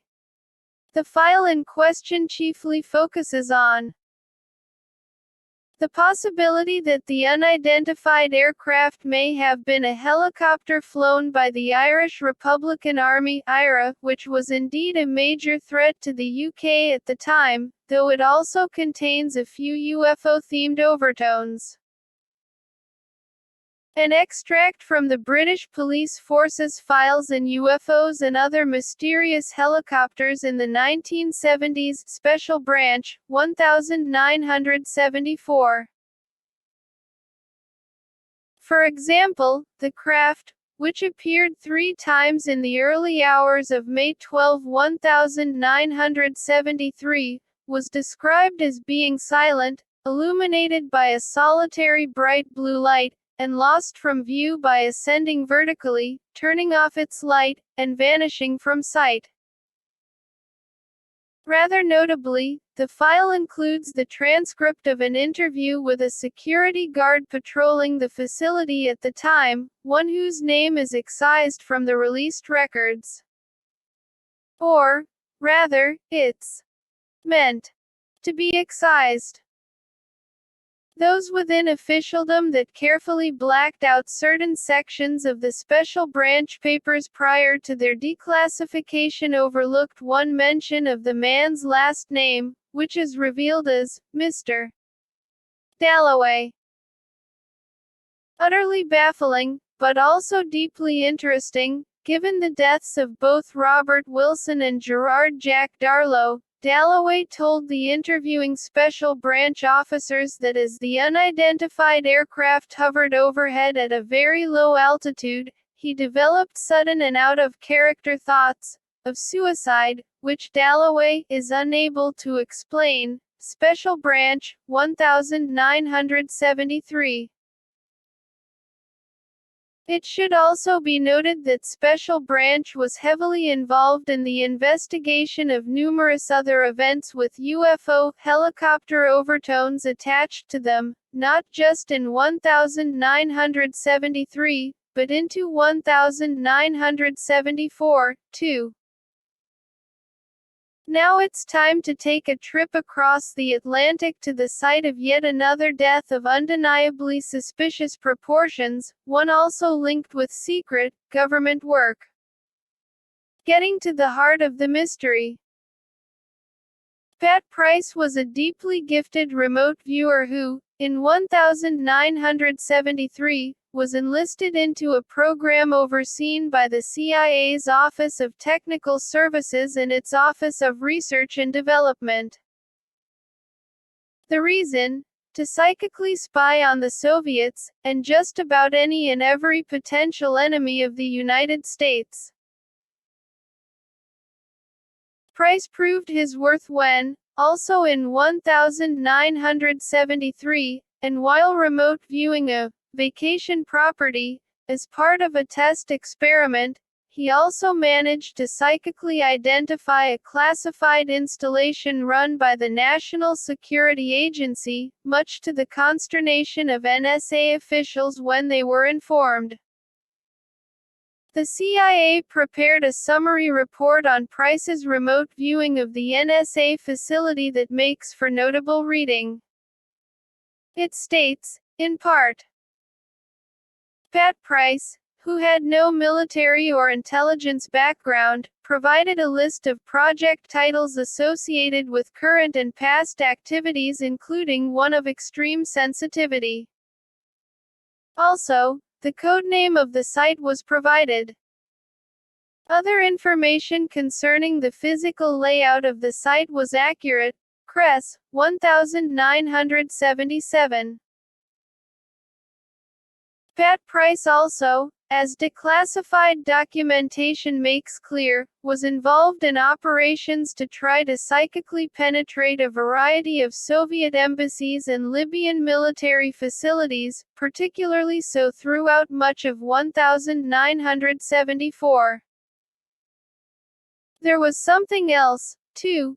Price became obsessed with the idea that there were hostile aliens living deep within Alaska's gigantic Mount Hayes. Interestingly, Price, having extensively remote viewed the mountain and its interior, said the aliens were, outwardly at least, very human-like in appearance, aside from minor differences in their eyes, although their internal organs differed to significant degrees. Disturbingly, Price claimed the aliens used thought transfer for motor control of us, and were responsible for strange activity and malfunction of U.S. and Soviet space objects. Schnabel, 1997.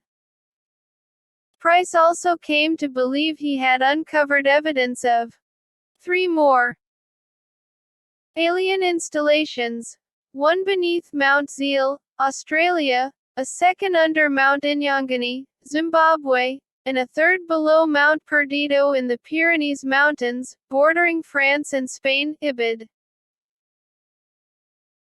Price would undoubtedly have continued his work into the controversial domain of underground extraterrestrials had it not been for one thing that surfaced out of the blue early on the morning of July 14, 1975, a fatal heart attack.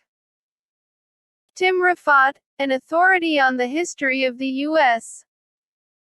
government's remote viewing programs, says of Price's untimely death. It was alleged at the time that the Soviets poisoned Price. It would have been a top priority for the KGB to eliminate Price, as his phenomenal remote viewing abilities would have posed a significant danger to the USSR's paranormal warfare buildup. He may also have been the victim of an elite group of Russian Psi warriors trained to remotely kill enemies of the Soviet Union. Rafat, 2001. The days leading up to death. It is known that in the days that preceded his passing, Price had meetings in Washington, D.C., with representatives of the National Security Agency and the Office of Naval Intelligence, specifically to discuss remote viewing-themed work he was doing for both of them. From there, Price flew to Salt Lake City, Utah, where he visited with his son for several hours, then took a flight to Las Vegas, Nevada. The purpose was to have a friend safeguard a collection of documents should anything happen to Price while he was in Las Vegas.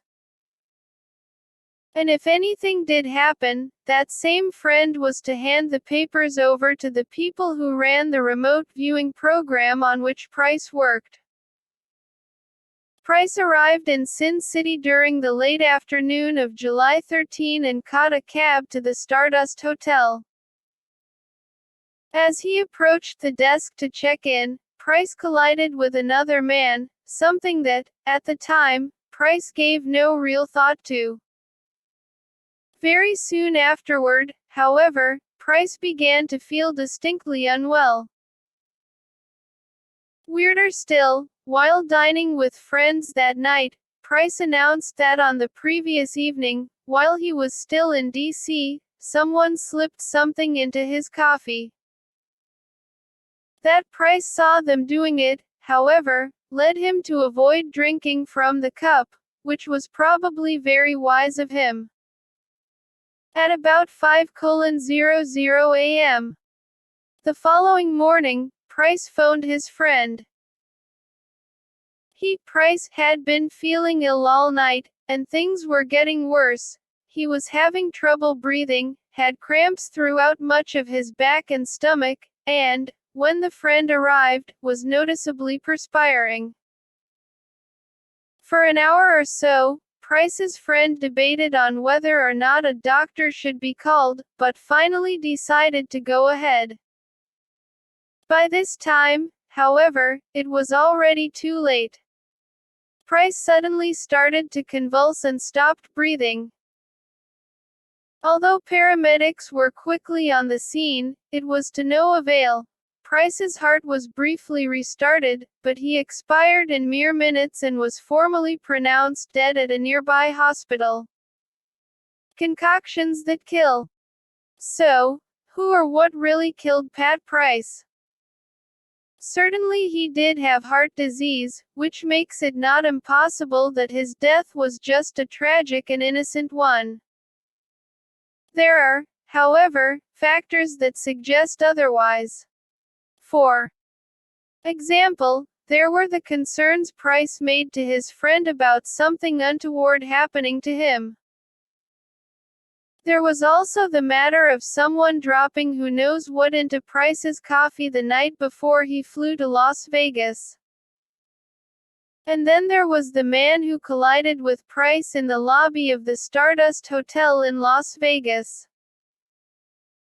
This latter issue brings very much to mind the notorious death of a man named Georgy Markov, in London, in 1978. A Bulgarian writer who was deeply critical of the iron-fisted regime in his home country, Markov defected to the West, eventually settling in London, after first spending time with his brother in Italy. For the Bulgarian police and intelligence services, Markov was a man they wanted gone, and particularly so when his profile and denunciation of the Bulgarian government increased, now that he was safely in the West. Markov didn't remain safe for long, however. On the morning of September 11, 1978, Markov was headed to the headquarters of the BBC, where he worked. He crossed the Waterloo Bridge, which spans the River Thames, and was waiting for a bus when a man behind him got a little bit too close for comfort. It appeared that the man had lost his balance and, as he fell to the ground directly behind Markov, his umbrella stabbed Markov in the leg. The man quickly grabbed the umbrella and vanished into the London crowds. This was no accident, however. With his leg stinging, Markov made his way to work, and told his friends and colleagues of the strange encounter. In just a few hours, Markov developed a major fever, and he died 3 days later from the effects of ricin poisoning, ricin being a toxic protein found in castor oil plant seeds. An autopsy revealed the presence of a small pellet in Markov's leg, exactly where the accidental stabbing occurred. Although the culprit has never been formally identified and charged, fingers, even those of Scotland Yard, point in the direction of the former Soviet Union's KGB and the secret police of the Bulgarian government, possibly working in tandem with each other.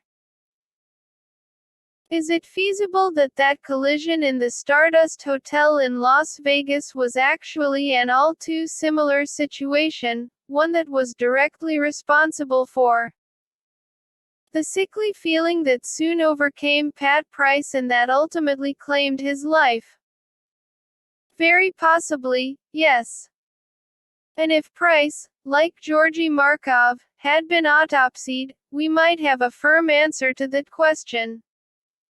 Sadly, we don't. There is another possibility, too, that Price's death by heart attack was prompted by even stranger means. Murder by microwave and psychic phenomena. In Chapter 7 of this book, on the subject of the controversial death in 1959 of Morris K. Jessup, I referenced a March 1976 report titled, Biological Effects of Electromagnetic Radiation, Radio Waves and Microwaves, Eurasian Communist Countries, which was prepared for the Defense Intelligence Agency (DIA) by Ronald L. Adams and Dr. R.A. Williams of the U.S. Army's Medical Intelligence and Information Agency. The document is made notable, and deeply relevant to the death of Pat Price, because it makes significant mention of how a heart attack can be induced via the use of directed, microwave technology. In a section of the document titled, Cardiovascular System, Adams and Williams note, heavy emphasis has been placed on investigations involving electromagnetic radiation on the cardiovascular system. Effects on hemodynamics include blood pressure variations and cardiac arrhythmias. Comparison of a group of engineers and administrative officials who were exposed to microwaves for a period of years and an unexposed control group revealed a significantly higher incidence of coronary disease. Exposure may, therefore, promote an earlier onset of cardiovascular disease in susceptible individuals. Adams and Williams, 1976. And let's not forget that this particular document deals with the use of microwaves from the perspective of utilizing them as weapons against targeted individuals. But the real icing on the cake comes in the form of a 1978 document, also prepared for the Defense Intelligence Agency, but this time by the U.S. Air Force's Foreign Technology Division (FTD) at Wright-Patterson Air Force Base Dayton, Ohio. In 1978, the FTD, having had long-standing involvement in the investigation of UFO reports. Its title is Parafsix R&D, Warsaw Pact, and it is an in-depth study of the Warsaw Pact's extensive research into such issues as psychic phenomena, ESP, mind reading and, rather notably, the use of paranormal powers to provoke a heart attack. The one person who, more than any other, caught the attention of the DIA and the FTD on this matter was Gennady Alexandrovich Sergeyev, a doctor of technical services at the Leningrad-based Institute of Physiology. One of the most gifted psychics that Sergeyev worked with was a woman named Nina Kulagina. It was during the course of their work together, specifically in 1970, that Sergeyev came to realize not just how amazing Kulagina's talents were, but how potentially deadly they could be, too. The FTD noted in its report that, on one occasion, Kulagina attempted to increase the heart rate of a skeptical physician. Parafsix R&D, Warsaw Pact, 1978. She did far more than that, as the documentation makes abundantly clear. Electroencephalogram, electrocardiogram, and other parameters were measured, which revealed that, within 1 minute after the experiment began, the heart activity of the physician reached dangerous levels, and the experiment was terminated. IBID. The entire issue was considered to be a serious intelligence problem, IBID. No doubt about that.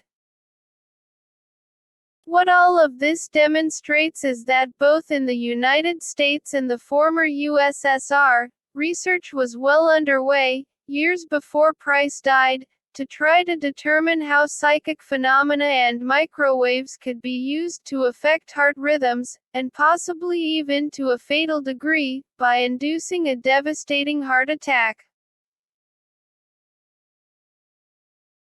Coupled with the possibility that someone may have slipped something into Price's coffee a day or so before his death, and not forgetting that curious collision in the lobby of the Stardust Hotel, and also the possibility that the aliens of Mount Hayes, Mount Zeal, Mount Inyangani, and Mount Perdido wanted him gone too, before he psychically uncovered even more of their underground network, it might be argued that not only were the odds stacked against Price, but he really didn't stand a chance in hell. C. HAPTER 11. AD. EADLY. D. ISK in the D. ESERT. Secret Files in a UFO Down. In July 1993, a lengthy, and undeniably controversial, document was mailed anonymously to a U.S.-based UFO researcher named Elaine Douglas. It was titled, Research Findings on the Chihuahua Disk Crash, and was dated March 23, 1992. Whoever Douglas's insider source was, he or she appears to have had access to extraordinary, and highly classified, information on not just UFOs, but on human fatalities resulting from direct exposure to the flying saucer phenomenon. As to why Douglas, specifically, should have been on the receiving end of the report, there is an intriguing possibility. In 1993, the year in which she received the report, Douglas was the Washington, D.C. representative of a public group called Operation Right to Know (ORTK), a deeply proactive body that, at the time, was lobbying the U.S. government to release its UFO files, as in all of them, even the highly classified ones. ORTK was thrust into the limelight by the local media when its staff organized a highly visible picket march in the heart of D.C. In July 1993, the very same month Douglas obtained the illuminating document. Perhaps there were sympathetic insiders whose attention was caught by the near-unique activity then going down in the nation's capital. And, just perhaps, one of those insiders decided to secretly single out Douglas to be the one person who would get to know at least some of the truth behind the UFO phenomenon. The document begins on 25 August 74, at 2,207 hours, U.S. Air Defense radar detected an unknown approaching U.S.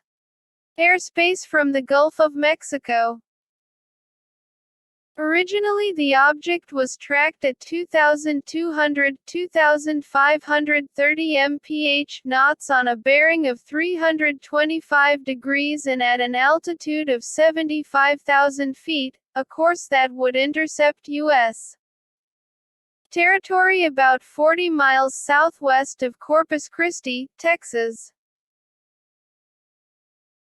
After approximately 60 seconds of observation, at a position 155 miles southeast of Corpus Christi, the object simultaneously decelerated to approximately 1,700–1,955 mph knots, turned to a heading of 290 degrees, and began a slow descent. Research findings on the Chihuahua disk crash, 1992.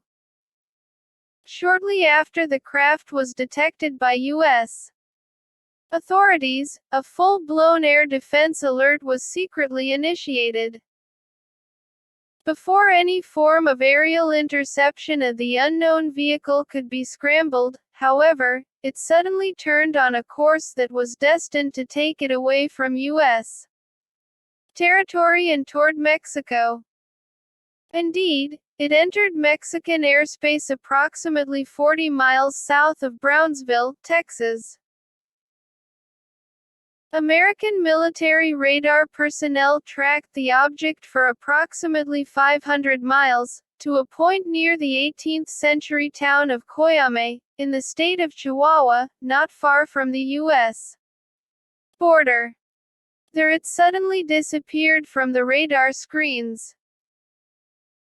Apparently, staff at additional military facilities was also monitoring the situation, as is evidenced by the fact that further data surfaced, which filled in the blanks of the opening minutes of the otherworldly affair. Continuing with the story, Douglas's confidant said that, during the course of its flight over Mexican airspace, the object leveled off at approximately 45,000 feet, then descended to around 20,000 feet. The descent was in what were described as level steps, rather than in a smooth curve or straight line, and each level was maintained for approximately 5 minutes. Ibid. The author of the report then noted, the object was tracked by 2 different military radar installations. It would have been within range of Brownsville civilian radar, but it is assumed that no civilian radar detected the object due to a lack of any such reports. IBID. The actual point of disappearance from the radar screens was over what was described as a barren and sparsely populated area of northern Mexico. At first, wrote Douglas's informant, it was assumed that the object had merely descended below the radar's horizon. Although a careful watch of the radar screens was duly maintained, the UFO was not tracked again. As will soon become apparent, there is a very good reason for the disappearance of the craft. At first, Douglas's source continued, it was assumed that the object had possibly been a meteor, chiefly as a result of its high speed and descending flight path.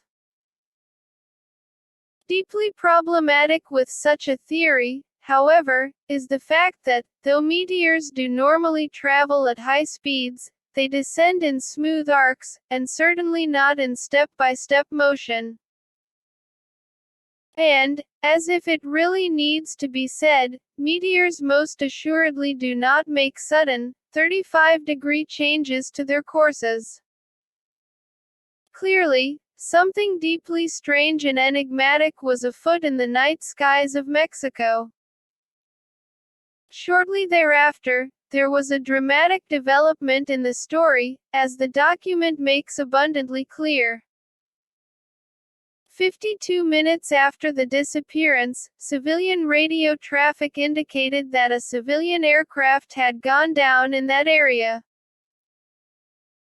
But it was clear that the missing aircraft had departed El Paso International with a destination of Mexico City, and could not, therefore, have been the object tracked over the Gulf of Mexico.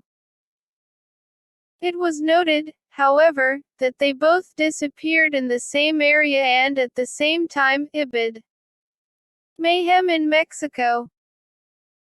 A sensational and extraordinary picture was coming together.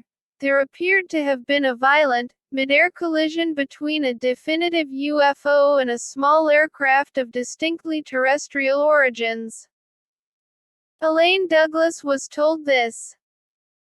With daylight the next day, Mexican authorities began a search for the missing plane. Approximately 1035 HRS, there came a radio report that wreckage from the missing plane had been spotted from the air. Almost immediately came a report of a second plane on the ground a few miles from the first. A few minutes later, an additional report stated that the second plane was circular-shaped and apparently in one piece although damaged. A few minutes after that, the Mexican military clamped a radio silence on all search efforts. IBID. Douglas's source confided in her that, by this time, all of the intercepted, and duly recorded, radio transmissions of the Mexicans were secretly being forwarded to senior personnel in the CIA for analysis, and possibly to 2 more agencies, too, although this latter point remained unconfirmed. The CIA immediately swung into action. A team, comprised of highly trained personnel, was put together with one goal in mind: to recover the strange, circular object that had collided with the small aircraft, which obviously happened to be in the same area at just about the worst time possible. It was made very clear to the recovery team that, if all attempts at diplomacy failed, the unknown craft was to be taken out of the hands of the Mexican military by force. And, if it really came down to it and there was no choice left available, by deadly force. There was a very good reason for this, as Douglas's contact explained to her. Requests were initiated at the highest levels between the United States and Mexican governments that the U.S. recovery team be allowed onto Mexican territory to assist. These requests were met with professed ignorance and a flat refusal of any cooperation, ibid. For the Mexicans, and quite understandably, it was a case of what happens in Mexico stays in Mexico.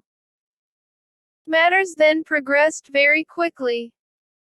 By 2100 HRS, 26 August 74, the recovery team had assembled and been staged at Fort Bliss, Texas. Several helicopters were flown in from some unknown source and assembled in a secured area. These helicopters were painted a neutral sand color and bore no markings.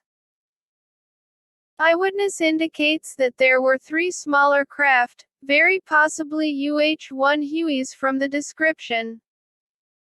There was also a larger helicopter, possibly a Sea Stallion. Personnel from this team remained with their craft and had no contact with other Fort Bliss personnel, ibid. Deaths in the desert. From what Elaine Douglas was told, it appears that such was the concern over what had occurred. U.S. spy satellites were vectored to photograph the crash site, and, just for good measure, American spy planes were ordered to take high-resolution photos of the impact area, too. It was then that the CIA realized there had been a major development. Although the site of the crash of both the aircraft and the UFO was located with ease, to the deep concern of U.S. intelligence was the fact that they were now no longer in sight. Both had vanished. The reason why soon became apparent. As the pilots of the spy planes scoured the area, they noticed in the distance a convoy comprised of military flatbed trucks, jeeps, and a variety of additional vehicles. There was, however, something very curious about the convoy. It was totally unmoving. On the one hand, this was a relief to the CIA. If a confrontation between American and Mexican forces did occur, then the fact that, for some odd reason, the convoy had come to a grinding halt in the desert, made it much easier for the U.S. military to move in, surround the Mexican personnel, secure the area, and take hold of the unknown aerial vehicle.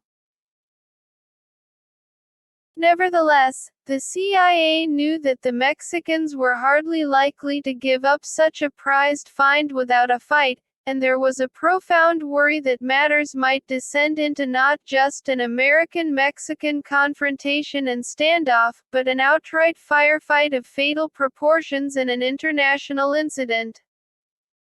An alien Alamo, one might justifiably say. Fortunately, such a potentially calamitous situation did not come to pass, but, as it transpires, for highly worrying reasons. Orders were given to the pilots of the reconnaissance aircraft to make low-level passes of the Mexican convoy, as a means to try to figure out why all of the vehicles had inexplicably stopped in the desert, rather than heading directly, and speedily, to the nearest military installation. The answer quickly became clear. As Douglas's source revealed, the aerial photographs taken by the crews showed all trucks and jeeps stopped, some with open doors, and 2 human bodies lying on the ground beside 2 vehicles. The decision was immediately made to launch the recovery team, but the actual launching was held up for the arrival of additional equipment and 2 additional personnel. It was not until 1,438 hours that the helicopters departed Fort Bliss, ibid. Not long after, a team of U.S. military personnel and a group of experts in the field of biological warfare were on the ground. Douglas was told, All convoy personnel were dead, most within the trucks. Some recovery team members, dressed in bioprotection suits, reconfigured the straps holding the object on the flatbed truck, then attached them to a cargo cable from the Sea Stallion. By 1714 HRS, the recovered object was on its way to U.S. territory. Before leaving the convoy site, members of the recovery team gathered together the Mexican vehicles and bodies, then destroyed all with high explosives. This included the pieces of the civilian light plane which had been involved in the mid-air collision. At 1746 HRS, the Hueys departed Ibid. Later that evening, the entire team finally made its way across the border and back into the United States. Their final destination was soon in sight, a point in the Davis Mountains, which are located in western Texas, about 25 miles northeast of the small town of Valentine.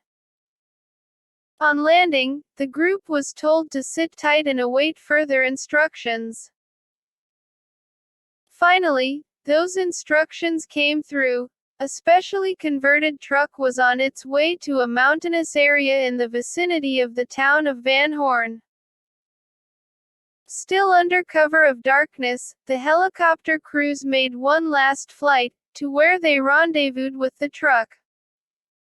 Douglas's contact outlined the next part of the story. The recovered disc was transferred to a truck large enough to handle it and capable of being sealed totally.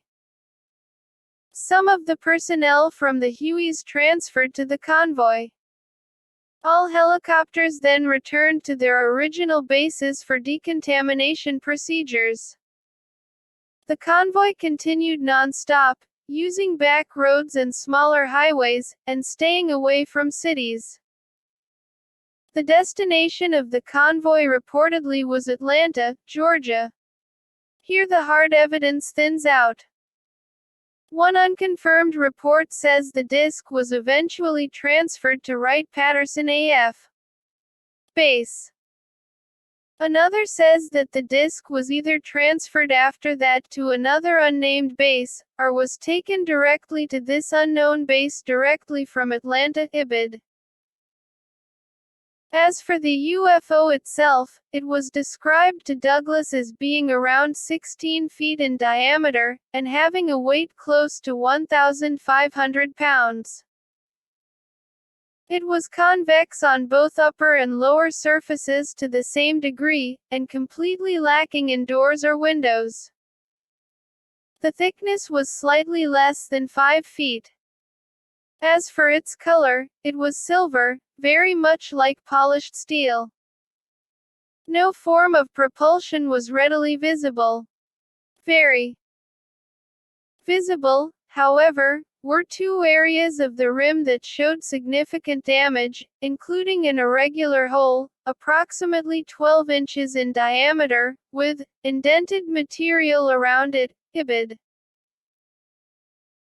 The other damage was described as being a 2-foot wide dent, which had clearly been caused by the impact with the unfortunate aircraft, which was referred to as being almost totally destroyed. Ibid. The Centers for Disease Control connection. On the most worrying part of the whole affair, namely, the matter of how and why the entire Mexican recovery team was found dead, we have the following. Unfortunately, what caused the deaths of the Mexican recovery team is not known. Speculation ranges from a chemical released from the disc as a result of the damage, to a microbiological agent. There are no indications of death or illness by any of the recovery team. It would not have been illogical for the recovery team to have taken one of the bodies back with them for analysis. But there is no indication of that having happened. Perhaps they did not have adequate means of transporting what might have been a biologically contaminated body, ibid. In conclusion, Elaine Douglas was advised that, the facts that are known have been gathered from 2 eyewitness accounts, documentation illegally copied, and a partially destroyed document. This was done in 1978 by a person who is now dead. Only in February of this year did the notes and documents come into the hands of our group, ibid. Precisely who, or what, our group, was or still is, was never made clear. We can, at least, assume that the person who chose to confide in Douglas had deep connections to the military, but was seemingly linked to a group of fellow personnel that did not agree with the U.S. government's policy of widespread secrecy when it came to the UFO controversy. There is, however, one more point that is worthy of note: the location to which the disc was apparently taken, namely Atlanta, Georgia. It transpires, somewhat intriguingly, that Atlanta is home to the headquarters of the Centers for Disease Control, CDC. The CDC is at the forefront of helping to lessen, and ultimately stop, any and all threats posed by hostile forces that may wish to unleash deadly viruses upon the United States and its people. Category of viruses, for the CDC, are considered to be the most serious of all. They are those specific viruses that, says the CDC, can be easily spread or transmitted from person to person, that result in high death rates and have the potential for major public health impact, that might cause panic and social disruption, and that would require special action for public health preparedness. Bioterrorism agents. Diseases by category. It practically goes without saying that all 4 of those criteria which fall into the CDC's Category A could more than easily apply to the outbreak of a virus of alien origins, one with a connection to a crashed UFO event. UFOs, deadly viruses, and the CDC, U.S. Government, 2006. Moreover, and by the CDC's very own admission, its work is a critical component of overall U.S.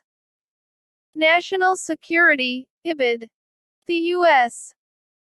government most assuredly recognizes the critical importance of the CDC from that very same national security perspective.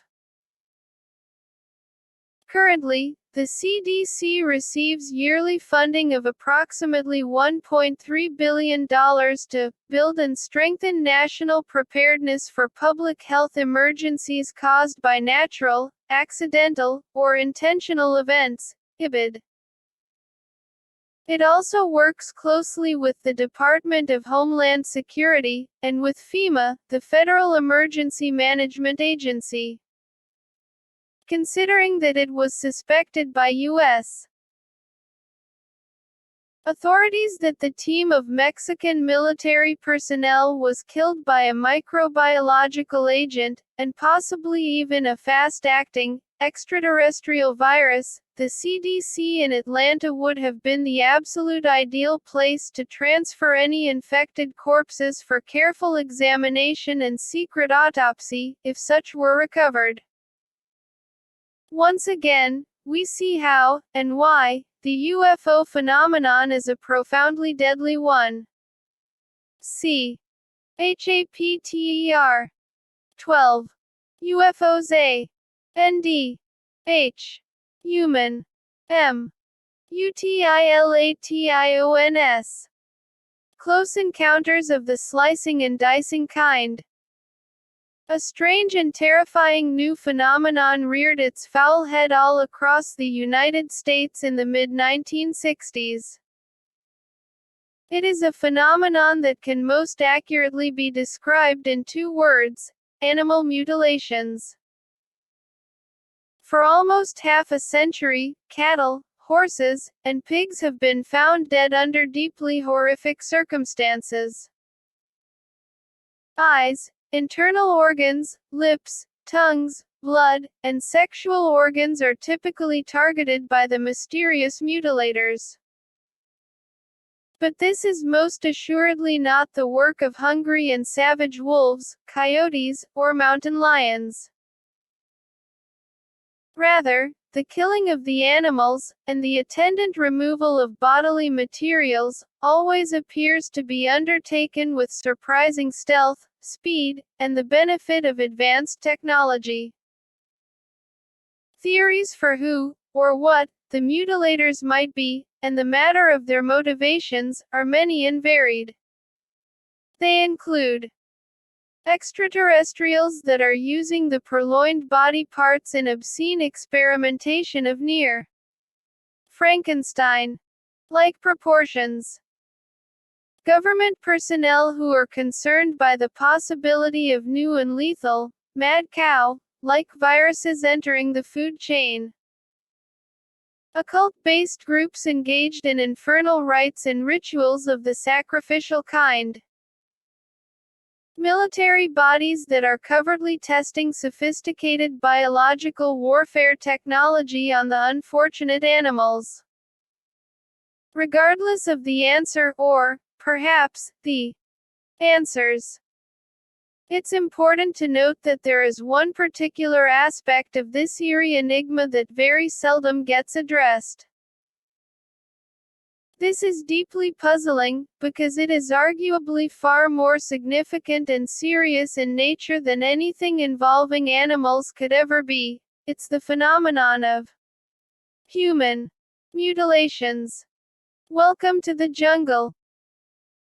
One of the most graphically nightmarish accounts that falls into the human mutilation category came from the late Leonard Stringfield, who, during the Second World War and its immediate aftermath, was attached to the U.S.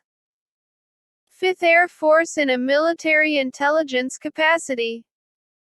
On August 28, 1945, and while flying in a Curtiss C-46 Commando aircraft over Iwo Jima, Japan, at around 10,000 feet, Stringfield and the rest of the crew encountered a trio of teardrop-shaped UFOs that adversely affected the engines and navigation equipment of the aircraft, and almost resulted in violent death for all aboard. Fortunately, as the UFOs exited the area, the pilot was able to regain control of the aircraft and disaster was averted. This experience led Stringfield to devote much of his post-military life to unraveling the complexities of the UFO mystery. Although Stringfield chiefly focused his investigations on reports of crashed UFOs held by the U.S.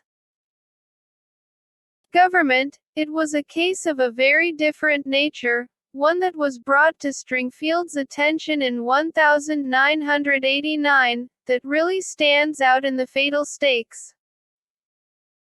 Stringfield's source for the story was a high-ranking military officer described as a wholly reliable individual who Stringfield had then known for several years. After some careful consideration, Stringfield's informant decided to come clean on a shocking event that reportedly occurred somewhere in Cambodia during the Vietnam War.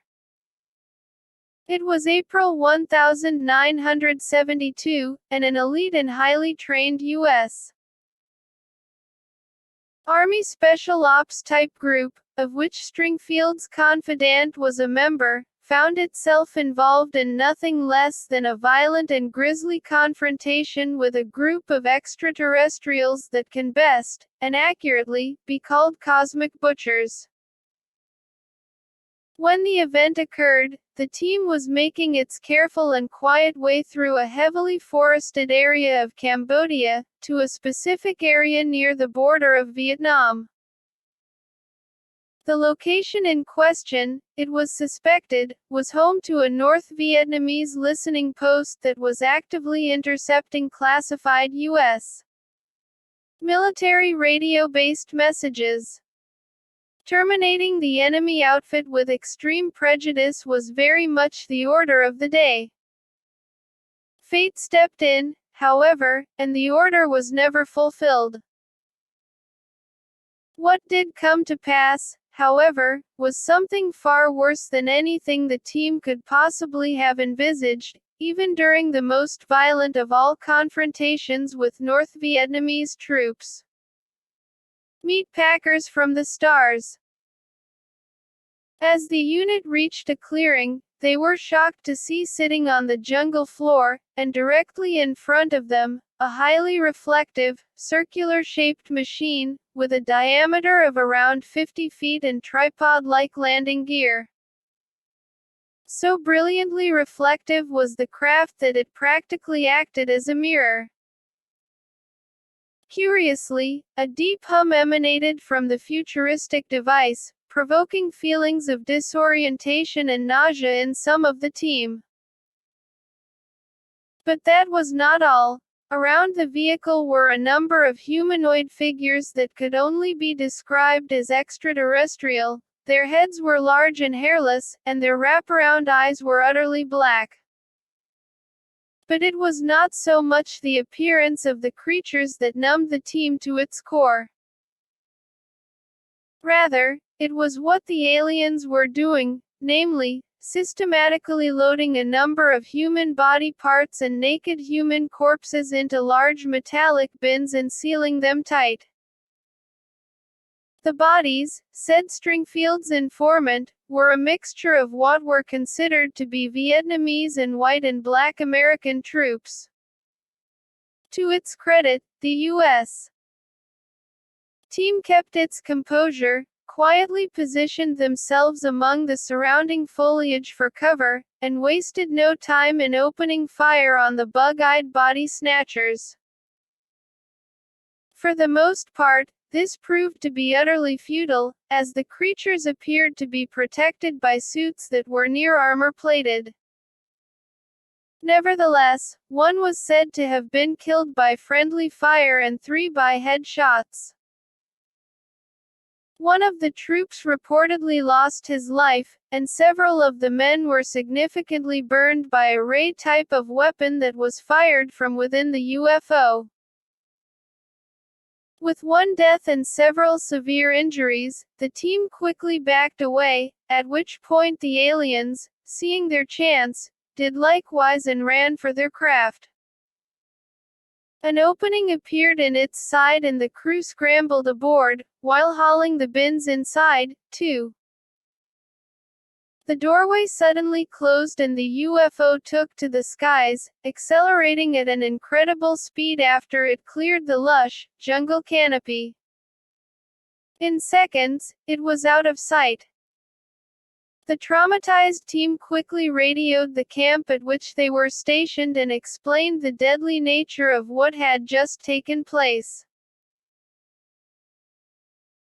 It seems that the higher echelons of the military may have had previous knowledge of potentially similar events. When the facts were relayed, the uninjured members of the team were quickly flown to a military base in South Vietnam, where they were interrogated by a mysterious group of individuals that was comprised of intelligence agents, rather than of military personnel.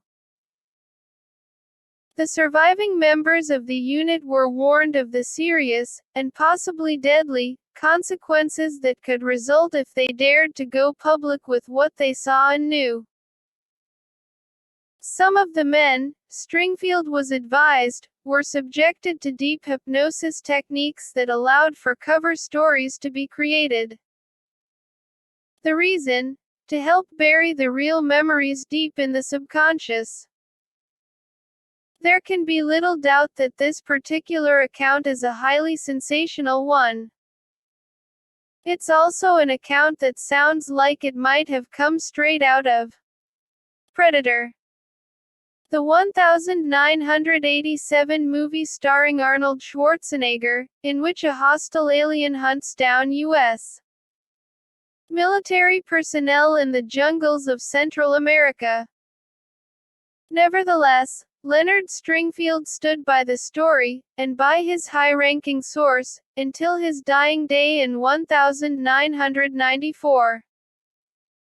And it's a story that is far from being a solitary one. These mutilations of cattle are only a forerunner for later mutilations of human beings. Only 1 year after the deadly encounter in Cambodia previously described reportedly occurred, the FBI began to systematically and quietly investigate the animal mutilation mystery, which undeniably reached its height in the mid-1970s. As well as collecting and studying a wealth of official reports submitted by law enforcement officials in both New Mexico and Colorado, the FBI also made it its business to get hold of just about every newspaper and magazine article that had been published on the subject up until that time. This included a lengthy article that appeared in a 1976 edition of We magazine. Notably, the FBI has, under the terms of the Freedom of Information Act, declassified its files on animal mutilations, including its photocopy of the We article. The article was hit upon by FBI agents at the Bureau's Springfield, Illinois, office, who quickly forwarded a copy onto FBI headquarters in Washington, D.C. The special agent in charge at Springfield specifically highlighted to HQ, but for reasons unknown outside of the FBI, that the article contained theories that these mutilations of cattle are only a forerunner for later mutilations of human beings. See image, mutilation of 2 cows, 1976, shown on page 134. Closing parenthesis dot. And it's even more interesting to note that the FBI human mutilation connections do not end there. We belong to something. A longtime UFO researcher and investigator, and a former co-editor of the newsstand publication UFO Magazine. Don Ecker is both a Vietnam veteran and a police investigator. Back in the 1980s, Ecker began to dig into the human mutilation angle of the UFO phenomenon. One of the stories that Ecker uncovered was particularly disturbing. In 1979, somewhere between Bliss and Jerome, Idaho, a pair of hunters came across the corpse of a man missing both lips, one ear, and the sexual organs. That's to say, this was not the work of a wild animal, such as a bear. The procedures had been performed with surgical expertise. An FBI document on controversial human mutilations, FBI, 1976. 10 years later, such infernal things were still afoot. In 1989, Ecker learned, staff at various mortuaries in the New York area found themselves immersed in deeply troubling events. Someone, or something, had been breaking into the buildings and stealing human body parts. Typically, the break-ins occurred in the early hours of the morning and involved the theft of the genitalia, the thyroid glands, the eyes, and the stomachs of the stored, deceased individuals. Such was the widespread scale of the events that a hasty cover-up was put into place, as part of a concerted effort to prevent the story from surfacing and provoking public panic. During the course of his investigations, Ecker contacted a friend, Scott, a police detective who had, over the years, taken part in the investigation of a number of cattle mutilation incidents.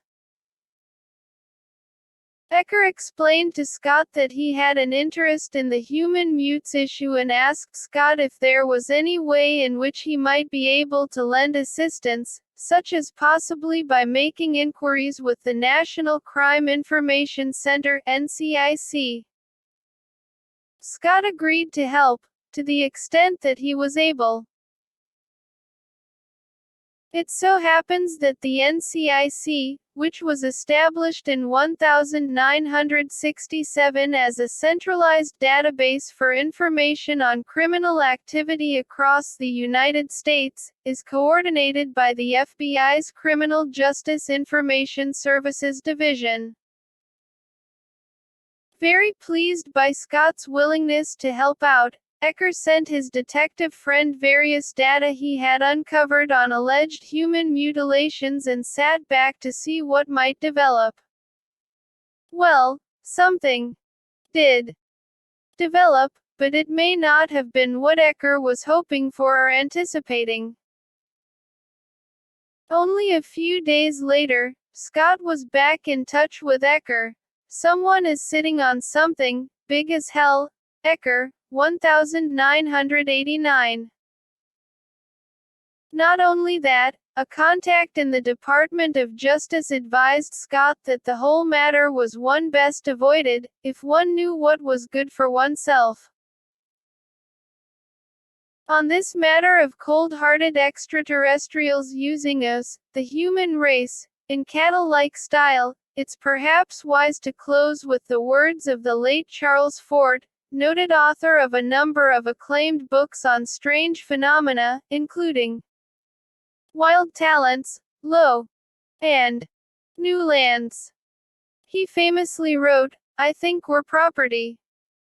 I should say we belong to something." Fort, 2004. Fort may have been closer to the terrible truth than he ever could have imagined. C. Chapter 13. D. ETH. D. ISAPPEARANCE, and A. F. ATAL. I. LLNESS. An atomic encounter. 11 years after Edward Bryant's untimely ending, c. Chapter 9. Strange events were unfolding in England that ended in chillingly similar fashion. It was, rather appropriately, shortly before the witching hour on the night of March 17, 1978, when Kenneth Edwards, 1 year shy of 40 at the time and seemingly in very good health, was driving to his home in the town of Warrington, in the county of Cheshire. As well as being a pleasant place, one with a population close to 250,000, Warrington is noted for something else: its links to the secret world of advanced weaponry and atomic energy-based research. Much of that research was, for years, undertaken at Risley, a neighborhood located in North Warrington. During the Second World War, a Royal Ordnance Factory (ROF) was constructed at Risley to both produce and protect a dizzying variety of weapons and arms with which to help defeat the Nazis. Such was the extent of the work undertaken at Risley. Almost 24 underground bunkers were built to contain the ever-growing mass of munitions. British Nuclear Fuels, Limited, had its headquarters based at Risley until 2003. Atomic weapons research was clandestinely carried out in the area for decades. Throughout the Cold War, the area was carefully monitored by British intelligence, to ensure that its strategic facilities did not fall foul of Soviet penetration. And it was against this backdrop of matters secret and sensitive that something strange and deadly occurred to Kenneth Edwards. As Edwards drove past one of the atomic energy facilities, his attention was caught by something decidedly out of place. She did, a veritable Goliath of a figure heading down an embankment adjacent to the facility, in a strange, jerky, robotic fashion. Edwards came to a screeching halt, shocked by the sight of such a gigantic humanoid in his very midst, one easily 7 feet in height. Shock and astonishment were soon replaced by outright terror. The bizarre figure, dressed in some sort of outfit that resembled the protection suits used by the staff at the nuclear facility, walked into the middle of the road, turned to face Edwards, and suddenly beamed a pair of thin white lights from its eyes, directly into Edwards's van. A panicked Edwards immediately felt dizzy, disoriented, and temporarily paralyzed. Just as bad, a sudden and stifling heat filled the interior, which made the skin on Edwards's hands start to blister. Then his radio fried. It was all that Edwards could do to stare, in full-blown fear, as the monstrous form then made its way to a secure fence that surrounded the facility's fire station and passed right through it, specter style, and vanished into the night and darkened, nearby woods. When he finally gathered his wits together, Edwards floored the accelerator and headed home. Only adding to his consternation was the discovery that he was missing somewhere in the region of an hour of time. What had happened in the period of time, Edwards had no idea. Nevertheless, his wife, Barbara, could clearly see that her husband was in a deep state of shock. And then there was another development. Edwards asked Barbara to take him to the local police station. Interestingly, the two responding cops that sat and listened to Edwards's bizarre tale chose to drive him back to the site, where they were confronted by no less than 10 security personnel. All of who did a careful search of the grounds of the facility, but none of who were willing to enter the woods where the mysterious giant disappeared. Whatever dissuaded them from doing so was never made clear. Things were far from over, however. Illness and death. Post March 17, 1978, Edwards had several additional encounters at the site, one of which involved a second sighting of the silver figure. The others were focused on eerie feelings experienced by Edwards that led him, finally, to never again take that route home. It wasn't long before the local and national media latched onto the story, briefly thrusting Edwards into a limelight of the kind he most surely did not want or need. The worst was still to come, however. Less than a year after his unearthly encounter, Edwards fell sick with cancer, specifically of the kidneys. It soon spread, and Edwards was not long for this plane of existence.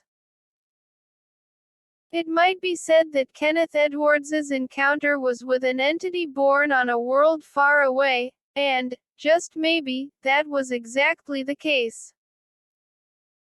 On the other hand, let's not forget that the tall terror was seen on the fringes of a highly secret, British government facility. It was even wearing an outfit not unlike a typical hazmat-style suit, the type routinely worn by workers in the nuclear industry. Then there were the findings of Jenny Randles and Peter Huff, two UFO researchers who were determined to get to the heart of the mystery.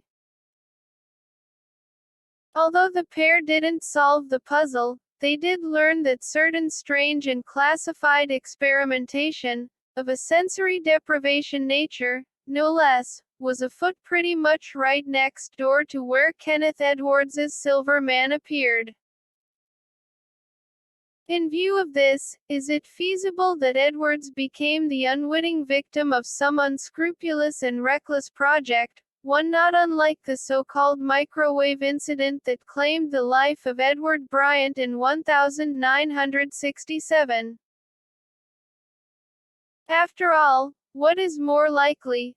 A deadly alien on the loose, or a heavily protected employee of some clandestine agency testing a new and deadly weapon on an unsuspecting member of the British public? If it happened to Edward Bryant in the 1960s, could it not have happened to Kenneth Edwards in 1978? A flying saucer, an exploded aircraft, and the FBI. In July 1978, a mysterious death, reportedly caused by a UFO 11 years earlier, almost turned upside down the life of an American UFO researcher named Robert Todd. Several months previously, the well-known UFO authority, Stanton T. Friedman, was quietly approached by a man who claimed knowledge of a UFO incident in March 1967 that very possibly resulted in a fatal outcome for a military pilot.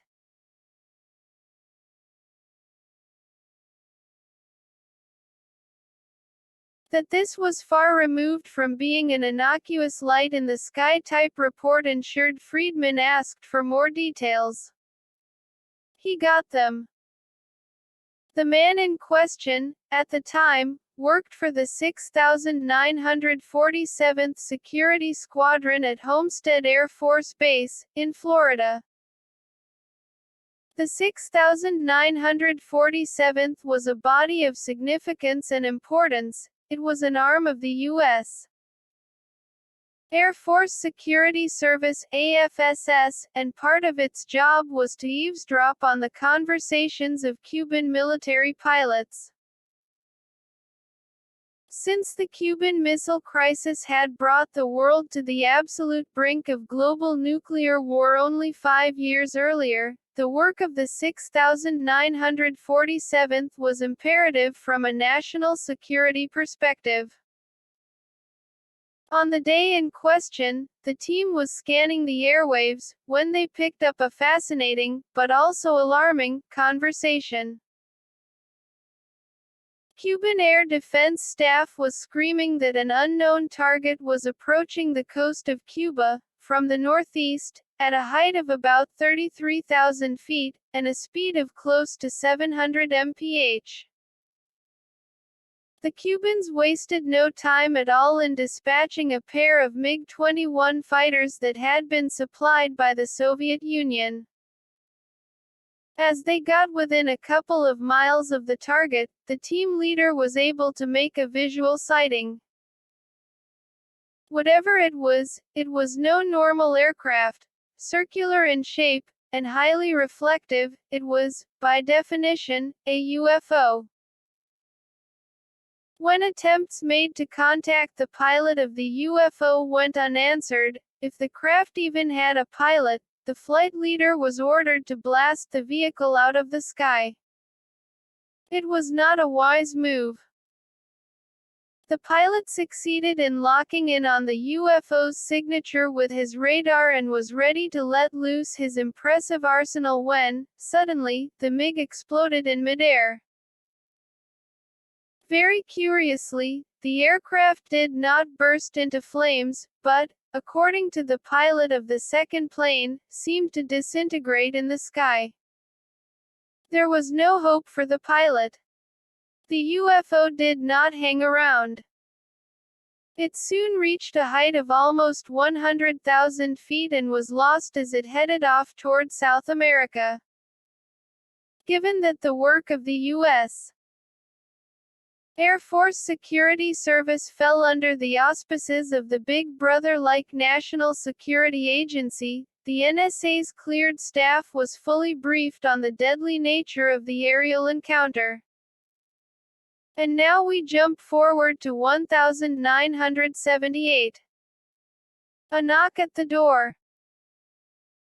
Robert Todd, who died in 2007 at the age of 53, was someone who used the Freedom of Information Act (FOIA) to a near-obsessive degree in his efforts to try to understand what the U.S. government really knew about UFOs. He came upon the Cuban story in a roundabout fashion. Stanton T. Friedman shared the details with a man named Bob Pratt, a writer for the National Enquirer. Pratt, having a deep interest in UFOs, then had Todd take a look at the story, as a means to try to get some form of verification. Pratt got more than verification. He had none other than the FBI banging on his front door. From early to mid-1978, Todd filed FOIA request upon FOIA request with numerous arms of the U.S. government, military, and intelligence community, as he sought to gain a full picture of the Cuban incident. All of the replies came back negative. The CIA, however, did have one bit of advice for Todd. Its staff suggested that he should think about contacting the Cubans directly to get their opinion on the matter. Whereas this might, initially, be perceived as a helpful act, it may actually have been intended to plunge Todd into the turbulent depths of scalding hot water, which is exactly what happened. Todd advised both the Air Force and the NSA that, because they were apparently unwilling to help him in his quest for the truth about the 1967 event over Cuba, he would take the CIA's advice and go directly to the Cubans for the answers. Behind the scenes, Todd had mightily pissed off someone. Exactly 2 weeks after he tipped off the Air Force and the NSA to his next step, Todd got a visit. It was around dinner time and Todd, who lived with his parents, was upstairs when there was a knock on the door. His mother answered it, only to be confronted by two suit-wearing feds, who asked for Todd. As he came downstairs, Todd already guessed what it was about. In no time at all, Todd was briefed on the government's then current espionage laws, as well as on the possible sentence for getting Uncle Sam in a serious state of flux, life in prison or even death.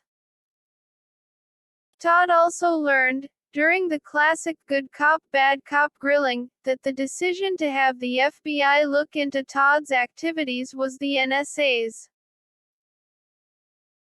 There then followed a question and answer session in which the FBI agents wanted to know all about the circumstances of, and the background concerning, his involvement in the Cuban story, who originally uncovered the details, and with whom they had been shared. Despite the fact that one of the agents claimed that the bulk of the story was bullshit, a discussion of the possibility that the family's phone was bugged caused both agents to smile knowingly. Fawcett and Greenwood, 1984. They soon left. Ultimately, Todd did not fall foul of the U.S. government's espionage laws, and the FBI, NSA, and Air Force did their utmost to say nothing else at all about the events of March 1967, or why it was of such concern to them. UFO researchers Lawrence Fawcett and Barry Greenwood offered that the Todd affair strongly suggested the Cuban case was all too real. They also postulated that the FBI's visit to Todd was designed purely for the purpose of scaring him out of his wits. Ibid. It worked. A UFO appears and an aircraft vanishes. Quite possibly the most dramatic UFO-based event of 1978 occurred on the evening of October 21 of that year. Frederick Valentich was, at the time, 20 years of age and a pilot, having secured a private pilot license in 1977, at the age of just 19. On the night in question, Valentich departed from Moorabbin Airport, located in Melbourne, the capital city of the Australian state of Victoria. His aircraft, a Cessna 182. Valentich's plan was to fly to King Island, Victoria, a distance of just under 130 miles, and over the Bass Strait. Official records show that Valentich took to the skies at 6:19 p.m., on a clear night and with only light winds in evidence. Everything should have gone smoothly. As fate would have it, the evening was anything but a smooth one. Approximately 3/4 of an hour into the flight, something very strange happened, something that ultimately resulted in Valentich vanishing forever. As the official papers show, Valentich contacted staff at Melbourne and inquired if there was any known traffic below 5,000 feet. The answer was negative. Valentich was puzzled, as he was sure he could see what he first described as a large aircraft. When the Melbourne Flight Service Unit Coordinator asked Valentich exactly what kind of aircraft, Valentich could only state that he was unable to confirm its type, except that it seemed to be illuminated by 4 bright lights. Things soon went from puzzling to downright sinister, as Valentich's words make very clear. Melbourne, it's approaching me now from due east towards me. It seems to me that he's playing some sort of game. He's flying over me 2 to 3 times at speeds I could not identify. Australian Department of Transport, 1978. An extract from the Australian Department of Transport's file on missing pilot Frederick Valentich, Australian Department of Transportation, 1978. When asked to do so by Melbourne, Valentich confirmed his height at 4,500 feet, adding that, as it's flying past, it's a long shape. A stressed Valentich continued, Melbourne, it seems like it's chasing me. What I'm doing now is orbiting and the thing is just orbiting on top of me, also. It's got a green light and sort of metallic. It's all shiny. Then, the strange craft seemingly vanished in an instant, but not for long, approaching from the southwest. The engine is rough idling, IBID. Concerned staff at Melbourne asked, what are your intentions, IBID? My intentions are, to go to King Island. Melbourne, that strange aircraft is hovering on top of me again, replied Valentich, IBID. The last known words ever spoken by the young pilot were, it is hovering and it's not an aircraft, IBID. They were words followed by seconds of a strange, unidentifiable noise. Not only was Valentich never seen again, neither was his aircraft.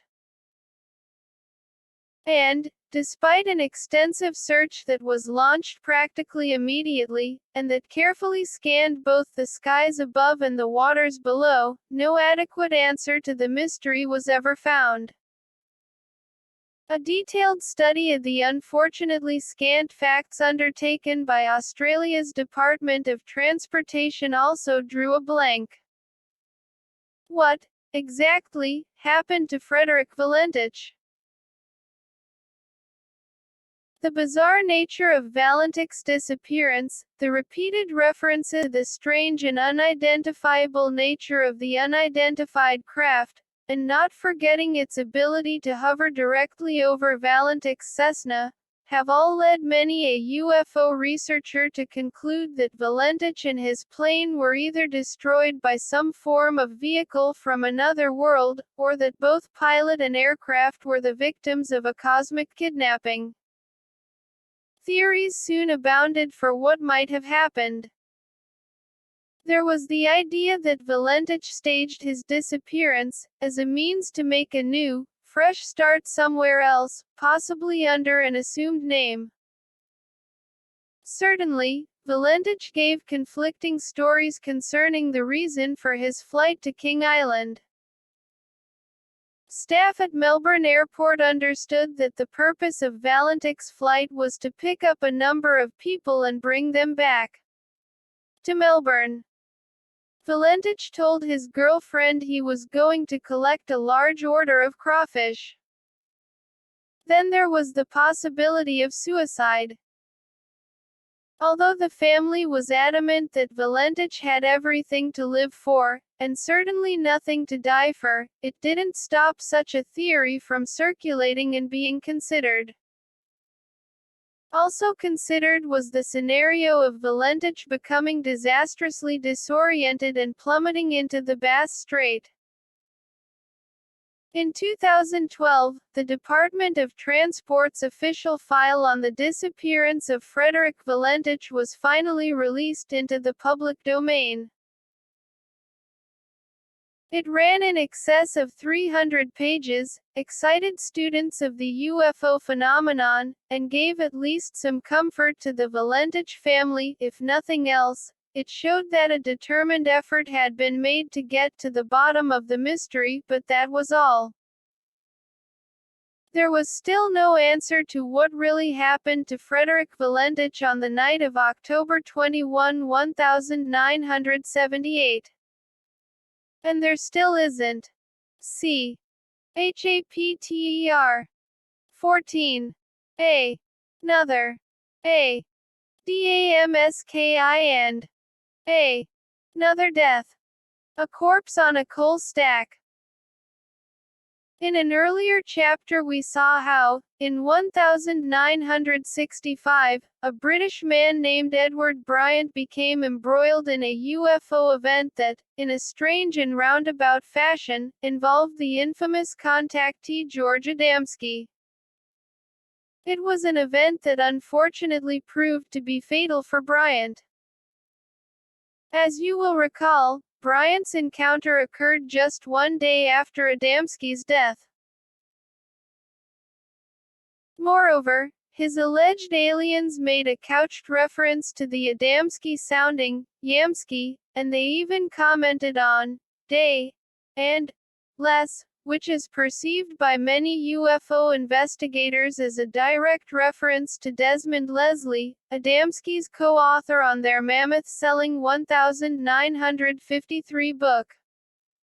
Flying Saucers Have Landed.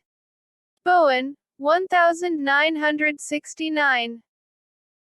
All of this takes on greater significance when we learn that Adamski, the name, if not the man himself, features in yet another baffling UFO-themed death, this one also in England, but years later.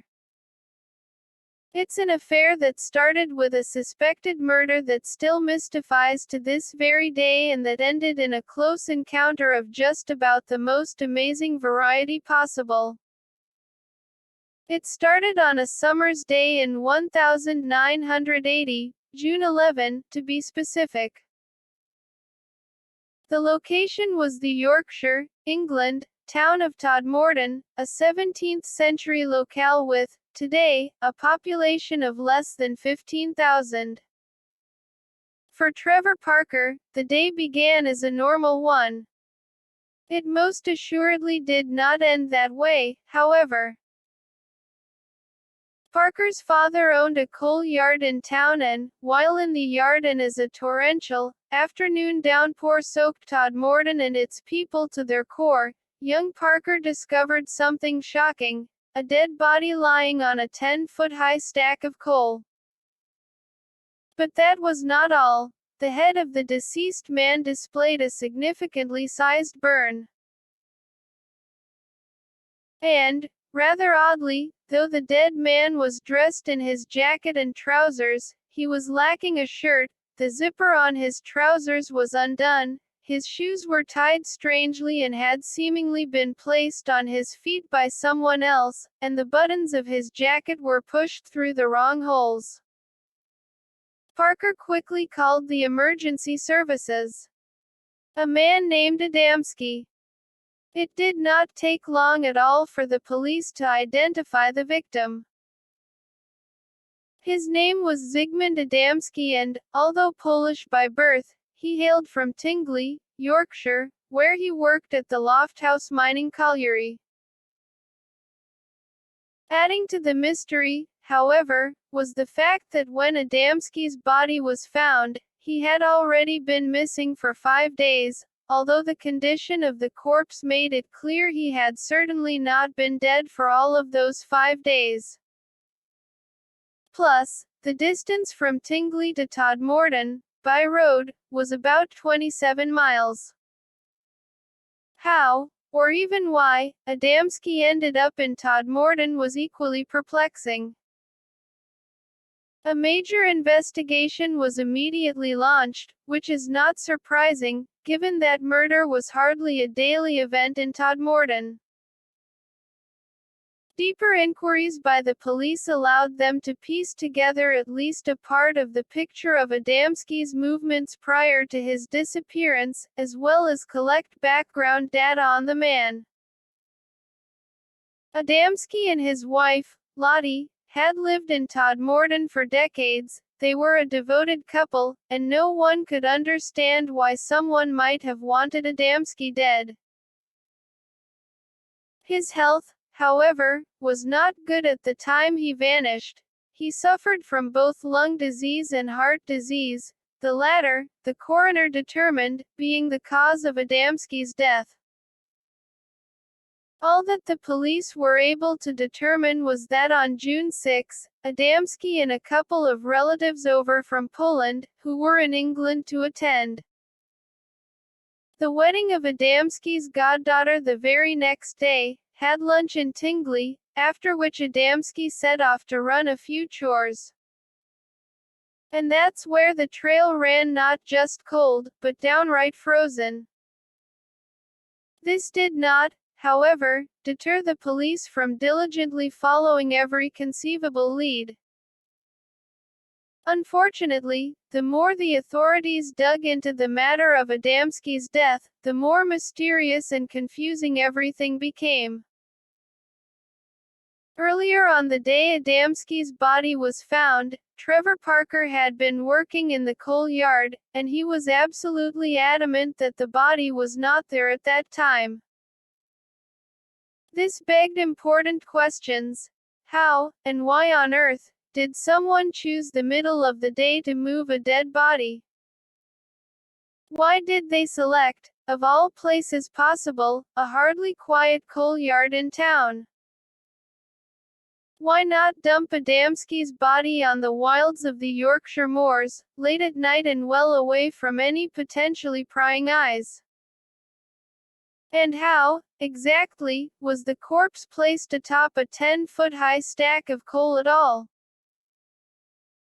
Such an action would have surely required the strength of at least 2 men, if not 3, to haul a male, adult corpse to such a height and carefully position it on the coal stack.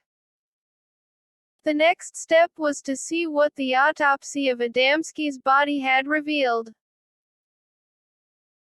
The state of the corpse suggested strongly that Adamski died only a couple of hours before Parker found him, which led the police to believe the decision to place the body on the coal stack was a hasty, last-minute one.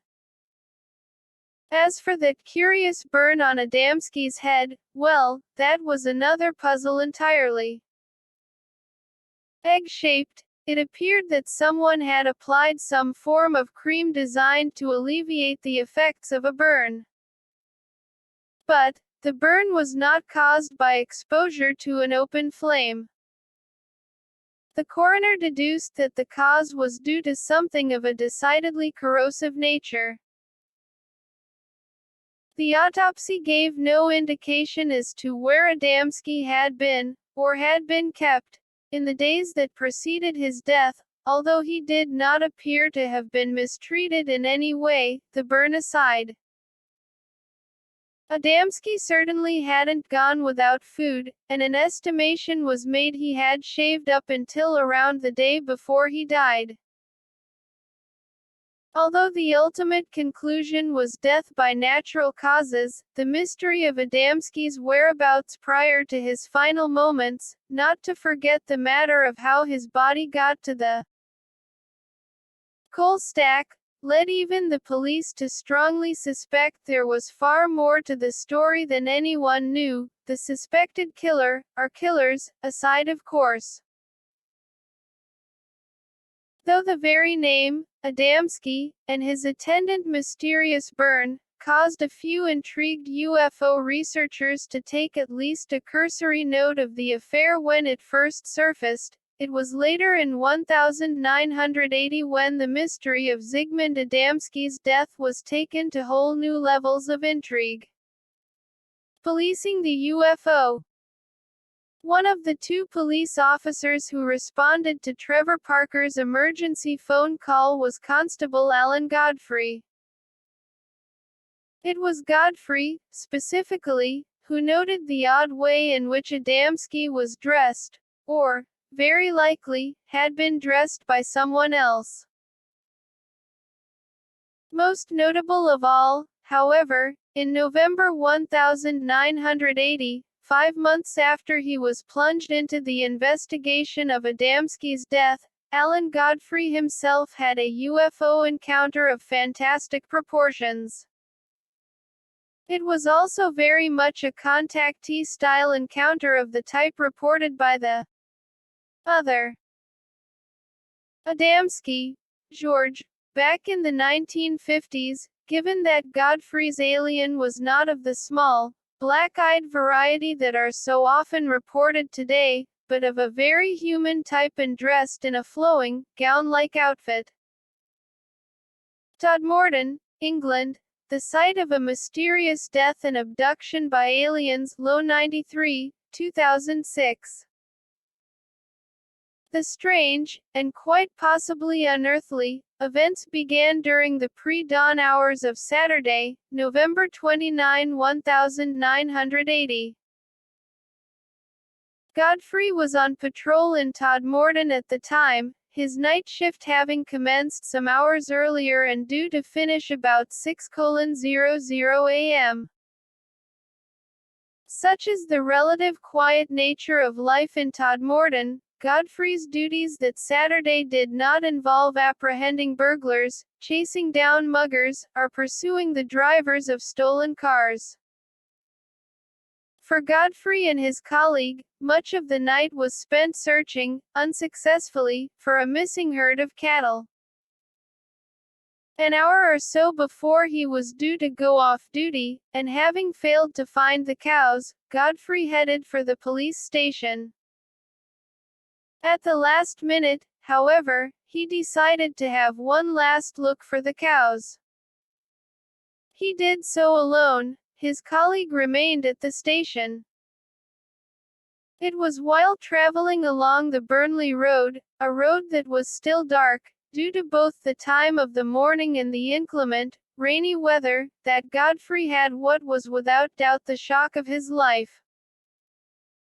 As he headed to the corner of Ferny Lee Road, Godfrey was mystified by something sitting in the road, some distance in front of him.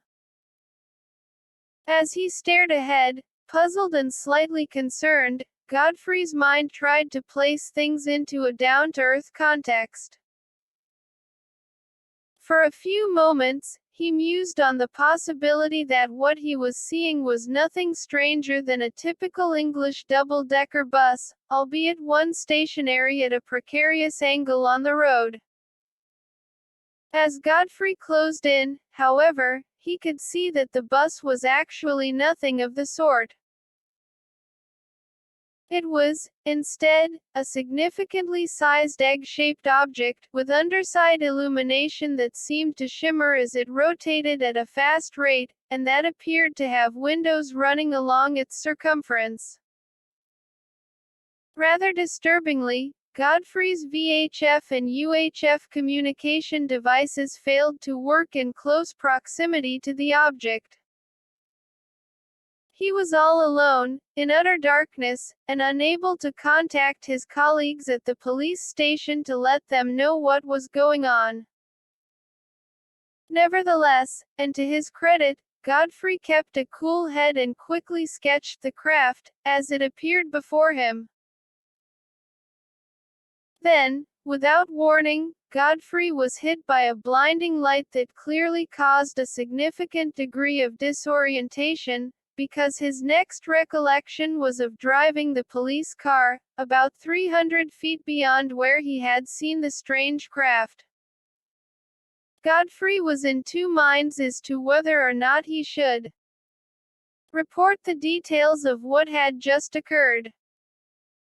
Slightly concerned over what his friends and colleagues in the force might think, he held off from doing so until the following morning, when he finally decided to come clean.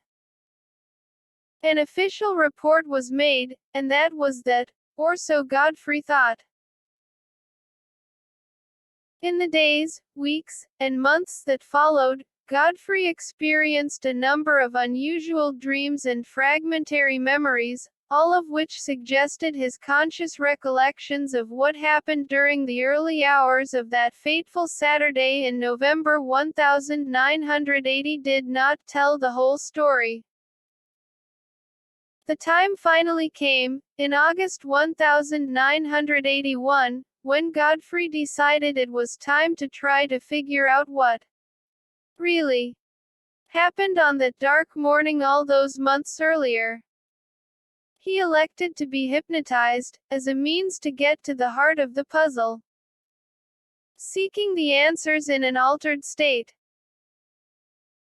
Subjected to a number of hypnotic regressions, in which he was plunged into significantly traumatized states, Godfrey told a remarkable story, the bright flash of light, that he remembered consciously, apparently incapacitated his police car and bathed him in its eerie glow. He was then levitated into what can only be described as a UFO, via a doorway in its side, and into a room of fairly small proportions and, oddly, a room that was carpeted. The next stage of the encounter saw Godfrey placed onto a bed of sorts, one of a leather-like appearance. Then something amazing happened. Godfrey was confronted by a very human-looking being that looked like he had stepped out of The Lord of the Rings. He had a long, hooked nose and a full beard, and was dressed in a white gown. The smiling man, who identified himself as Yosef, was not alone, however. A group of robot-like entities, around 3.5 feet tall, were in attendance, and assisted in the placing of metallic bands on Godfrey's head and limbs. There are hints of coded messages given to Godfrey, as well as the possibility of medical examinations and, very intriguingly, fragmented memories of childhood encounters with alien entities and mysterious balls of light seen floating in his bedroom. As for how Godfrey was returned to his police car, hypnosis failed to shed any light on the matter. Those of a skeptical mindset might suggest that although Godfrey may have seen something on the Burnley Road, the hypnosis might have provoked not memories but a vivid story born out of Godfrey's subconscious, albeit certainly not deliberately or maliciously. To his credit, though Godfrey stands 100% by his story of having seen a UFO in the road, one that, as a result of its size, would have prevented him driving past it, even if he had tried to do so, he admits he cannot say for certain that the hypnosis did not bring forth fantasies from deep within the recesses of his mind. It must be stressed, however, that anyone who has watched the videos of Godfrey's initial regression to November 29, 1980, a regression that was undertaken by a psychiatrist named Dr. Joseph Jaffe, cannot fail to see the emotional pain and terror on Godfrey's face as he describes his time spent aboard the strange craft. The deadliest dog of all. There is one other aspect of Alan Godfrey's encounter that I have left until now. While under hypnosis, Godfrey blurted out that, while on the UFO, he saw a bloody dog. When the hypnotherapist asked Godfrey to describe the dog, he said, "Well, I think it's a dog. Horrible. Just looks like a dog. Like the size of an Alsatian." Author's note, British terminology for a German shepherd. It, Godfrey added, just sat there. When asked about the dog's color, Godfrey replied with just one word: black. Randall's, 1983. It transpires that this was not the first time that Godfrey had had an association to a hound of the paranormal kind. While they were still girlfriend and boyfriend, his wife had seen what can only be described as a ghostly black Labrador. Also, in the 1960s, and while driving near Todmorden in the early hours of one particular morning, what appeared to be a woman with a large black dog stepped out in front of Godfrey's vehicle, causing him to slam on the brakes. Not only did a frantic search reveal no sign of either woman or dog, Godfrey suffered a mystifying time loss of around 2 hours. It must be stressed that the British Isles are absolutely filled, and have been for centuries, with reports of phantom black dogs, most of which are perceived as omens of death and creatures linked to the afterlife. Bob Trubshaw, an authority on the subject, notes that these particular hounds, with eyes that glow red as burning coals, are part of a worldwide belief that dogs are sensitive to spirits and the approach of death, and keep watch over the dead and dying. North European and Scandinavian myths dating back to the Iron Age depict dogs as corpse eaters and the guardians of the roads to hell. Trubshaw, 2005. How curious that just 5 months after having played a significant role in the investigation of the very weird death of Zygmunt Adamski, one that has long been tied to the flying saucer phenomenon, Alan Godfrey had a UFO encounter that involved the sighting of a creature so widely associated across the United Kingdom with the realm of the dead. Saucers and the occult. As interesting as all of this is, it begs an important question. Why would ghostly black dogs with blazing red eyes and an overriding association with death have a connection to the UFO phenomenon in the first place? Well, if the phenomenon has extraterrestrial origins, they likely wouldn't. But, what if the phenomenon isn't extraterrestrial? Within the field of UFO research, there is an entire subculture that believes the flying saucer enigma is definitely demonic in origin and nature. So the theory goes, the devil's minions manifest before us in the guise of aliens to lure us into a kind of satanic deception, one designed to bring people over to the dark side, by ingeniously enticing them with an extraterrestrial encounter that is actually nothing, at all, of the sort. Before you rule out such a controversial theory, it's worth noting that Todmorden has in its midst what are called the Gabriel Hounds. Researcher Chris Huff notes of this particular brand of marauding phantom black dog that has haunted the old, windswept moors around town for centuries and taken the lives of fear-filled local folk. They are perceived to fly down the Cliviger Gorge and vanish into the ground. It is only since the advent of Christianity in the north that they have been associated with the angel Gabriel, the spirit of truth, and also of fire and lightning. Huff.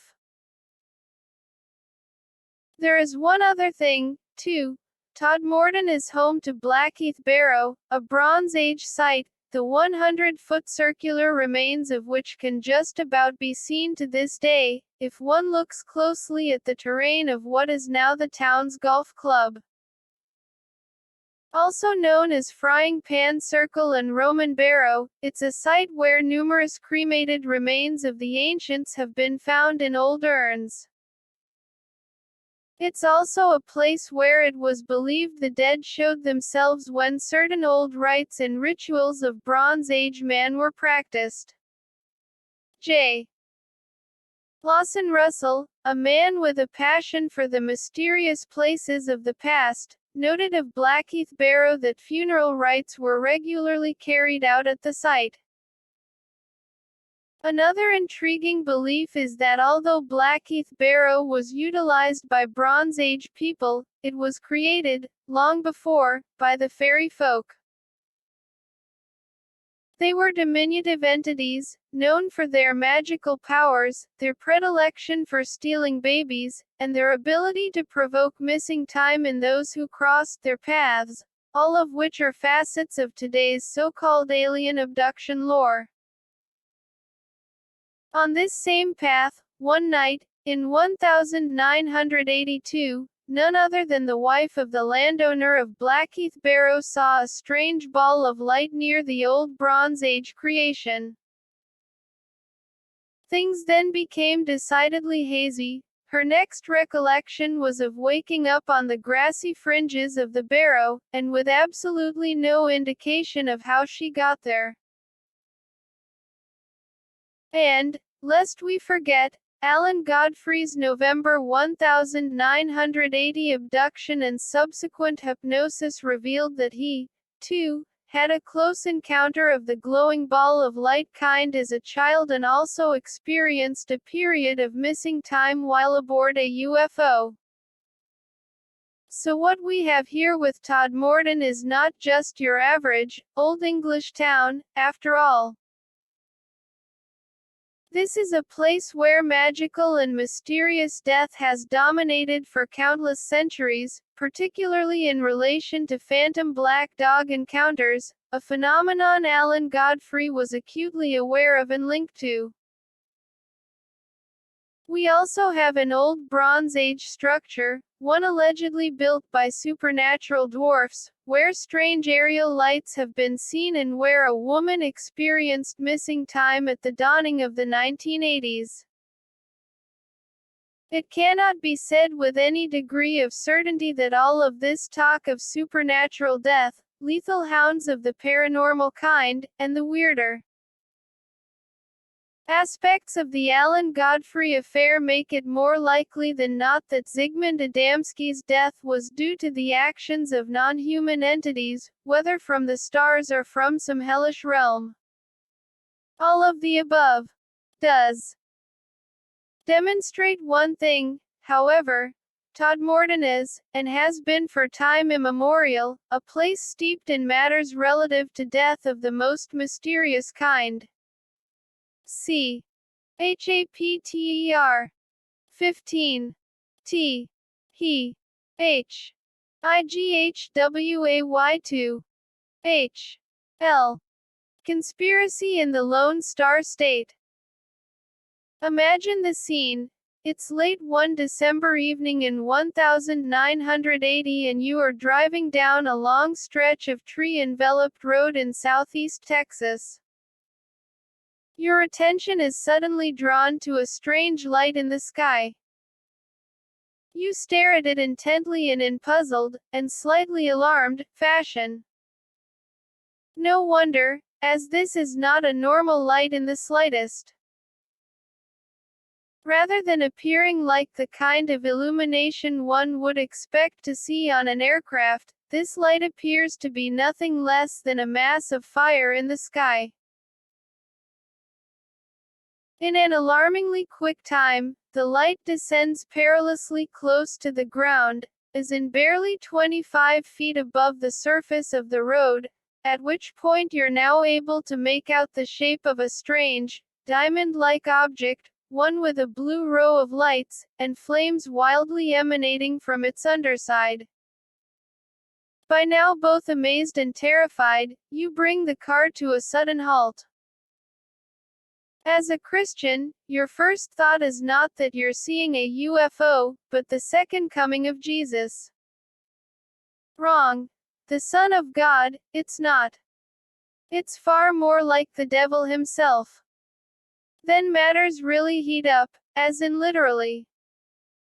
The temperature inside the car becomes unbearable, to the point where you are forced to get out, quickly. And it's just as hot outside. Although you are more than 100 feet from the strange device, its overpowering, torturous heat makes even touching the door handle of your car a hazardous task. Now that you're outside of the vehicle, you can tell that the device is making a strange bleeping noise. A distress signal, maybe.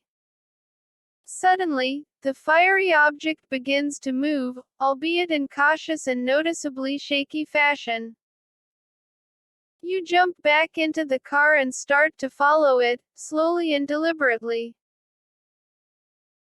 As you do so, you see what appears to be about 24 double-rotor military helicopters closing in on the object, possibly shadowing it or escorting it to destinations unknown. Finally, and just under an hour later, you decide that the wisest thing you can do is to get the hell out of Dodge and head for home, which is exactly what you do. Alien exposure. If all of this sounds like science fiction, you would be wrong, dead wrong, in fact. It's an all too real encounter that affected and traumatized a trio of witnesses more than 3 decades ago, and that possibly even led to the death of one of them. The victims of the event, for they were surely that, were Vicky Landrum, her 7-year-old grandson, Colby, and a friend of Vicky's, Betty Cash.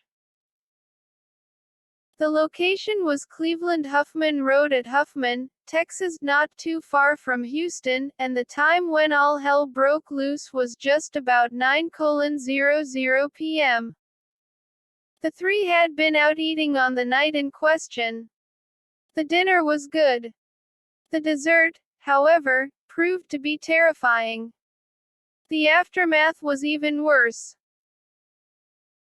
Whereas most witnesses to a significant UFO encounter would likely concede that the event left an emotional or psychological mark on them, for Landrum, Colby, and Cash, those marks were physical, and there was nothing positive about them in the slightest.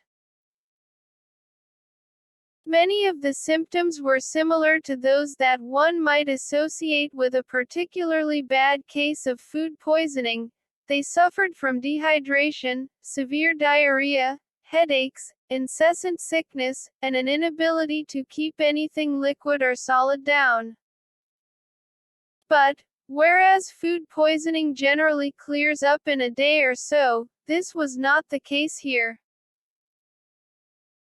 In Betty Cash's case, the symptoms not only persisted but increased and mutated to the point where they became downright terrifying and finally lethal, quite possibly because she was the one that had the closest exposure to the craft.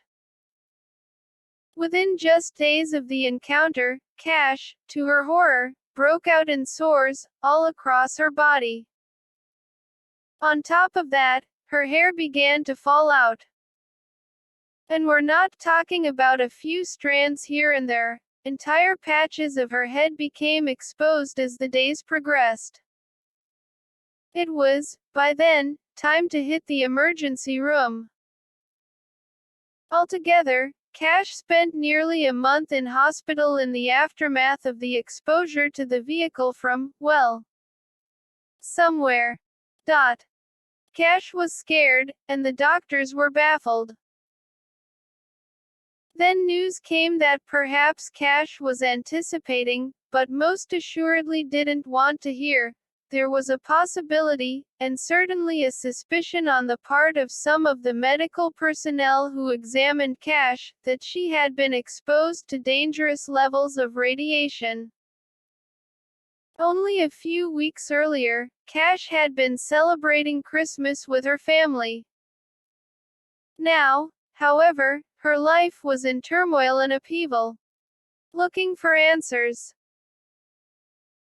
That the UFO was being escorted by a squadron of what were clearly military helicopters, which Cash was later able to almost conclusively identify as double-rotor Boeing CH-47 Chinooks. Cash decided that the wisest course of action was to contact the world of officialdom and raise hell. Given the close proximity to the Houston Space Center, Cash contacted NASA in February 1981, shortly after her release from hospital. Cash wasted no time in coming straight to the point, and demanded to know if NASA had been flying something weird and hazardous in the vicinity of Huffman on December 29, 1980. No one should be surprised that the response was a decisive no. NASA did offer some help, however. Its staff referred Cash to the project manager for Space Shuttle flight operations. Though that might seem a strange decision for NASA to have taken, it was not. The project manager was also a keen UFO enthusiast and, at the time, the deputy director of the world's biggest flying saucer research organization, the Mutual UFO Network, MUFON. His name, John Schuessler. It was largely thanks to Schuessler's diligence and digging that the events of December 29, 1980, did not go away anytime soon. Schuessler made numerous inquiries as he sought to figure out what it was that really caused so much terror and ill health on that fateful night. He went knocking on official door after official door, but it was all to no avail. The military flatly, and on the record, claimed no knowledge of the UFO, and denied having any CH-47 Chinooks in the skies of Huffman in late December 1980, never mind in excess of 20 of them. On top of that, the U.S. Army maintained it didn't even have the ability to get so many helicopters into the air that night without leaving at least some form of paper trail, of which there was none at all. At least, none that was publicly accessible. As matters progressed, if progressed is the appropriate word to use, Betty Cash's health took a drastic turn for the worse. Alopecia and skin rashes were nothing compared to the breast cancer she developed, and that finally resulted in a double mastectomy. Going to court. Attempts to have the military held accountable in some fashion finally stalled, too. Although Betty Cash and Vicki Landrum secured an attorney to try to get some form of financial compensation for the traumatic ordeal that all three witnesses had been put through, compensation in the figure of $20 million, the suit was thrown out of court in August 1986.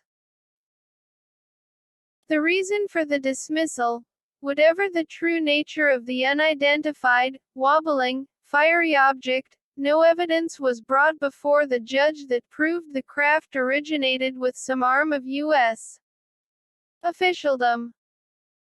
And, if it wasn't ours, said Judge Ross Sterling, then there were no grounds upon which the government, or the military, could be prosecuted for damages.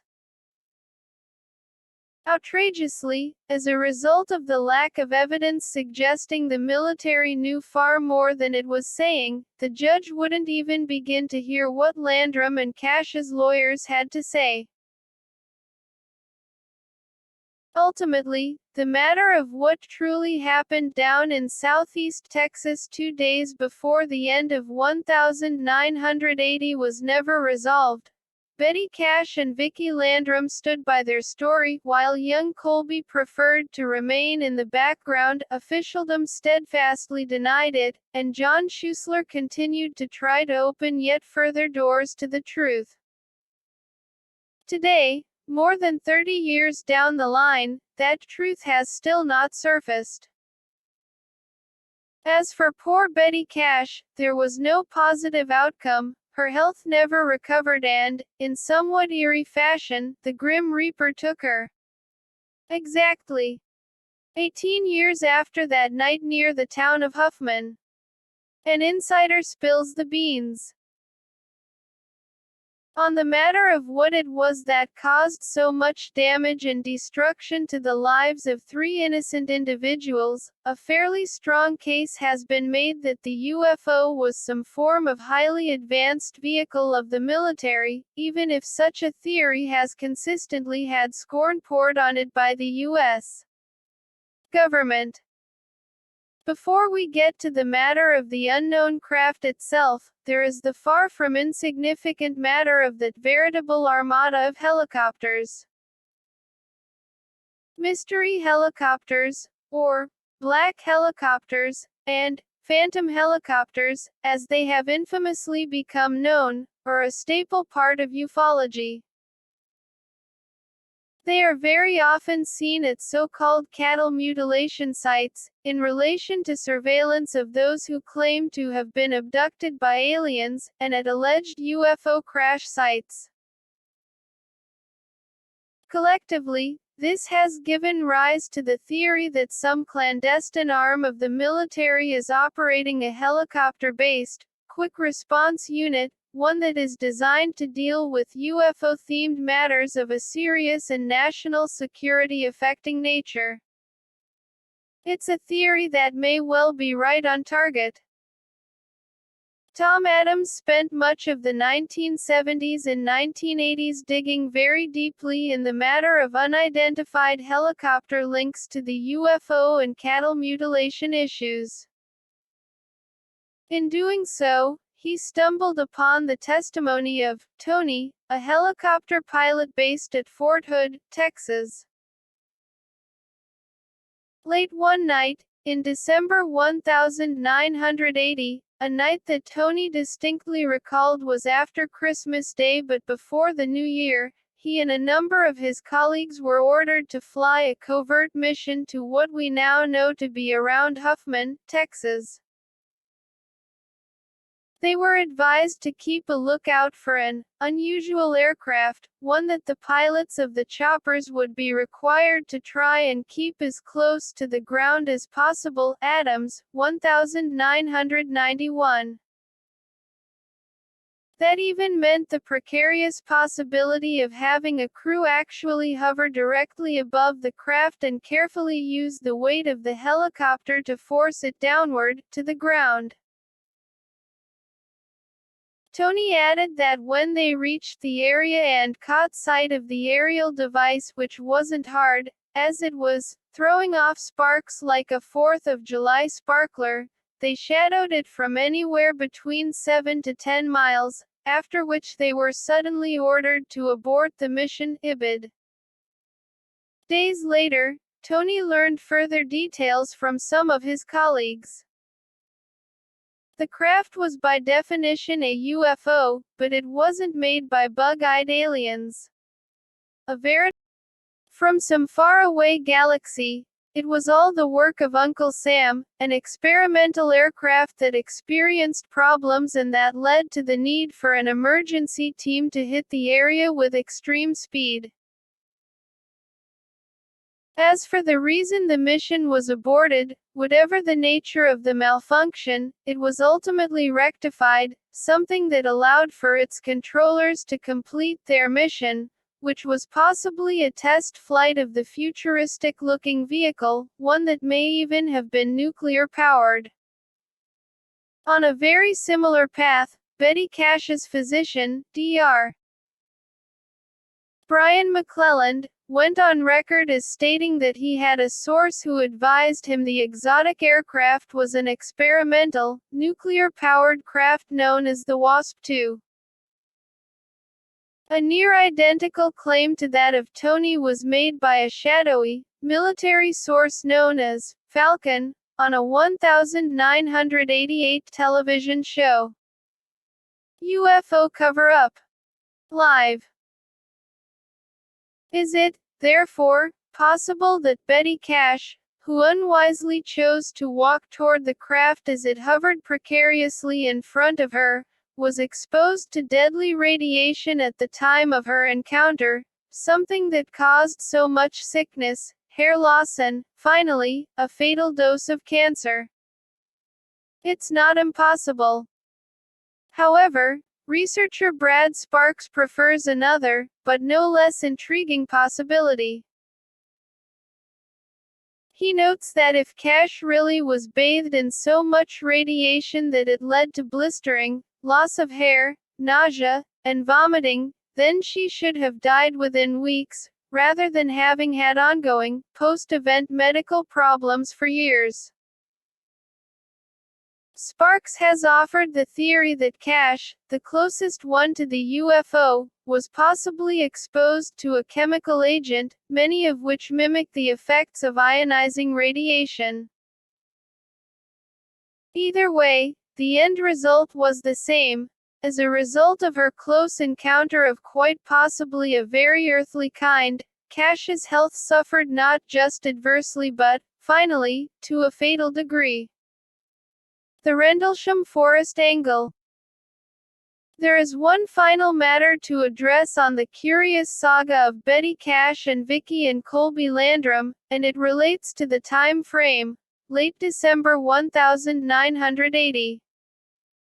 Coincidentally, or maybe not coincidentally at all, at the exact same time that tumultuous events of an unknown nature were exploding across Huffman, Texas, they were doing likewise in an area of English woodland called Rendlesham Forest. Between the nights of December 26 and 29, 1980, multiple, extraordinary UFO events occurred within the woods in question that involved military personnel from the nearby Royal Air Force stations of Bentwaters and Woodbridge. Since that now long gone period, countless U.S. Air Force personnel, who were stationed in the area at the time, have spoken out regarding their knowledge of a small, triangular-shaped object that was seen maneuvering in the forest. Others described seeing in the dark woods almost ghostly, extraterrestrial-type beings of short size and with eerie, feline-like eyes. Strange and unknown lights were seen dancing around the night skies, circling both the forest and the twin military facilities. There were stories that the amazing movements of the UFOs were caught on radar. And there was even hushed talk of those military personnel involved in the incident being silenced by ominous men in black-style characters. But that's not all. The date issue aside, there are a couple more connections between the Rendlesham case and the events that occurred in Texas during the very same time frame. The theory that the UFO encountered by Betty Cash, Vicky Landrum, and Vicky's grandson, Colby, was radioactive is made even more notable by the fact that elevated radiation readings were picked up in none other than Rendlesham Forest at the height of the mystery, something confirmed in a January 1981 memo written by Deputy Base Commander Colonel Charles Halt. In 1997, I interviewed Nick Pope, a now retired employee of the British Ministry of Defence who, between 1991 and 1994, worked in one of several offices of the MOD that studied UFO reports. Pope told me at the time, "I've made no secret of the fact that I've tried to reopen the investigation into the Rendlesham Forest incident. I took the raw data from Colonel Halt's memo and gave it to the Defense Radiological Protection Service, and they came back and said, words to the effect, 'What the bloody hell happened there? The radiation was 10 times normal.' That was sufficient to confirm that there was something very strange at the landing site Redfern, 1997. And there's more to come." The 67th Aerospace Rescue and Recovery Squadron, a connection. In the same way that all of the evidence seems to suggest the large number of helicopters in evidence at Huffman amounted to an emergency response team, it so happens that RAF Woodbridge was home to a very similar quick response unit, too. It was the 67th Aerospace Rescue and Recovery Squadron of the U.S. Air Force which, as Captain John E. Boyle, chief of the Public Affairs Office at RAF Bentwaters told me in 1988, provided standby rescue coverage for the American space flights. Boyle, 1988. Captain Boyle continued. Of course, they were never needed to provide emergency rescue actions, but at the time, the unit was trained and available to rescue astronauts with their HH-53 and HC-130 aircraft.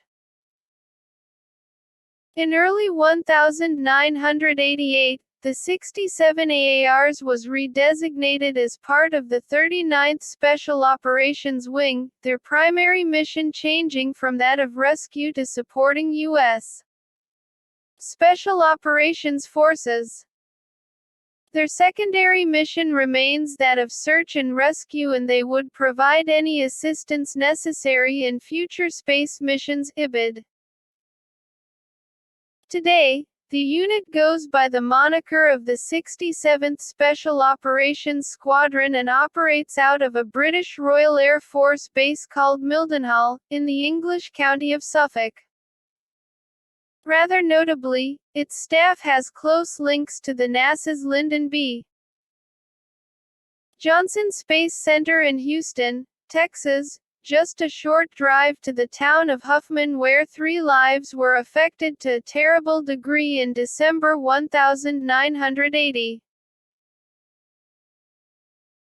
On this same issue, UFO researcher Jenny Randles asks a thought-provoking question: if something strange, unearthly or domestic, came down in Rendlesham Forest on the first night of the encounters, December 26, 1980, could it have been shipped to the Texas coast in 4 days? Randles, 1998.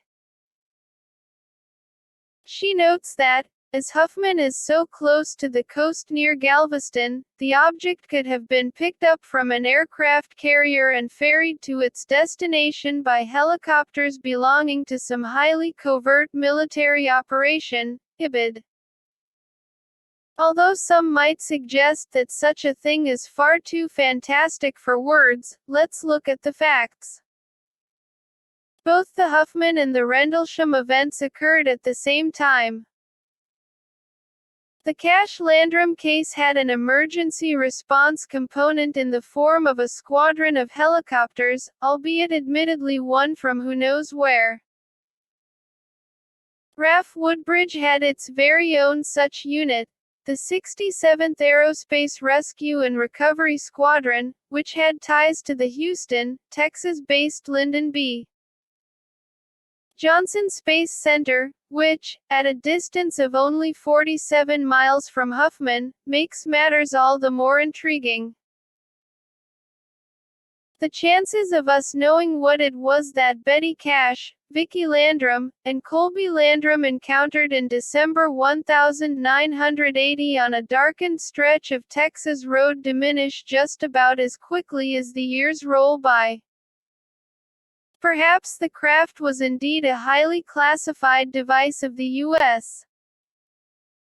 military, one that briefly malfunctioned, for Betty Cash, in particular, at just about the deadliest time and place conceivably possible.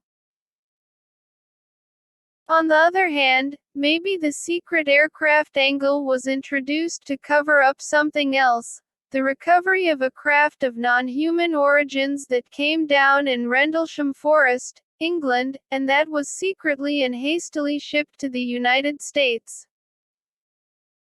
In December 1980, in Texas, a squadron of Boeing CH-47 Chinook helicopters was seen escorting a malfunctioning UFO, U.S. Army, 1950s. If the latter scenario is the correct one, then just perhaps it was not the craft itself that was malfunctioning, but a Chinook helicopter that was carrying the UFO beneath its fuselage. Given that it was late at night, and on a dark and heavily wooded road, the possibility of the helicopter crew having to make an emergency landing, by first carefully lowering the craft to the ground, might well have been perceived as the device landing under its own power and volition. Only when it became apparent to the helicopter crew that the driver and the passengers of an approaching car had witnessed the near calamity did they hastily take to the skies and try and find a more secure and hidden place to land. Somewhere, in this admittedly confusing mass of data, the truth is likely to exist, regardless of whether or not we will ultimately be able to prove it as such. Of only one thing can we be sure. Yet again, a UFO encounter of noteworthy and astounding proportions proved to be life-ending. C.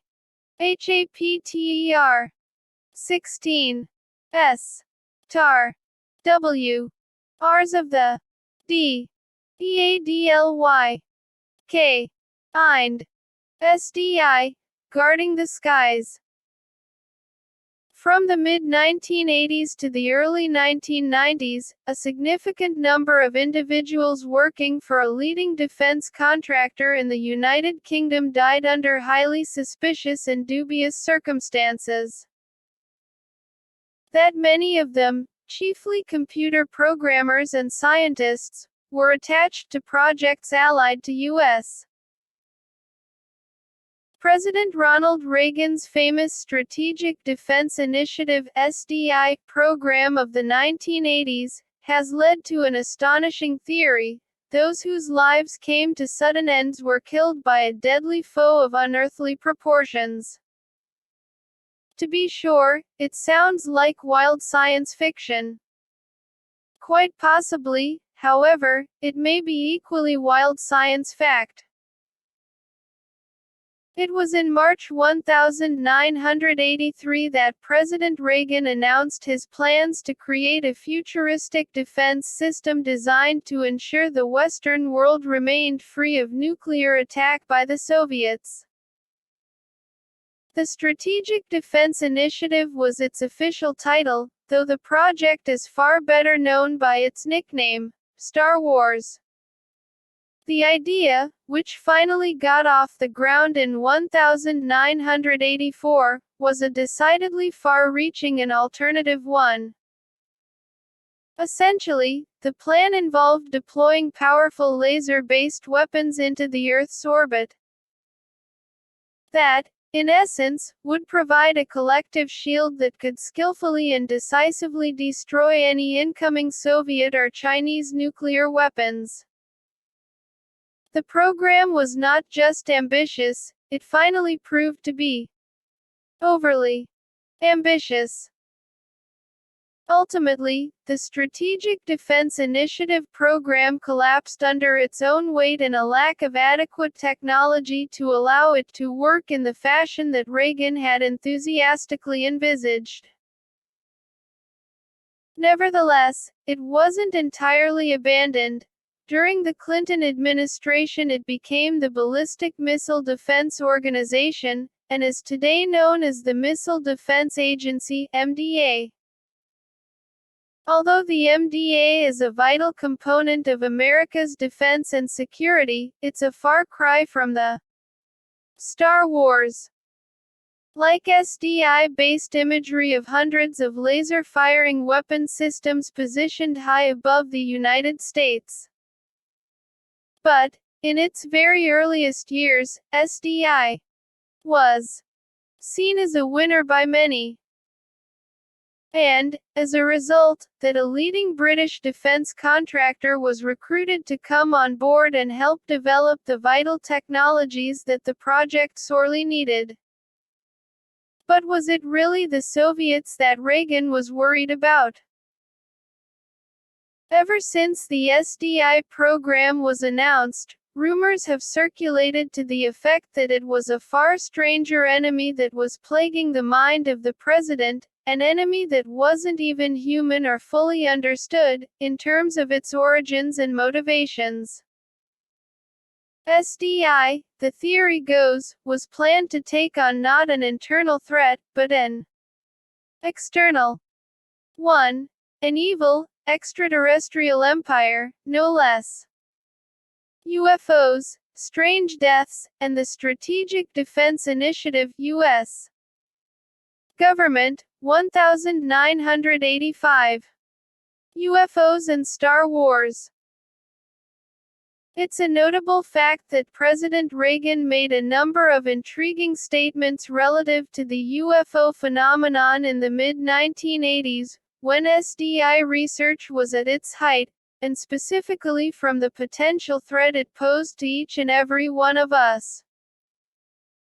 It all began in November 1985, at the Geneva summit, when Reagan was deep in discussion with Soviet Premier Mikhail Gorbachev. The subject: trying to find a way to reverse the arms race and decrease the threat of a global, nuclear holocaust. Formerly classified memoranda generated by the Department of Defense in 1985 tell an interesting story.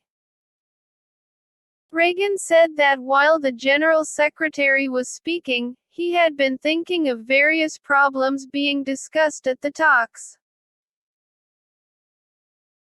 He said that previous to the General Secretary's remarks, he had been telling Foreign Minister Shevardnadze, who was sitting to the president's right, that if the people of the world were to find out that there was some alien life form that was going to attack the Earth approaching on Halley's Comet, then that knowledge would unite all the peoples of the world.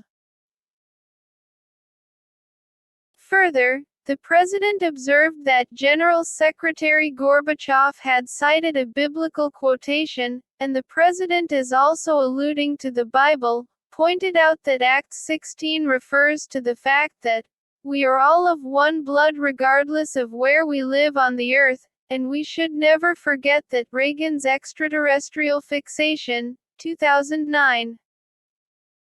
Barely 4 weeks had passed before Reagan publicly raised the UFO issue yet again. This time it was before an entranced throng at Falston High School, in Harford County, Maryland. He told the packed crowd,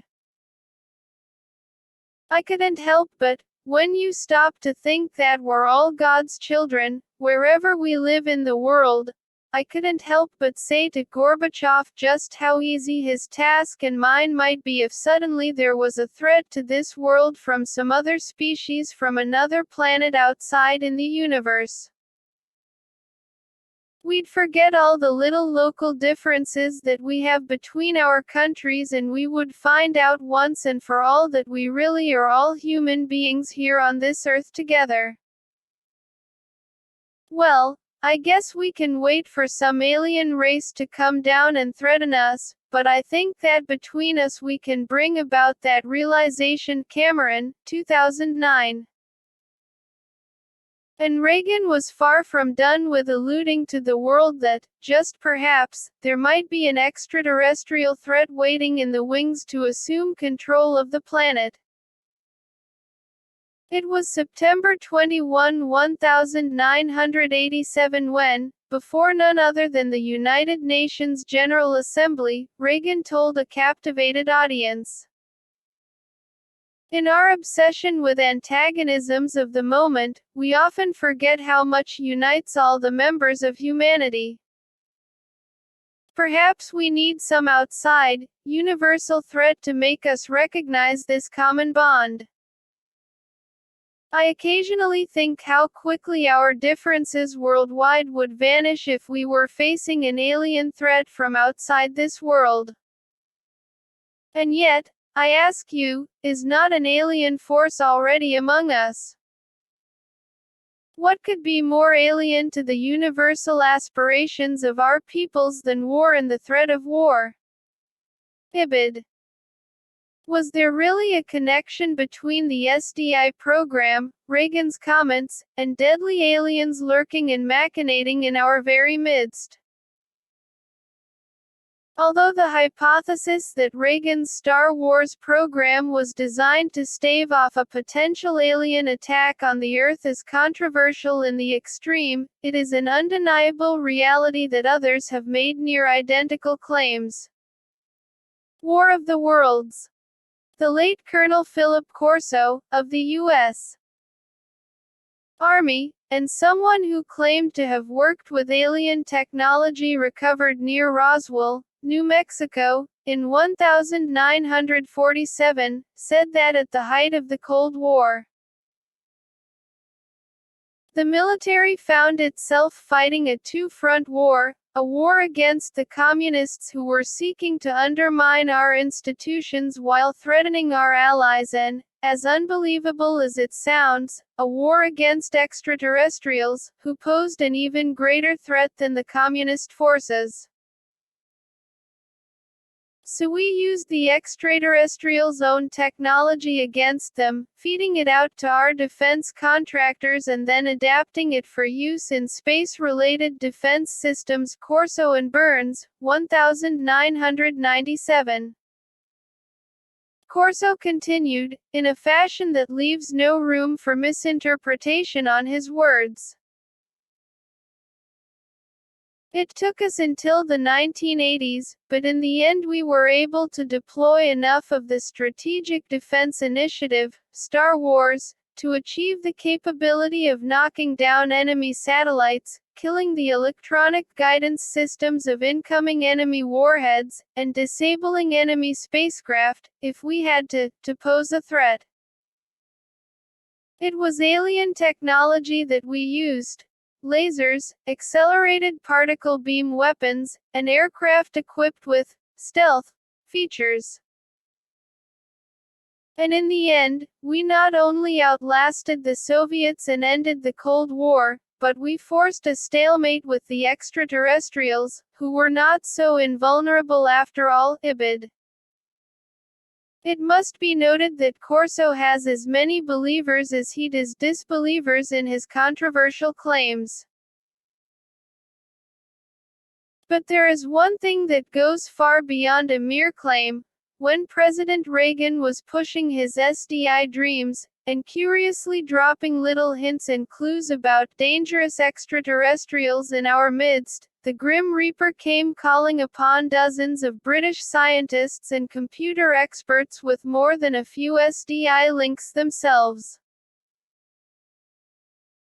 and most of them were employed by, or undertook contract-based work for, a company called Marconi Electronic Systems, or GEC Marconi, and which, in 1999, was taken over by British Aerospace and is now known as Base Systems Electronics Limited.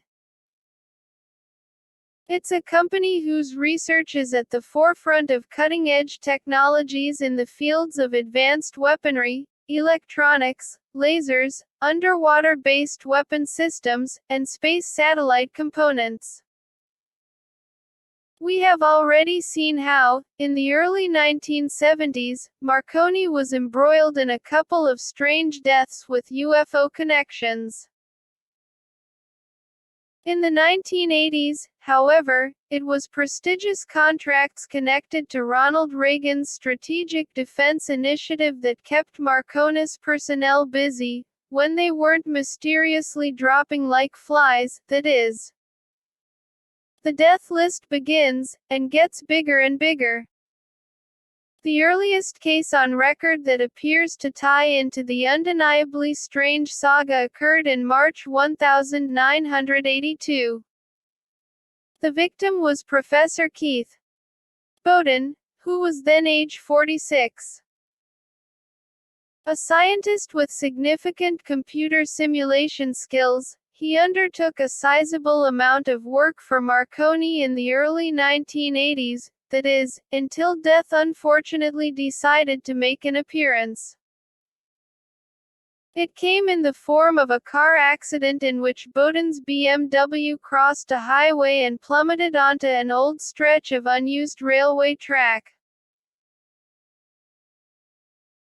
Then, in November 1985, the body of Jonathan Wash, who worked for the UK's British Telecom Technology Executive, an agency that had significant ties to the defence world, including Marconi's parent body, GEC, was found after he allegedly fell, or jumped, from the balcony of a hotel in Abidjan, a city in the West African country of Ivory Coast.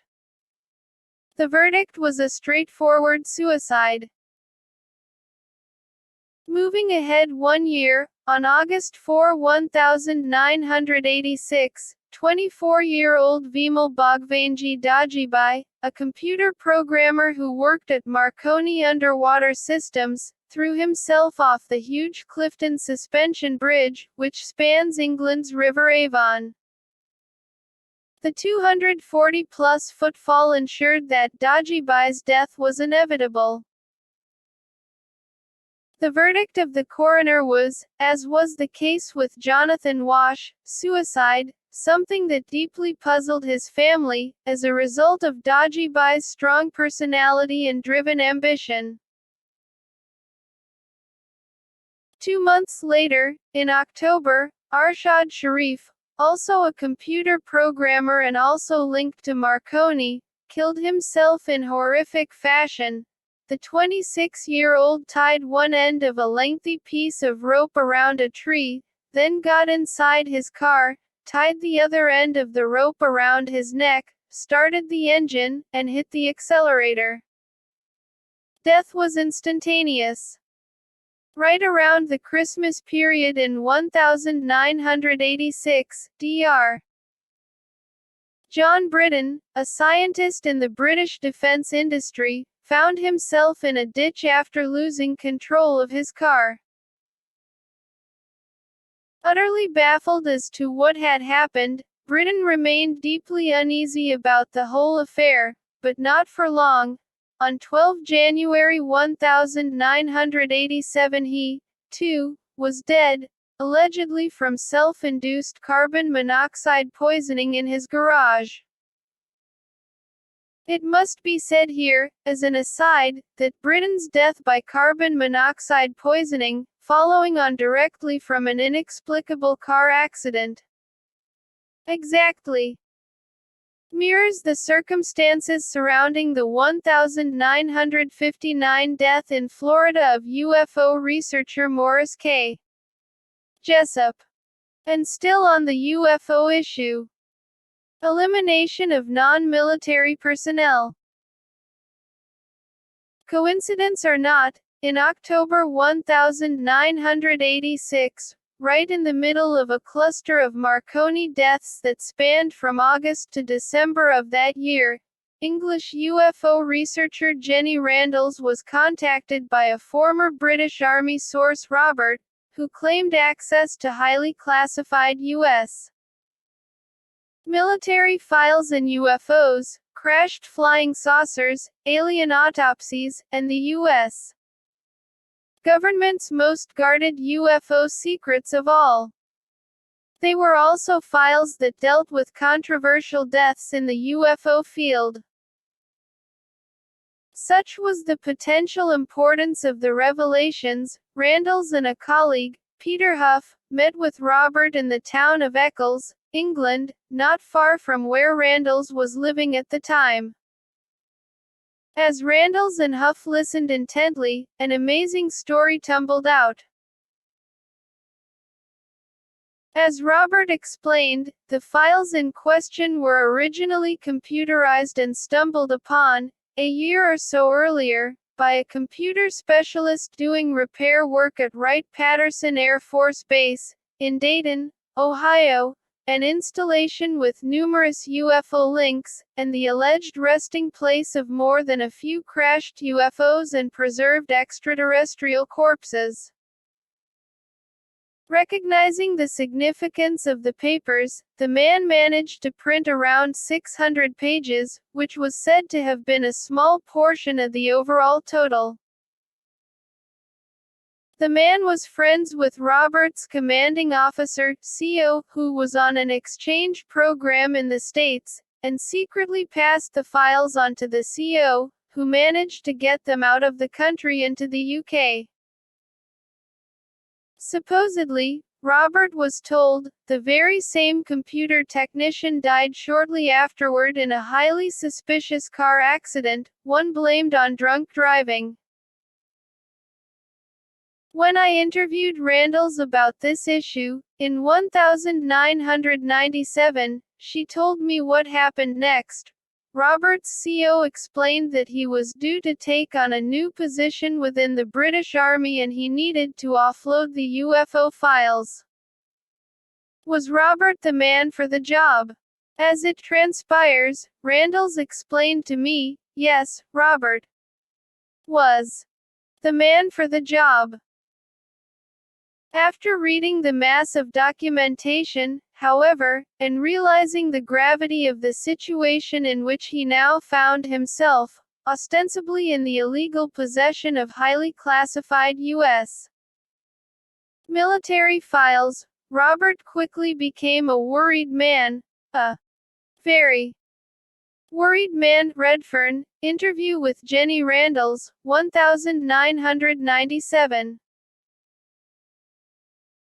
A planned attempt to have Robert give the papers to Randles, roughly 1 week after their meeting, failed miserably. At some point during the next 7 days, Robert was visited by what he termed his former employers, and taken to a military base in the south of England for interrogation. Randles outlined for me the next development. They knew all about the 600 pages of documentation, which they ordered him to hand over, pointing out that he had a wife and children and it was they who would suffer if he didn't. Ibid. Robert, fearful of the possibility that his family might be killed, did as he was told, amid a stern warning never to talk about the files again, even though he was advised that the papers amounted to nothing more than a prank on someone's part. Ibid. Those of a skeptical mind might suggest that Robert was simply a Walter Mitty-style fantasist and nothing more, and, as a result, it was inevitable that the papers would never surface. Randles's additional words to me suggest otherwise. She and Huff had the presence of mind to have Robert thoroughly checked out by a trusted contact in the British police force. It turned out that what Robert had told us proved to be correct. The name he had given us was his real name. He lived where he said he lived. He had recently been in the army, and his car had been registered in the area he worked in precisely the same month that his army career had come to an end. Ibid.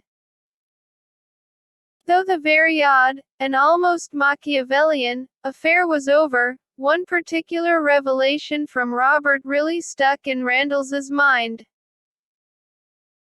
One of the biggest single files in the entire collection, Randall's advised me, was one with a rather disturbing title, Elimination of Non-Military Personnel, Ibid. Randall's continued. Robert said that this was a document discussing the ways in which witnesses who had come into possession of too much information on UFOs were silenced.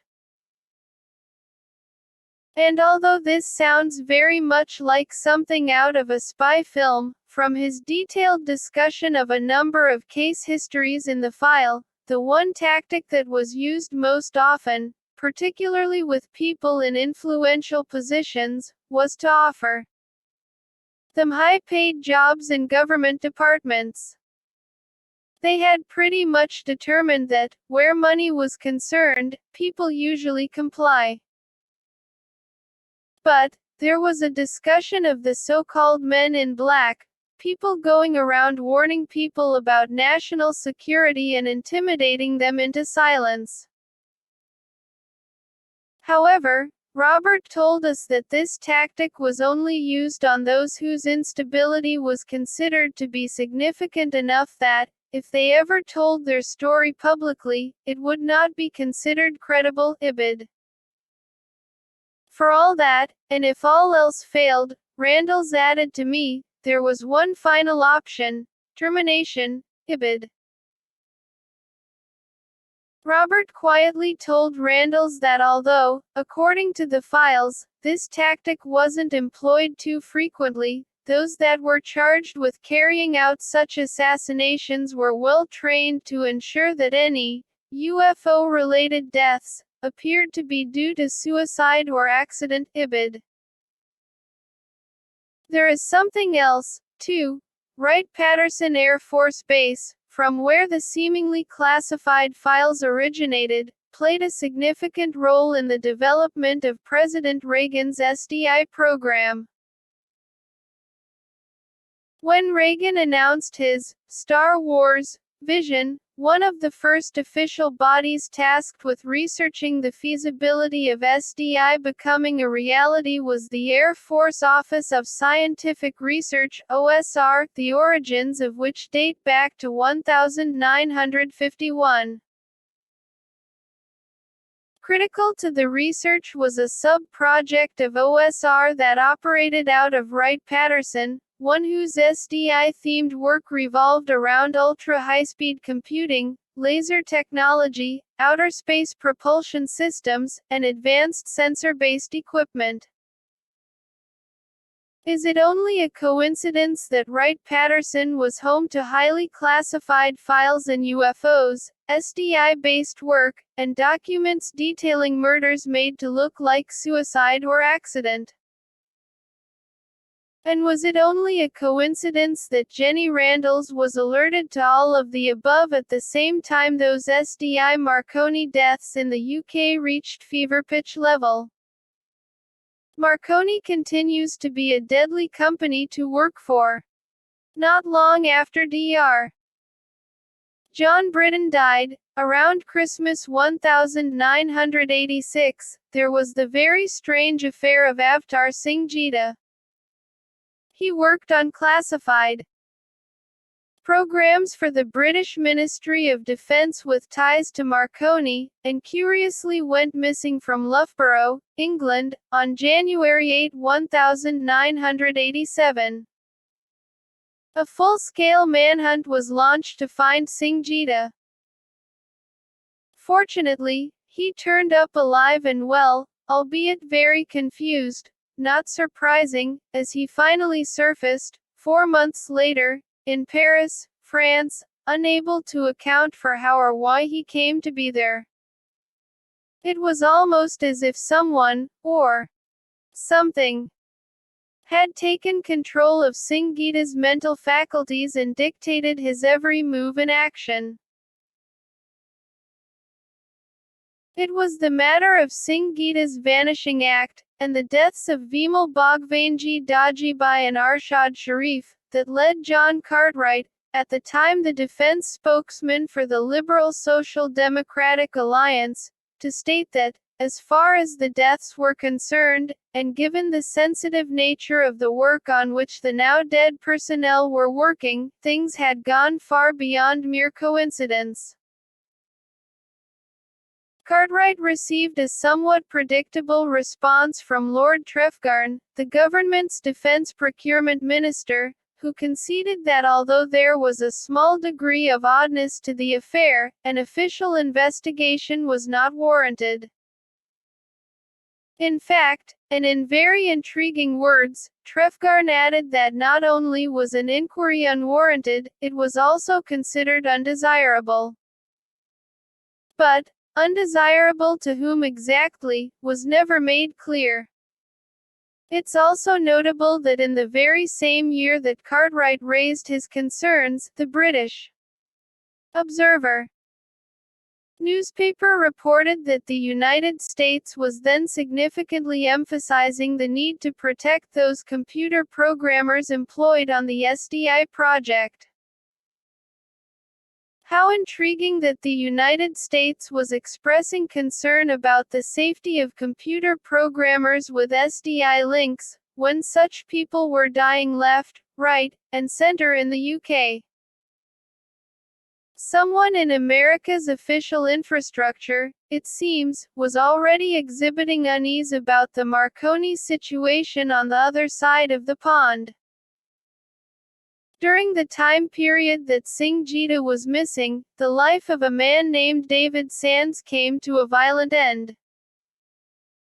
Sands's employment was with a company called Elliott Automation Space and Advanced Military Systems Limited, or EASAMS. On March 31, 1987, Sands inexplicably drove his car at high speed into a closed-down cafe on an exit road of the A33 highway.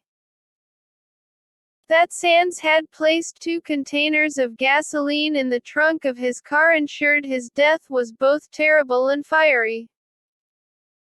A little more than a month later, one Michael Baker was also dead as a result of a car accident.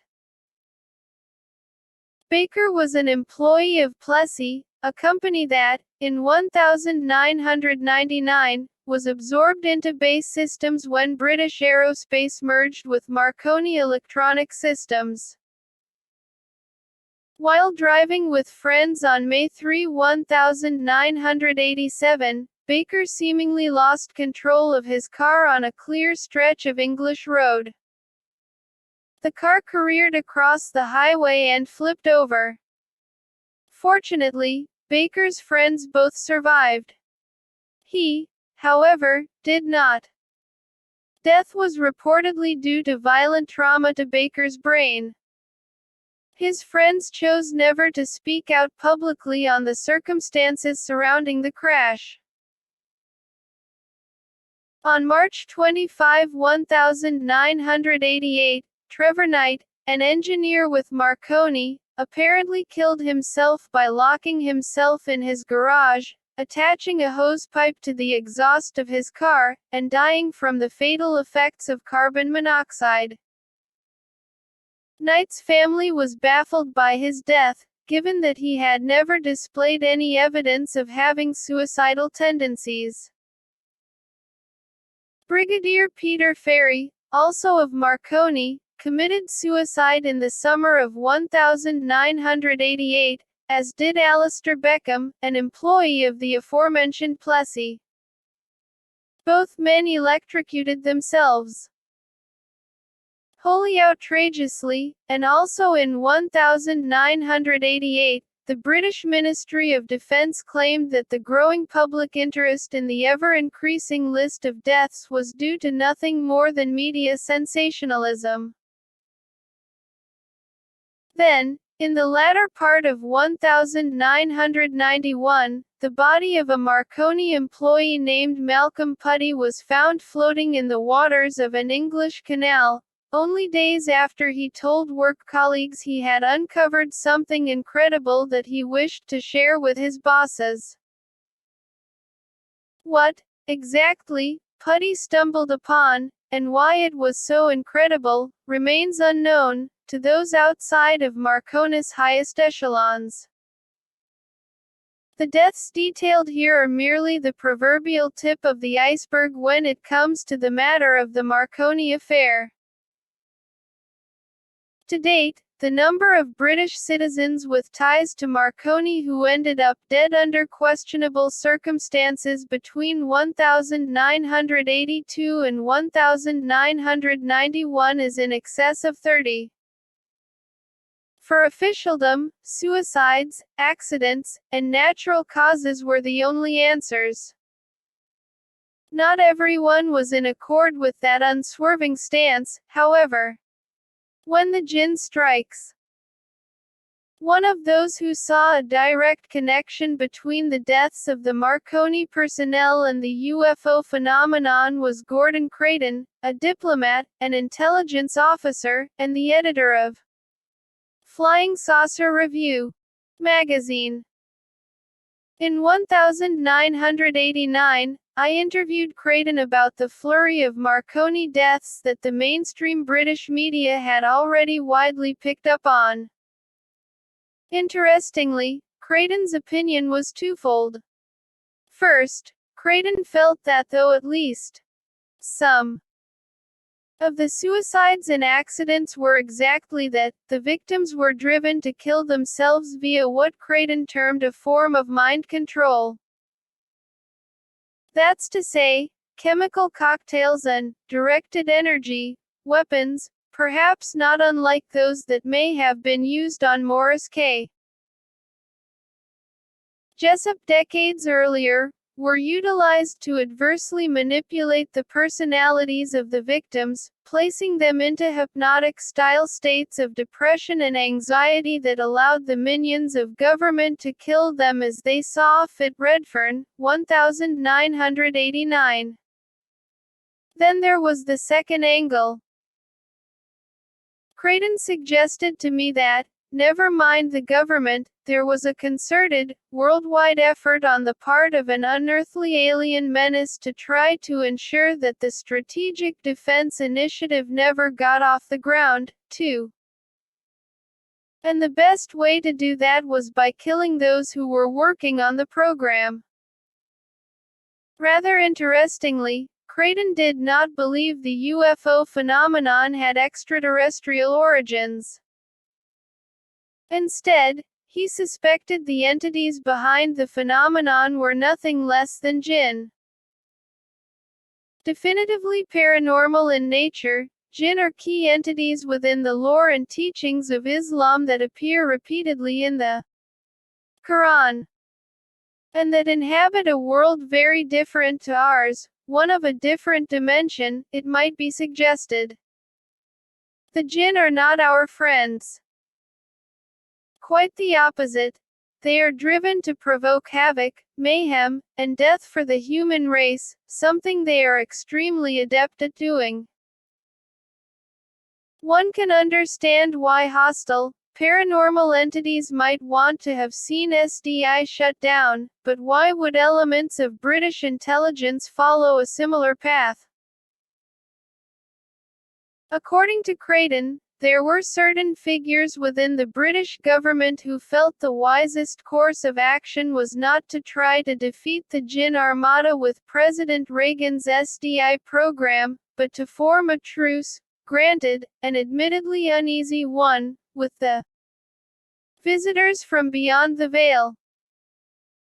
It was, claimed Creighton, a truce that would see certain world governments turn a blind eye to such things as alien abductions and jinn-driven cattle mutilations.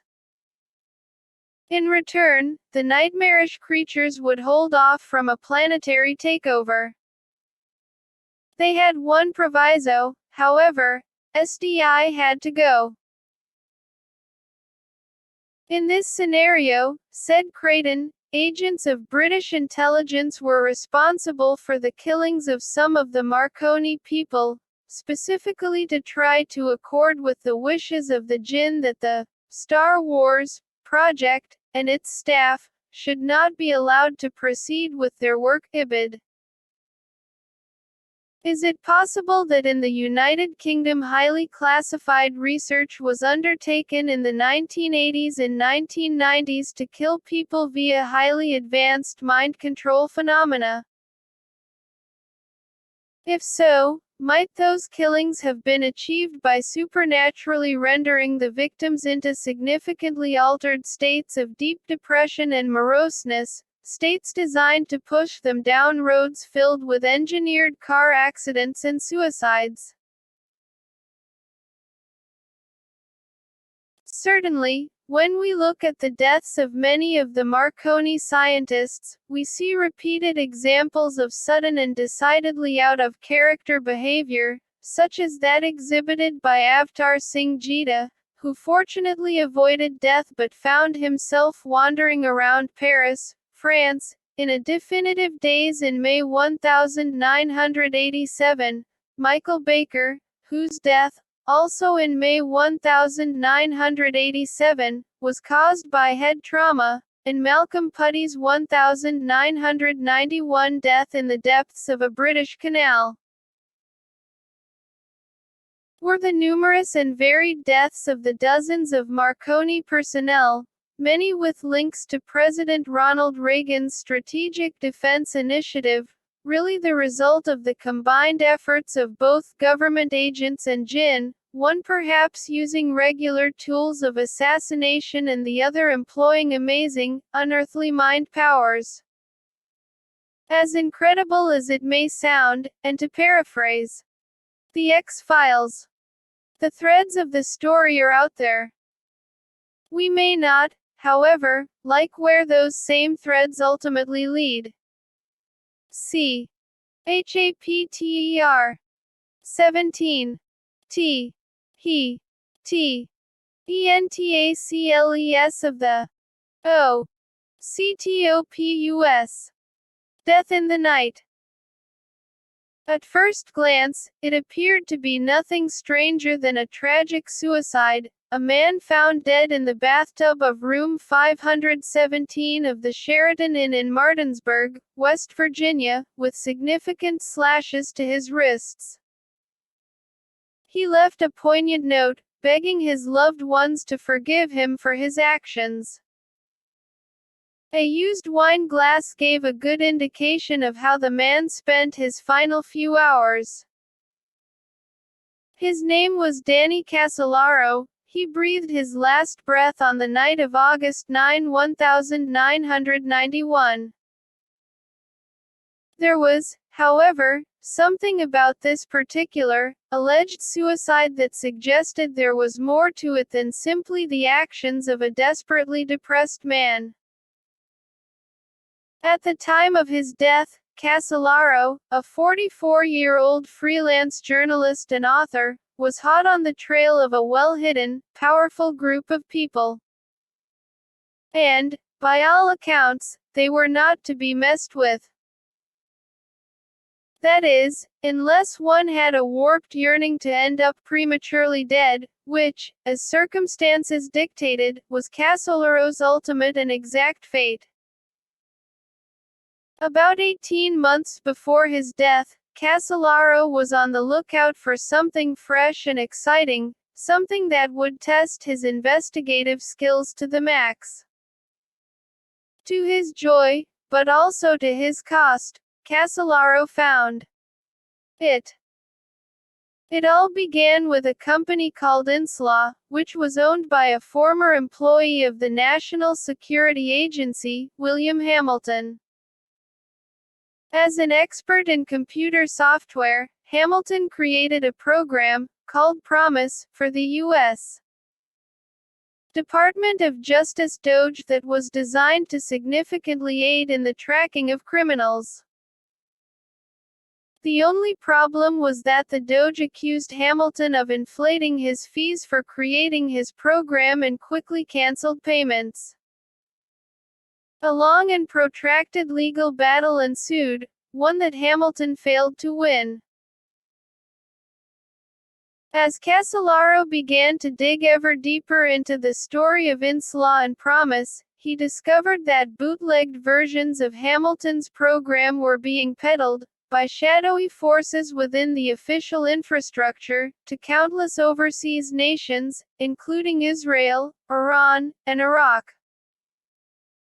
There was a specific reason for this. The modified and bootlegged versions included an encrypted rear window that allowed U.S. intelligence to effectively spy on just about any computer, or network, that utilized the Promise program.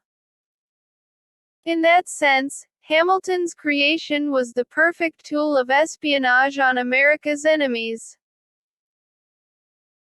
But, what began for Casellaro is simply an investigation into a purloined computer program, the life of its irate creator, secret spying on overseas nations, and alleged Doge chicanery, very soon became something else. Casellaro soon stumbled on, and possibly even incurred the deadly wrath of, something known as the octopus. UFOs and the octopus.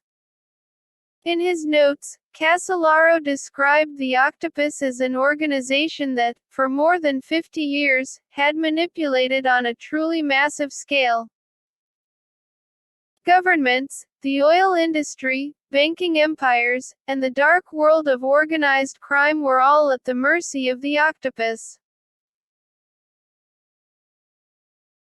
The group, Casellaro discovered, played a significant role in not just the Promise scandal, but also in the molding of such historic events as the ill-fated Bay of Pigs affair of April 1961, the Cuban Missile Crisis of 1962, the Watergate scandal that brought down President Richard Nixon in 1974, and the horrific explosion of a packed Boeing 747 jumbo jet over Lockerbie, Scotland, in January 1988. But that was not all. The tentacles of the octopus penetrated right into the fog-shrouded heart of the UFO mystery. One aspect of Casellaro's work was focused on a project referred to as Yellow Lodge, supposedly a highly classified octopus-sanctioned operation to develop and create new, exotic, and decidedly lethal viruses for use in warfare and assassination programs. According to Casellaro's sources, one of the secret installations where the nightmarish research was undertaken was buried deep below a northern New Mexico town called Dulce. Within UFO lore, Dulce has become infamous as the home of an alleged underground alien base, one controlled and run by hostile extraterrestrials. Casellaro, however, came to believe that the octopus was responsible for spreading the alien-themed rumors, as part of an effort to deflect interest away from what was really a foot deep below the surface of Dulce, namely the development of advanced weaponry of the viral variety. Casellaro's surviving files and notes also show that he spent time investigating the matter of the Majestic 12, allegedly a U.S. government group secretly created by President Harry S. Truman in 1947, following the notorious UFO crash at Roswell, New Mexico, that same year. Comprised of scientists, high-ranking military personnel, and members of the intelligence community, the Majestic 12, its proponents believe, were the keepers of the U.S. government's deepest and darkest secrets of the UFO kind. It must be stressed, however, that many UFO researchers conclude Majestic 12 to be nothing less than officially orchestrated disinformation.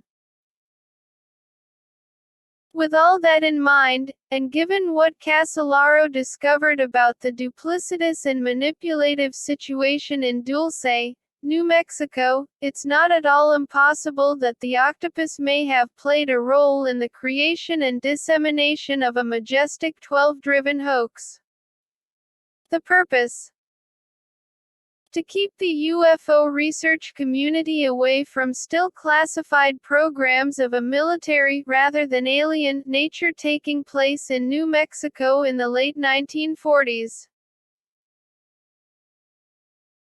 Casolaro's papers also show that he was taking careful note of the UFO-themed stories coming out of the world's most well-known secret base, Area 51, as well as what was afoot at Pine Gap, Australia, whose staff worked closely with the National Security Agency and from where numerous UFO reports have surfaced over the last 40 years or so. Back to Maury Island. Most fascinating of all were Casolaro's connections to a man named Michael Riconosciuto, who claimed to have been one of the key players in the development of the so-called Rear Window in Inslaw's Promise program.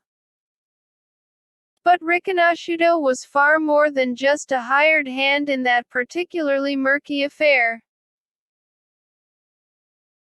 It's a verifiable fact that in the 1950s Riconosciuto's father, Marshall, worked closely with none other than Fred Chrisman, a man with links to both the deadly Maury Island UFO caper of June 1947 and the JFK assassination of November 22, 1963. Interestingly, Riconosciuto claimed that the craft seen over Maury Island, one of which seemingly exploded and rained large amounts of strange debris all over the waters of the Puget Sound harbor, were not alien spacecraft after all, but advanced, secret devices built and flown by Boeing, and powered by early, rudimentary nuclear reactors.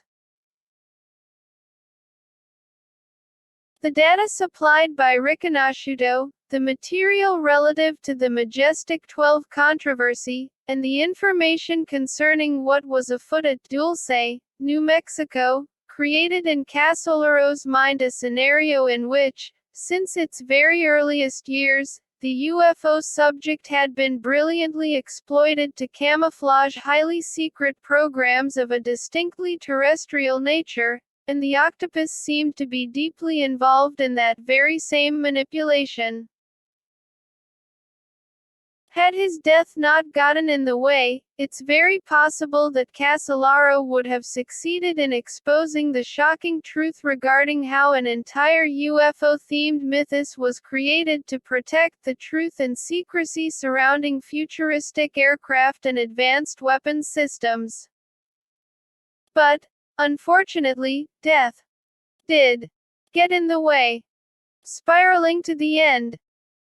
Very little is known about the final day, and the last hours, of Danny Casolaro's life. By all accounts, however, he was not a man on the verge of snuffing out his own existence. Rather, Casolaro seemed to be filled with vigor and was downright enthused by certain developments in his pursuit of the octopus. For example, he eagerly shared, in the Sheraton Inn's bar, details of his octopus-based research with the guest staying in the adjacent room. Similarly, less than 24 hours before his body was found, a jovial Casolaro met with a source in the aerospace industry, William Turner, and discussed with him the latest findings in the octopus affair. As the two friends said their goodbyes, Casolaro made a joke about Turner watching his back. If only Casolaro had done likewise. We may never know for sure what happened over the course of the rest of August 9 and into August 10, except that whatever the cause of Danny Casoloro's death, the official verdict was that of suicide. The Octopus Revisited. In 1996, a full-length book surfaced on the life, research, and controversial death of Danny Casolaro. Its title, unsurprisingly, was The Octopus. Its authors were Ken Thomas and Jim Keith. Thomas was the editor of the conspiracy-based journal, Steam Shovel Press, and someone who, 3 years later, penned Maury Island UFO. Undeniably, the definitive study of the death-filled events at Puget Sound, Tacoma, Washington, in June 1947, about which Danny Casoloro's source, Michael Riconosciuto, seemingly knew a great deal. Keith, meanwhile, was the author of a number of UFO-themed books, including Casebook of the Men in Black, Black Helicopters Over America, Black Helicopters 2, and Saucers of the Illuminati. The Octopus. Very much picked up from where Casoloro's research came to a sudden, fatal, and irreversible halt in August 1991. Inspired and enthused by Casoloro's findings, Thomas and Keith pursued the Octopus, and its clandestine activities, with vigor and determination. In doing so, they, too, may have attracted attention of the distinctly deadly kind. Death and Diana. Jim Keith was a man with many fingers in just about as many conspiratorial pies. In the summer of 1999, Keith was heavily involved in the investigation of a sensational story.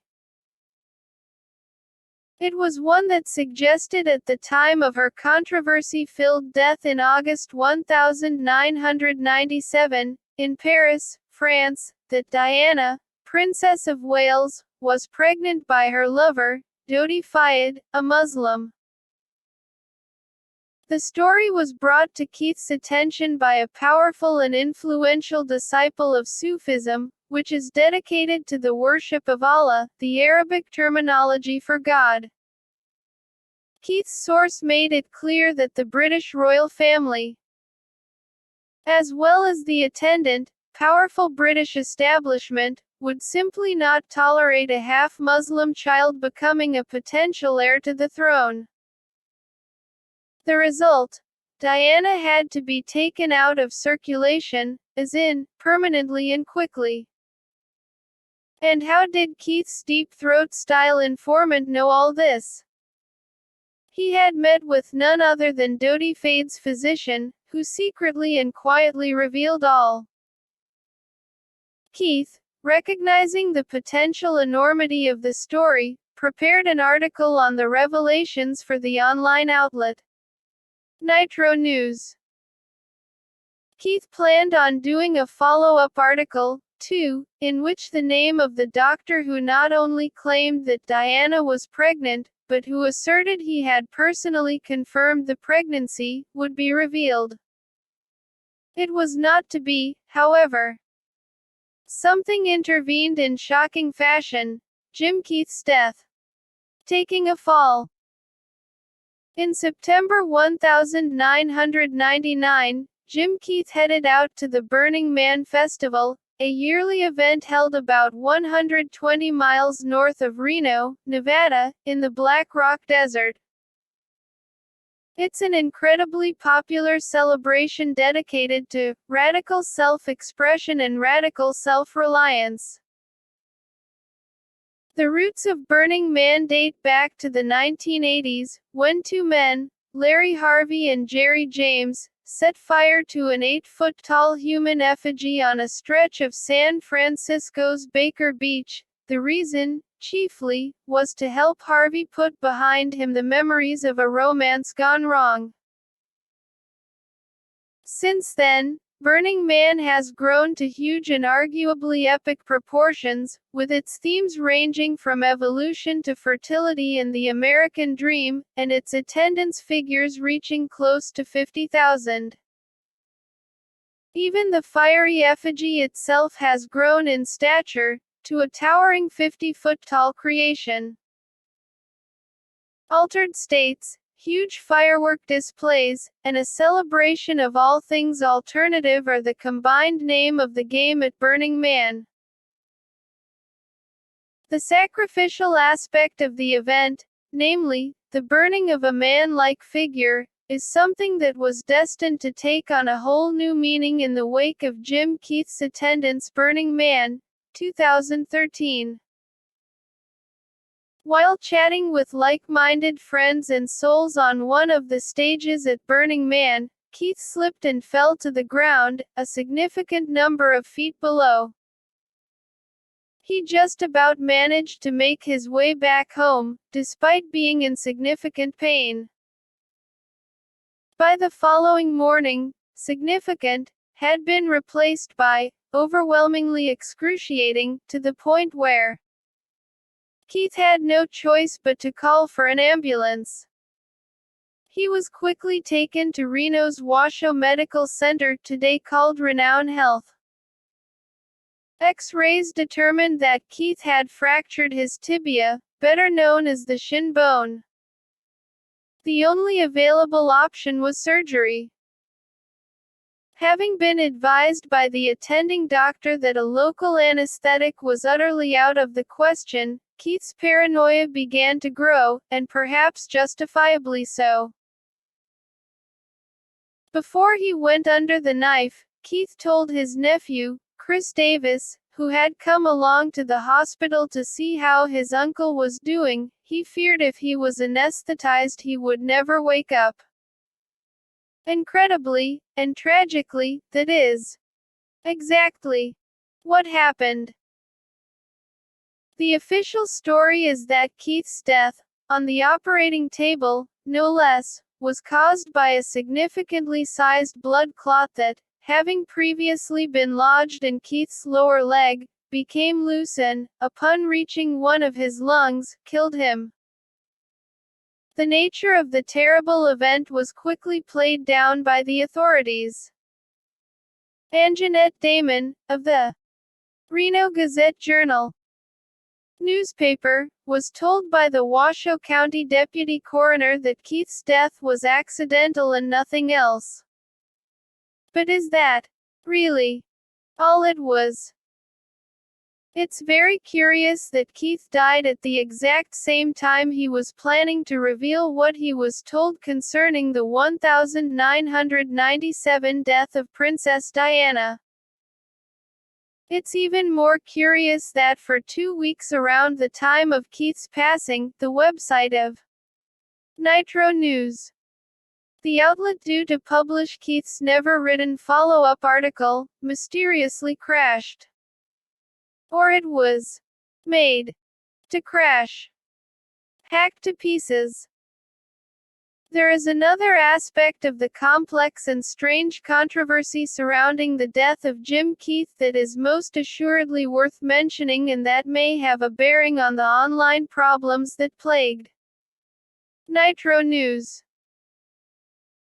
Between the last day of August 1999 and right up until just 4 days before Keith's untimely death, Keith corresponded via email with Greg Bishop, a well-known and acclaimed author and investigator of many things weird, paranormal, and conspiratorial. Notably, the online conversations between Keith and Bishop revolved around how, near simultaneously and in the immediate days just before Keith's passing, both men suffered severely at the hands of unknown computer hackers. Keith emailed Bishop on August 31, "Last week I was hit with a virus, and all my personal files were wiped out." Bishop, 2000. Though Keith was unsure as to whether or not this was indicative of the dark machinations of officialdom at work, He added, I know a couple of other writers in this field who had the same thing happen to them at about the same time. Ibid. In response, Bishop told Keith that only a few days before Keith's computer-based problems began, Bishop powered up his computer and found, to his complete and utter consternation, that all of his articles and work-in-progress files had been systematically deleted. Fortunately, Bishop had taken the wise step of backing them up some time before. But that was hardly the point. The most disturbing thing, from Bishop's perspective, was that the hacking had even occurred in the first place. As he informed Keith, what was weird was the fact that the articles were not only trashed, but were also deleted from the trash and erased from the trash sector of the hard drive, making them unrecoverable, something that, as Bishop stressed, could not have been the result of mere error, because it took more than a few steps to successfully achieve Ibid. As to how such an action may have been performed, Bishop suggested to Keith that he was possibly hacked through his modem or, maybe, that he was given a virus that only affects my article folder and no other Word files, Ibid. There was, however, a third possibility. It was a dark and disturbing possibility, one that caused Bishop some very understandable concern and a few, fraught, sleepless nights. Someone broke into Bishop's house and deleted the files. Keith's final email to Bishop, sent only 4 days before the former's death, read, So far I've turned up 9 political conspiracy sites that were hacked during the same time period, Ibid. As for Bishop's thoughts on Keith's death, their email exchange, and the unsettling spate of hacking that hit both men just before Keith died, he says, I would prefer to think that there was no connection to the weird computer problems, Ibid. Whatever the truth of the curious and suspicious events that afflicted both Keith and Bishop, further death was looming on the horizon. Biowarfare, cattle mutilations, and the Wicker Man. Ron Bonds was a close friend of Jim Keith, and the owner of Illuminet Press, a company that published a number of Keith's UFO-based titles, including both Saucers of the Illuminati and Casebook of the Men in Black. Early on the morning of April 8, 2001, Bonds died from the effects of a severe attack of food poisoning that hit him late on the previous night. After Bonds's body was autopsied, a conclusion was reached that his death had been caused by exposure to Clostridium perfringens, one of the most common causes of foodborne illness. It might be justifiably said that the untimely deaths of Keith and Bonds, the former was 49 and the latter 48 at the times of their passing, were simply the results of tragic circumstances. On the other hand, maybe they weren't. Rather astonishingly, Keith himself had actually written, in his final book for Bonds, Biowarfare in America, about certain toxins used by the military and the intelligence community that could make murder appear to be misfortune by creating huge blood clots in the lungs, which, ironically, just happened to be the very cause of Keith's own death. Moreover, one of Keith's particular interests was the cattle mutilation phenomenon. In an article for Fate magazine, Keith noted that a significant percentage of mutilated cattle had been deliberately injected with strains of Clostridium bacteria, the specific kind of bacteria that abruptly ended the life of Ron Bonds. There is also the matter of Burning Man, itself, to consider. There's absolutely no doubt that Burning Man has its parallels with an ancient Celtic festival, that of the torching of the Wicker Man. Records created by the Roman Empire between 58 BC and 50 BC reveal that the Celts had a deeply revered tradition of constructing huge, man-like figures out of wicker, a woven fiber used most recognizably in the creation of baskets. The purpose of the burning of the wicker man was to appease the gods of old and to ensure a bountiful, healthy, and prosperous new year. Interestingly, the Celts regularly sacrificed their own kind, by placing them inside the massive, wicker creations, and setting them on fire. Celtic lore taught that, above all else, the gods preferred an innocent soul, rather than one of a wrongdoer. Is it feasible that, in a strange and sinister fashion, Jim Keith's death served some unholy purpose, and that his death was orchestrated according to the teachings of an ancient, archaic order? Very possibly, yes. The Wicker Man, making a sacrifice, 18th century, copyright unknown. Curses, hexes, and the CIA. In the late 1960s, the CIA quietly, and decidedly clandestinely, created a disturbing project codenamed Operation Often. It was a program designed to determine if certain paranormal phenomena had a viable place in the world of international espionage.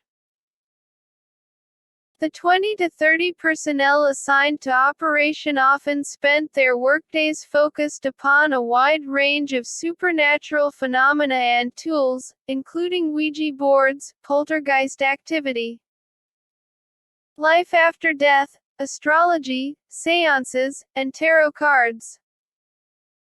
The staff of Operation Often also spent a great deal of time exploring an issue that may be relevant to the deaths of Danny Casolaro, Jim Keith, and Ron Bonds: curses. Several members of the Operation Often team were tasked with determining if it was literally possible to create and direct onto a specific, targeted individual what most people would term bad luck. Plans were initiated to harness and utilize supernatural phenomena to provoke ill health, terminal disease, and even death in certain presidents, prime ministers, and military figures of nations perceived as being potentially hostile to the United States. And attempts were made to create curses that would cause people to have fatal accidents, that would render individuals into suicidal states, and that would allow for what amounted to full-blown assassination, but without any telltale calling card of a physical nature ever left behind. Could this have been what provoked the still controversial deaths of Danny Casolaro, Jim Keith, and Ron Bonds? Just perhaps what appeared to be a suicide, an unfortunate fall from a stage, and a fatal dose of food poisoning, and which near effortlessly forever took out of circulation three of the biggest names in the domain of 1990s-era UFO-themed or UFO-tinged conspiracy theorizing, was something else entirely: assassination by malevolent hex. And one final observation on this matter: Burning Man, where Jim Keith effectively met his end, was clearly inspired by the pagan, sacrificial rituals of the ancient Celts. It so transpires that the site on which Diana, Princess of Wales, met her death, the Paris, France Pont de l'Alma Tunnel, was, as far back as 500 AD. A place dedicated to the moon goddess, Diana, and where sacrificial rites were routinely held. That Jim Keith was investigating the circumstances of Diana's death shortly before his very own demise, and that both he and the princess had links to places and events linked to human sacrifice, makes the possibility that the work of Operation Often and its possible successors worked not just well but fatally so. A final word of warning: keep away from octopuses. Their tentacles stretch a long way. C. Chapter 18. AK. Iller. C. Ursina. D. Eadly. D. 8. The Wrath of Mothman.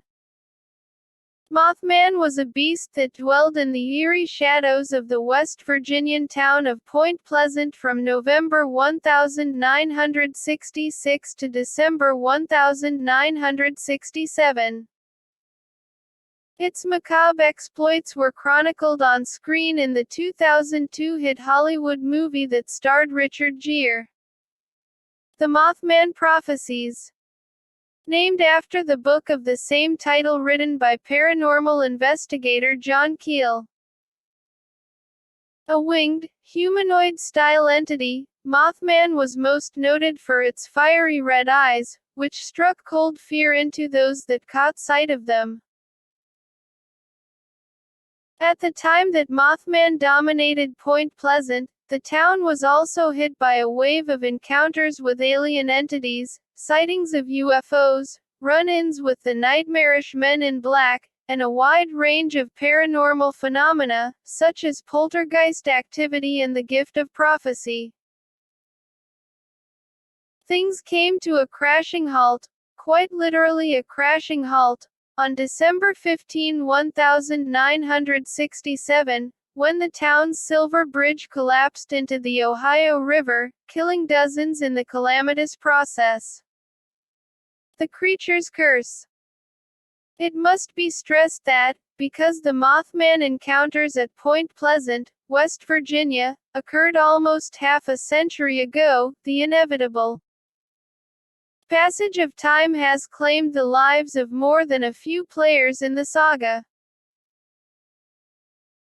Nevertheless, when we take a look at the catalog of deaths that surround the activities of the weird winged thing, we do see an extraordinary number of fatalities that we might consider suspicious, particularly so because so many of them occurred in the wake of the release of the movie version of John Keel's book, The Mothman Prophecies.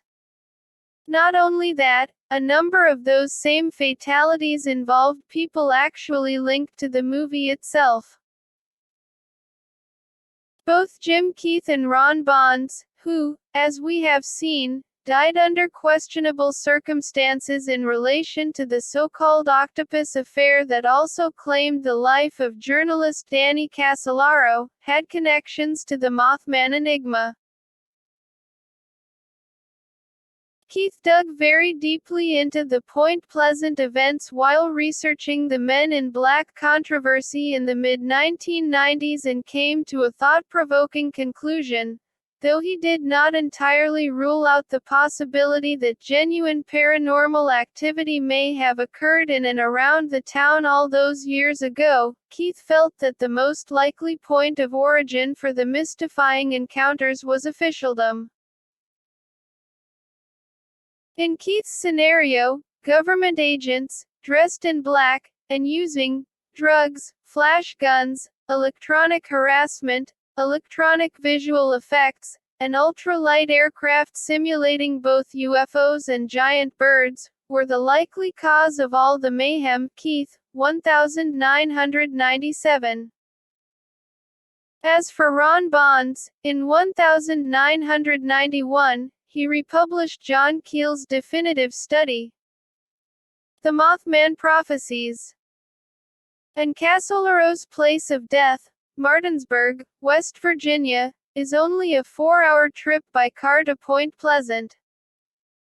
On the very day that the movie version of The Mothman Prophecies was first aired in cinemas, January 25, 2002, Stephen Millett, one of the first to have seen the flying fiend, was attending the funeral of his brother, Charlie, who passed on days earlier from the effects of a brain tumor.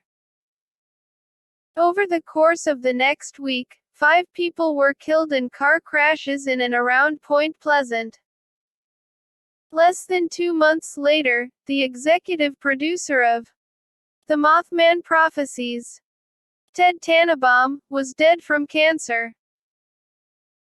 On the same day that the movie had its Australian premiere, May 23, 2002, a teenage boy of Fort Smith, Arkansas, named Aaron Stephen Rebsamen took his own life.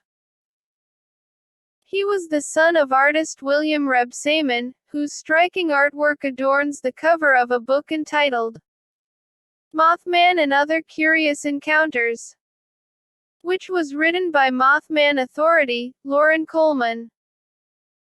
Then, on June 21, 2002, the body of a woman named Sherry Marie Yersley was discovered near railroad tracks at Sparks, Nevada.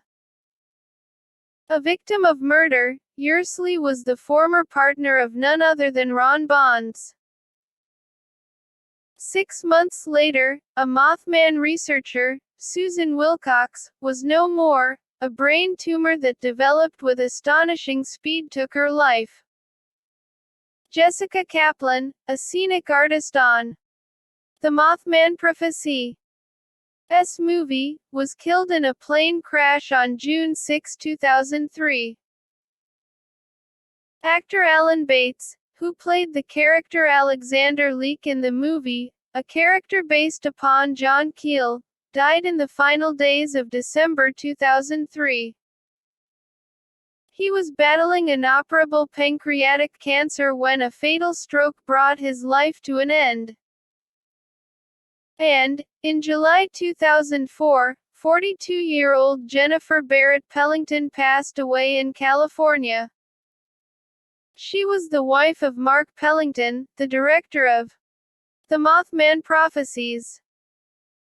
A case can, of course, be made that when one goes looking for threads and deaths one can find them in any field of research, providing one digs deep enough. Maybe so, but, on the other hand, the sheer number of fatalities, and in such a clearly delineated period of time, does at the very least suggest becoming embroiled in the Mothman story may not be the wisest thing one could do with one's life. June 24, the worst day of all, if you are into UFOs. Because this book began with the June 24, 1947, UFO encounter of Kenneth Arnold, it's only fitting that we close with June 24, 2, and for one very good reason, as will now become apparent.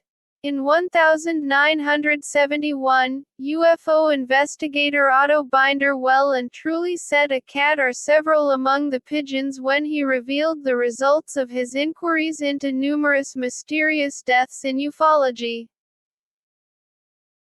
They were Binder's revelations that led many within the field of UFO research to take seriously the possibility that a dark and sinister force really was hard at work silencing flying saucer enthusiasts.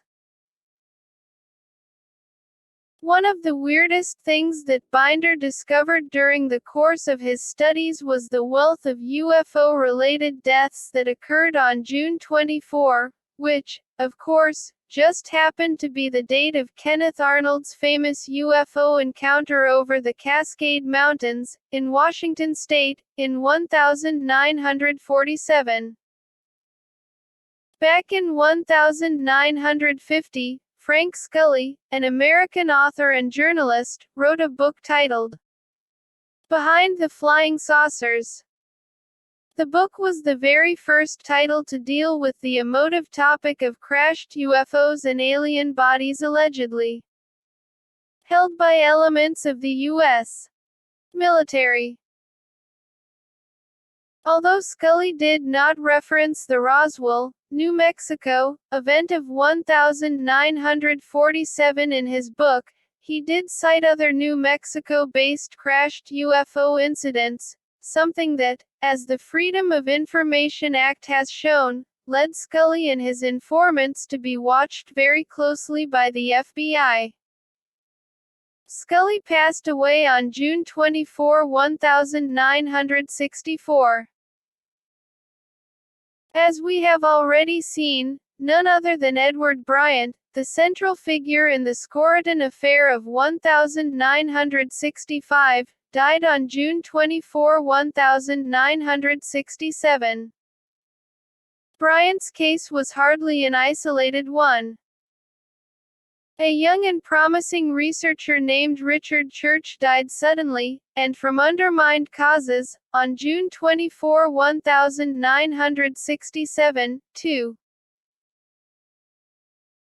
Notably, at the time of his death, Church was looking into the links between the UFO phenomenon and the CIA, and had submitted a book proposal on that very subject to Bantam Books, which, at the time of Church's death, was just about to publish the paperback edition of researcher Frank Edwards's book, Flying Saucers, Here and Now. And on the matter of Frank Edwards, the author of many books on the world of unexplained phenomena, including Flying Saucers, Serious Business, Stranger Than Science, and Strangest of All.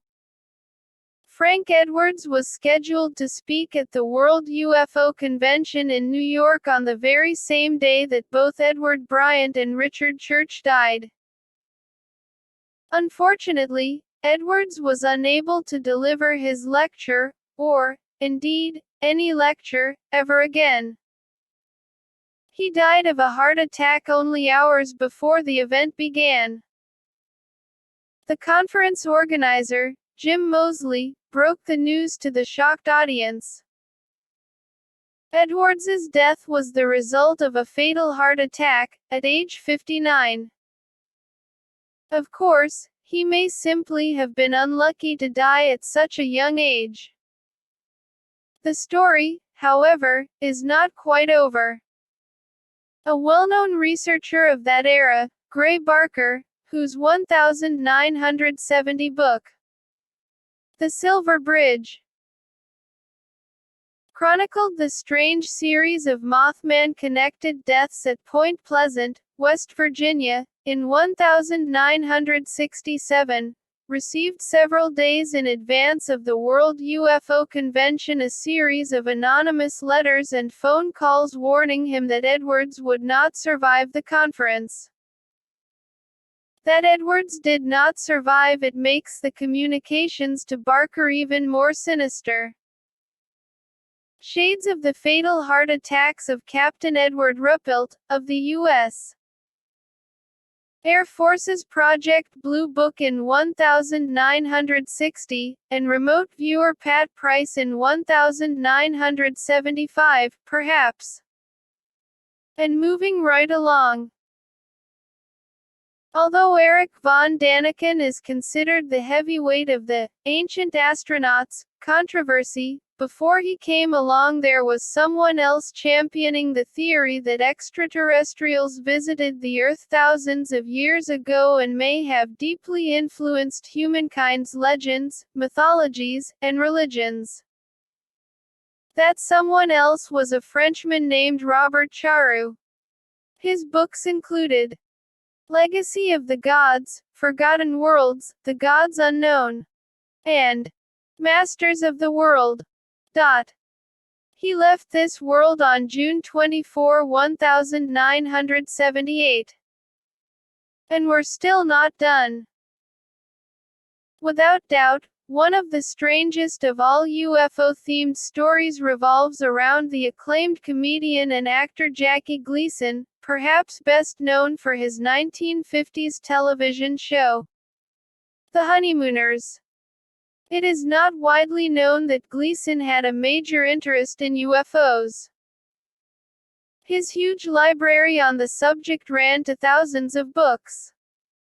He followed the subject very closely, frequently appearing on the Long John Nabel Show, very much the coast to coast of the 1950s-1970s to comment on and discuss the many and varied mysteries surrounding the subject. Another little-known fact is that Gleason was very good friends with President Richard Nixon. And it's on the matter of Gleason, Nixon, and UFOs to which we must now turn. Jackie Gleason, one of many UFO enthusiasts who died on June 24, called James, 1942. According to Gleason's second wife, Beverly McKittrick, at some point in 1974, Nixon secretly arranged for Gleason to visit Homestead Air Force Base, in Florida, to see the remains of a number of small, preserved alien bodies held in a secure part of the base. It was, said McKittrick, a visit that the president and the comedian took together. The fragments of the story that are in the public domain suggest the visit was made in early 1974, which makes sense as Nixon resigned on August 9 of that year, as a result of the Watergate affair.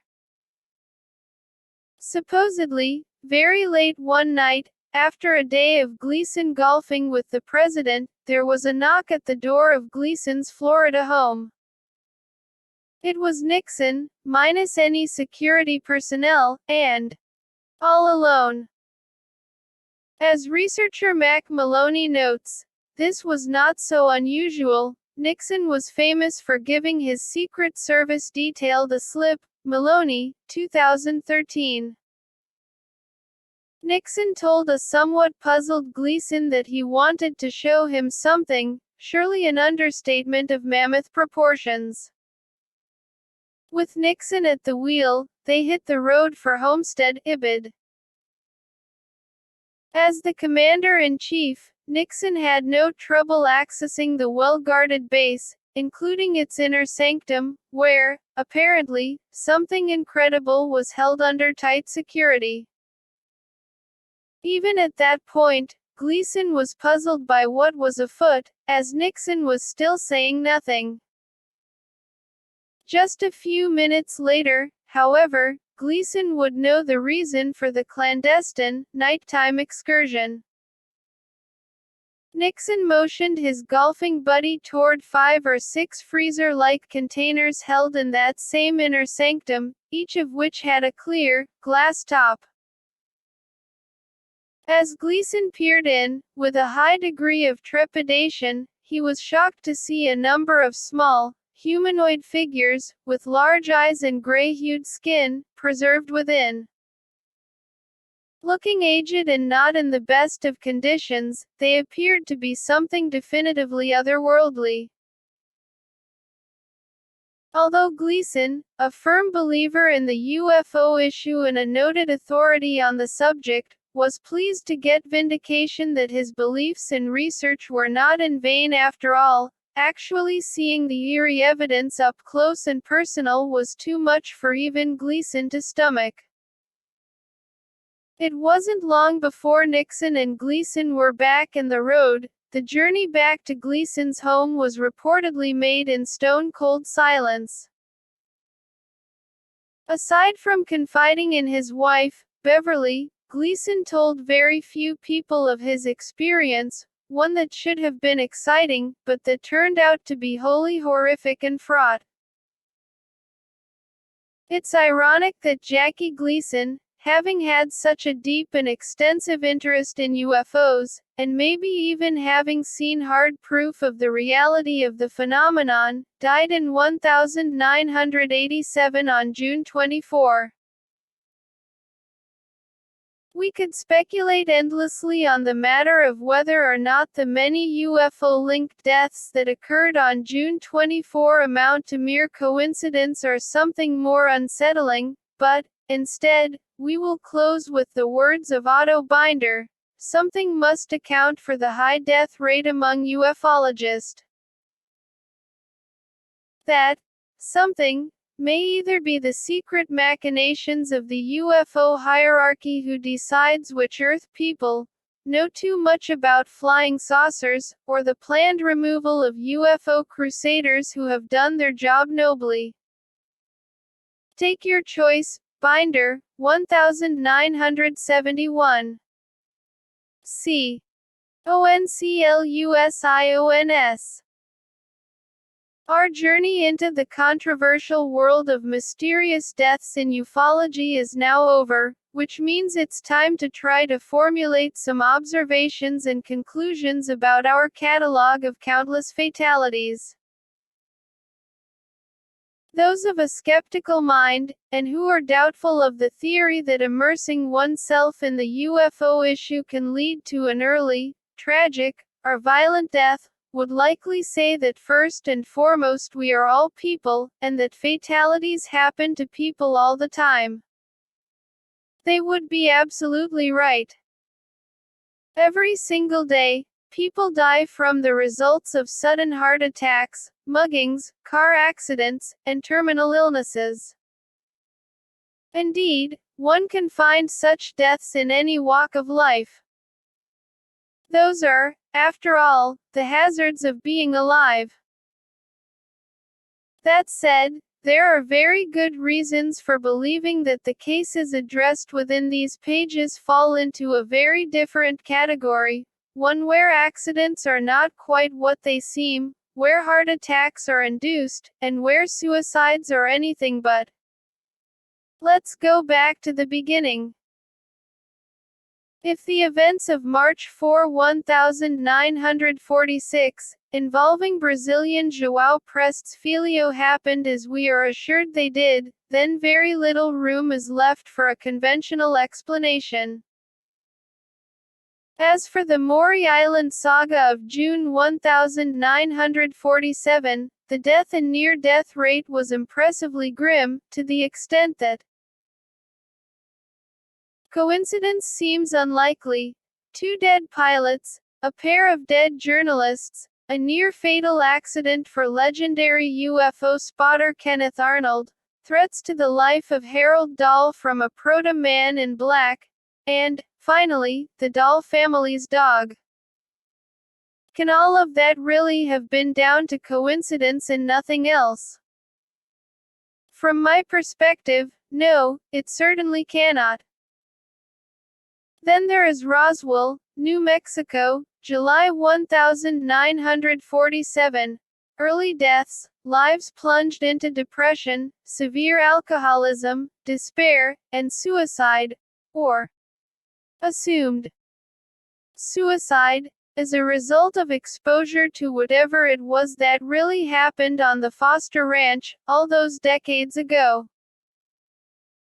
And let's not forget those curious outbreaks of disease in Lincoln County, home of the legendary incident that attracted the attention of both J. Edgar Hoover and the director of the CIA. As for Captain Thomas Mantell and his death while allegedly pursuing a UFO in 1948, in the skies of Kentucky, well, we know he chased something, and history has shown he didn't make it out of the chase alive.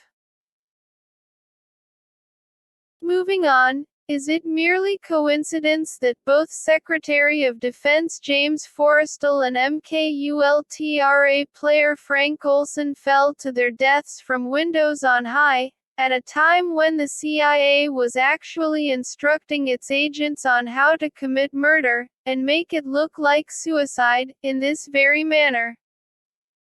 I suggest no, it's not a coincidence. And what are we to make of the November 1953 affair of Carl Hunrath and Wilbur Wilkinson?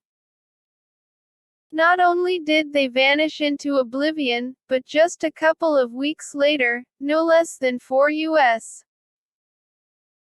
airmen lost their lives only a short distance from where Hunrath lived, a man who loudly claimed to have in his possession alien-derived technology capable of destroying U.S. military aircraft. Clearly, there are parts of this story that followed Hunrath and Wilkinson to the other side, if that is where they really went. Then there is Morris K. Jessup, from my perspective someone driven to take his own life, possibly as a result of him having been targeted with sophisticated mood and mind-altering technologies.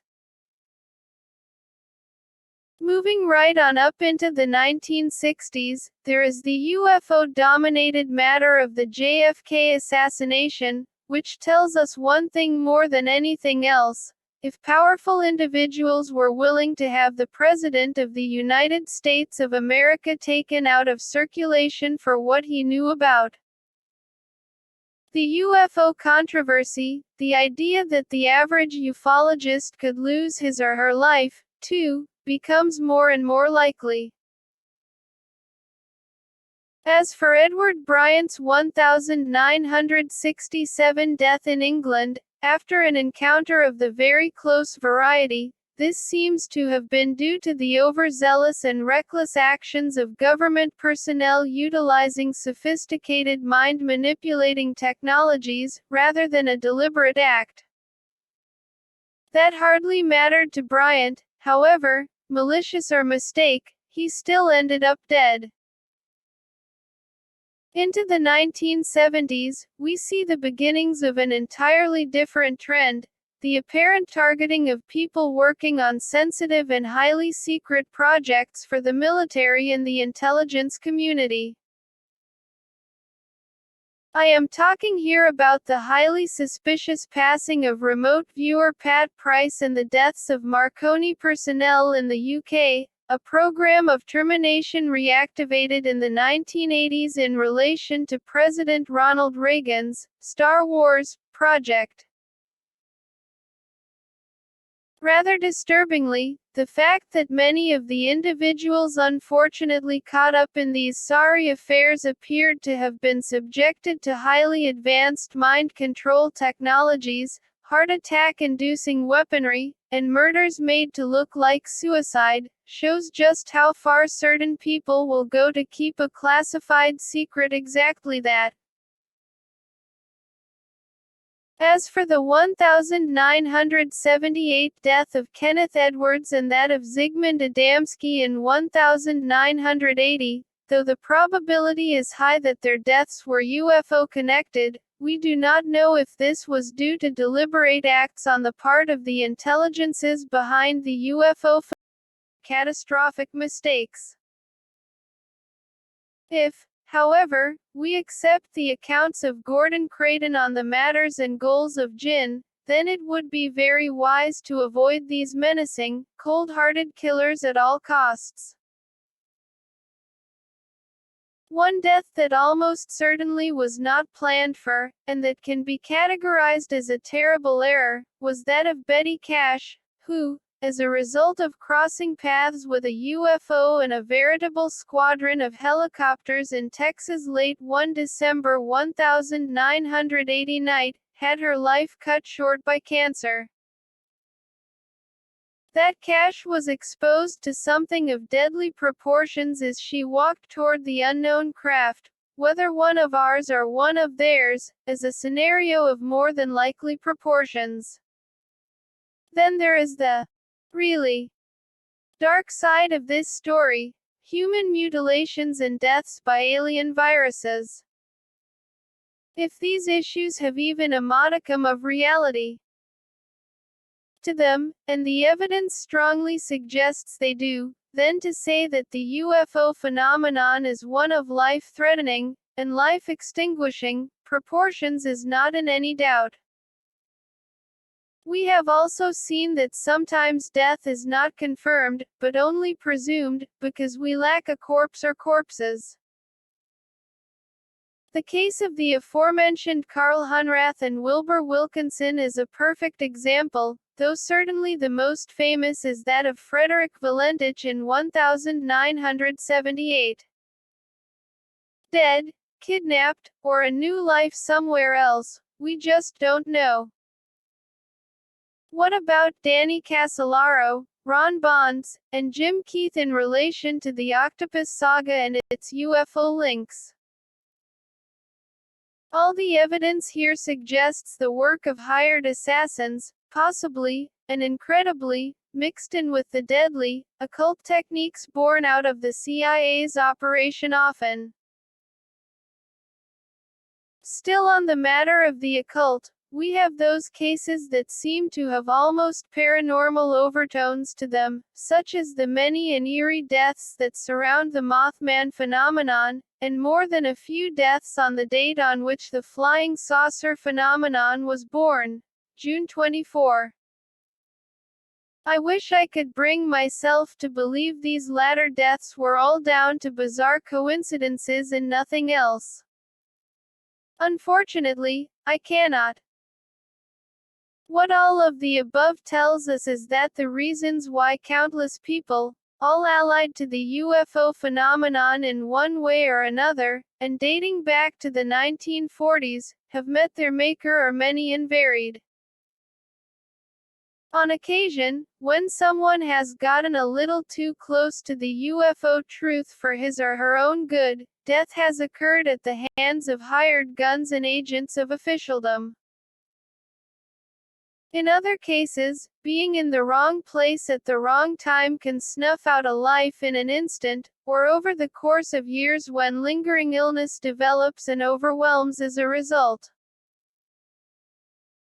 And we should also not forget those examples where the intelligences behind the UFO phenomenon have exhibited what can only be described as malicious, deadly behavior, and while showing little or no regard for human life.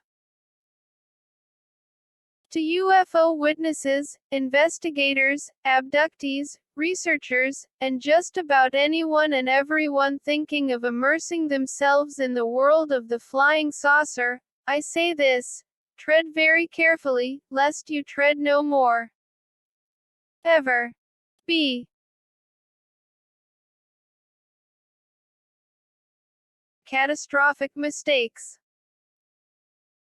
If, however, we accept the accounts of Gordon Creighton on the matters and goals of Jinn, then it would be very wise to avoid these menacing, cold-hearted killers at all costs. One death that almost certainly was not planned for, and that can be categorized as a terrible error, was that of Betty Cash, who, as a result of crossing paths with a UFO and a veritable squadron of helicopters in Texas late one December 1980 night, had her life cut short by cancer. That Cash was exposed to something of deadly proportions as she walked toward the unknown craft, whether one of ours or one of theirs, as a scenario of more than likely proportions. Then there is the really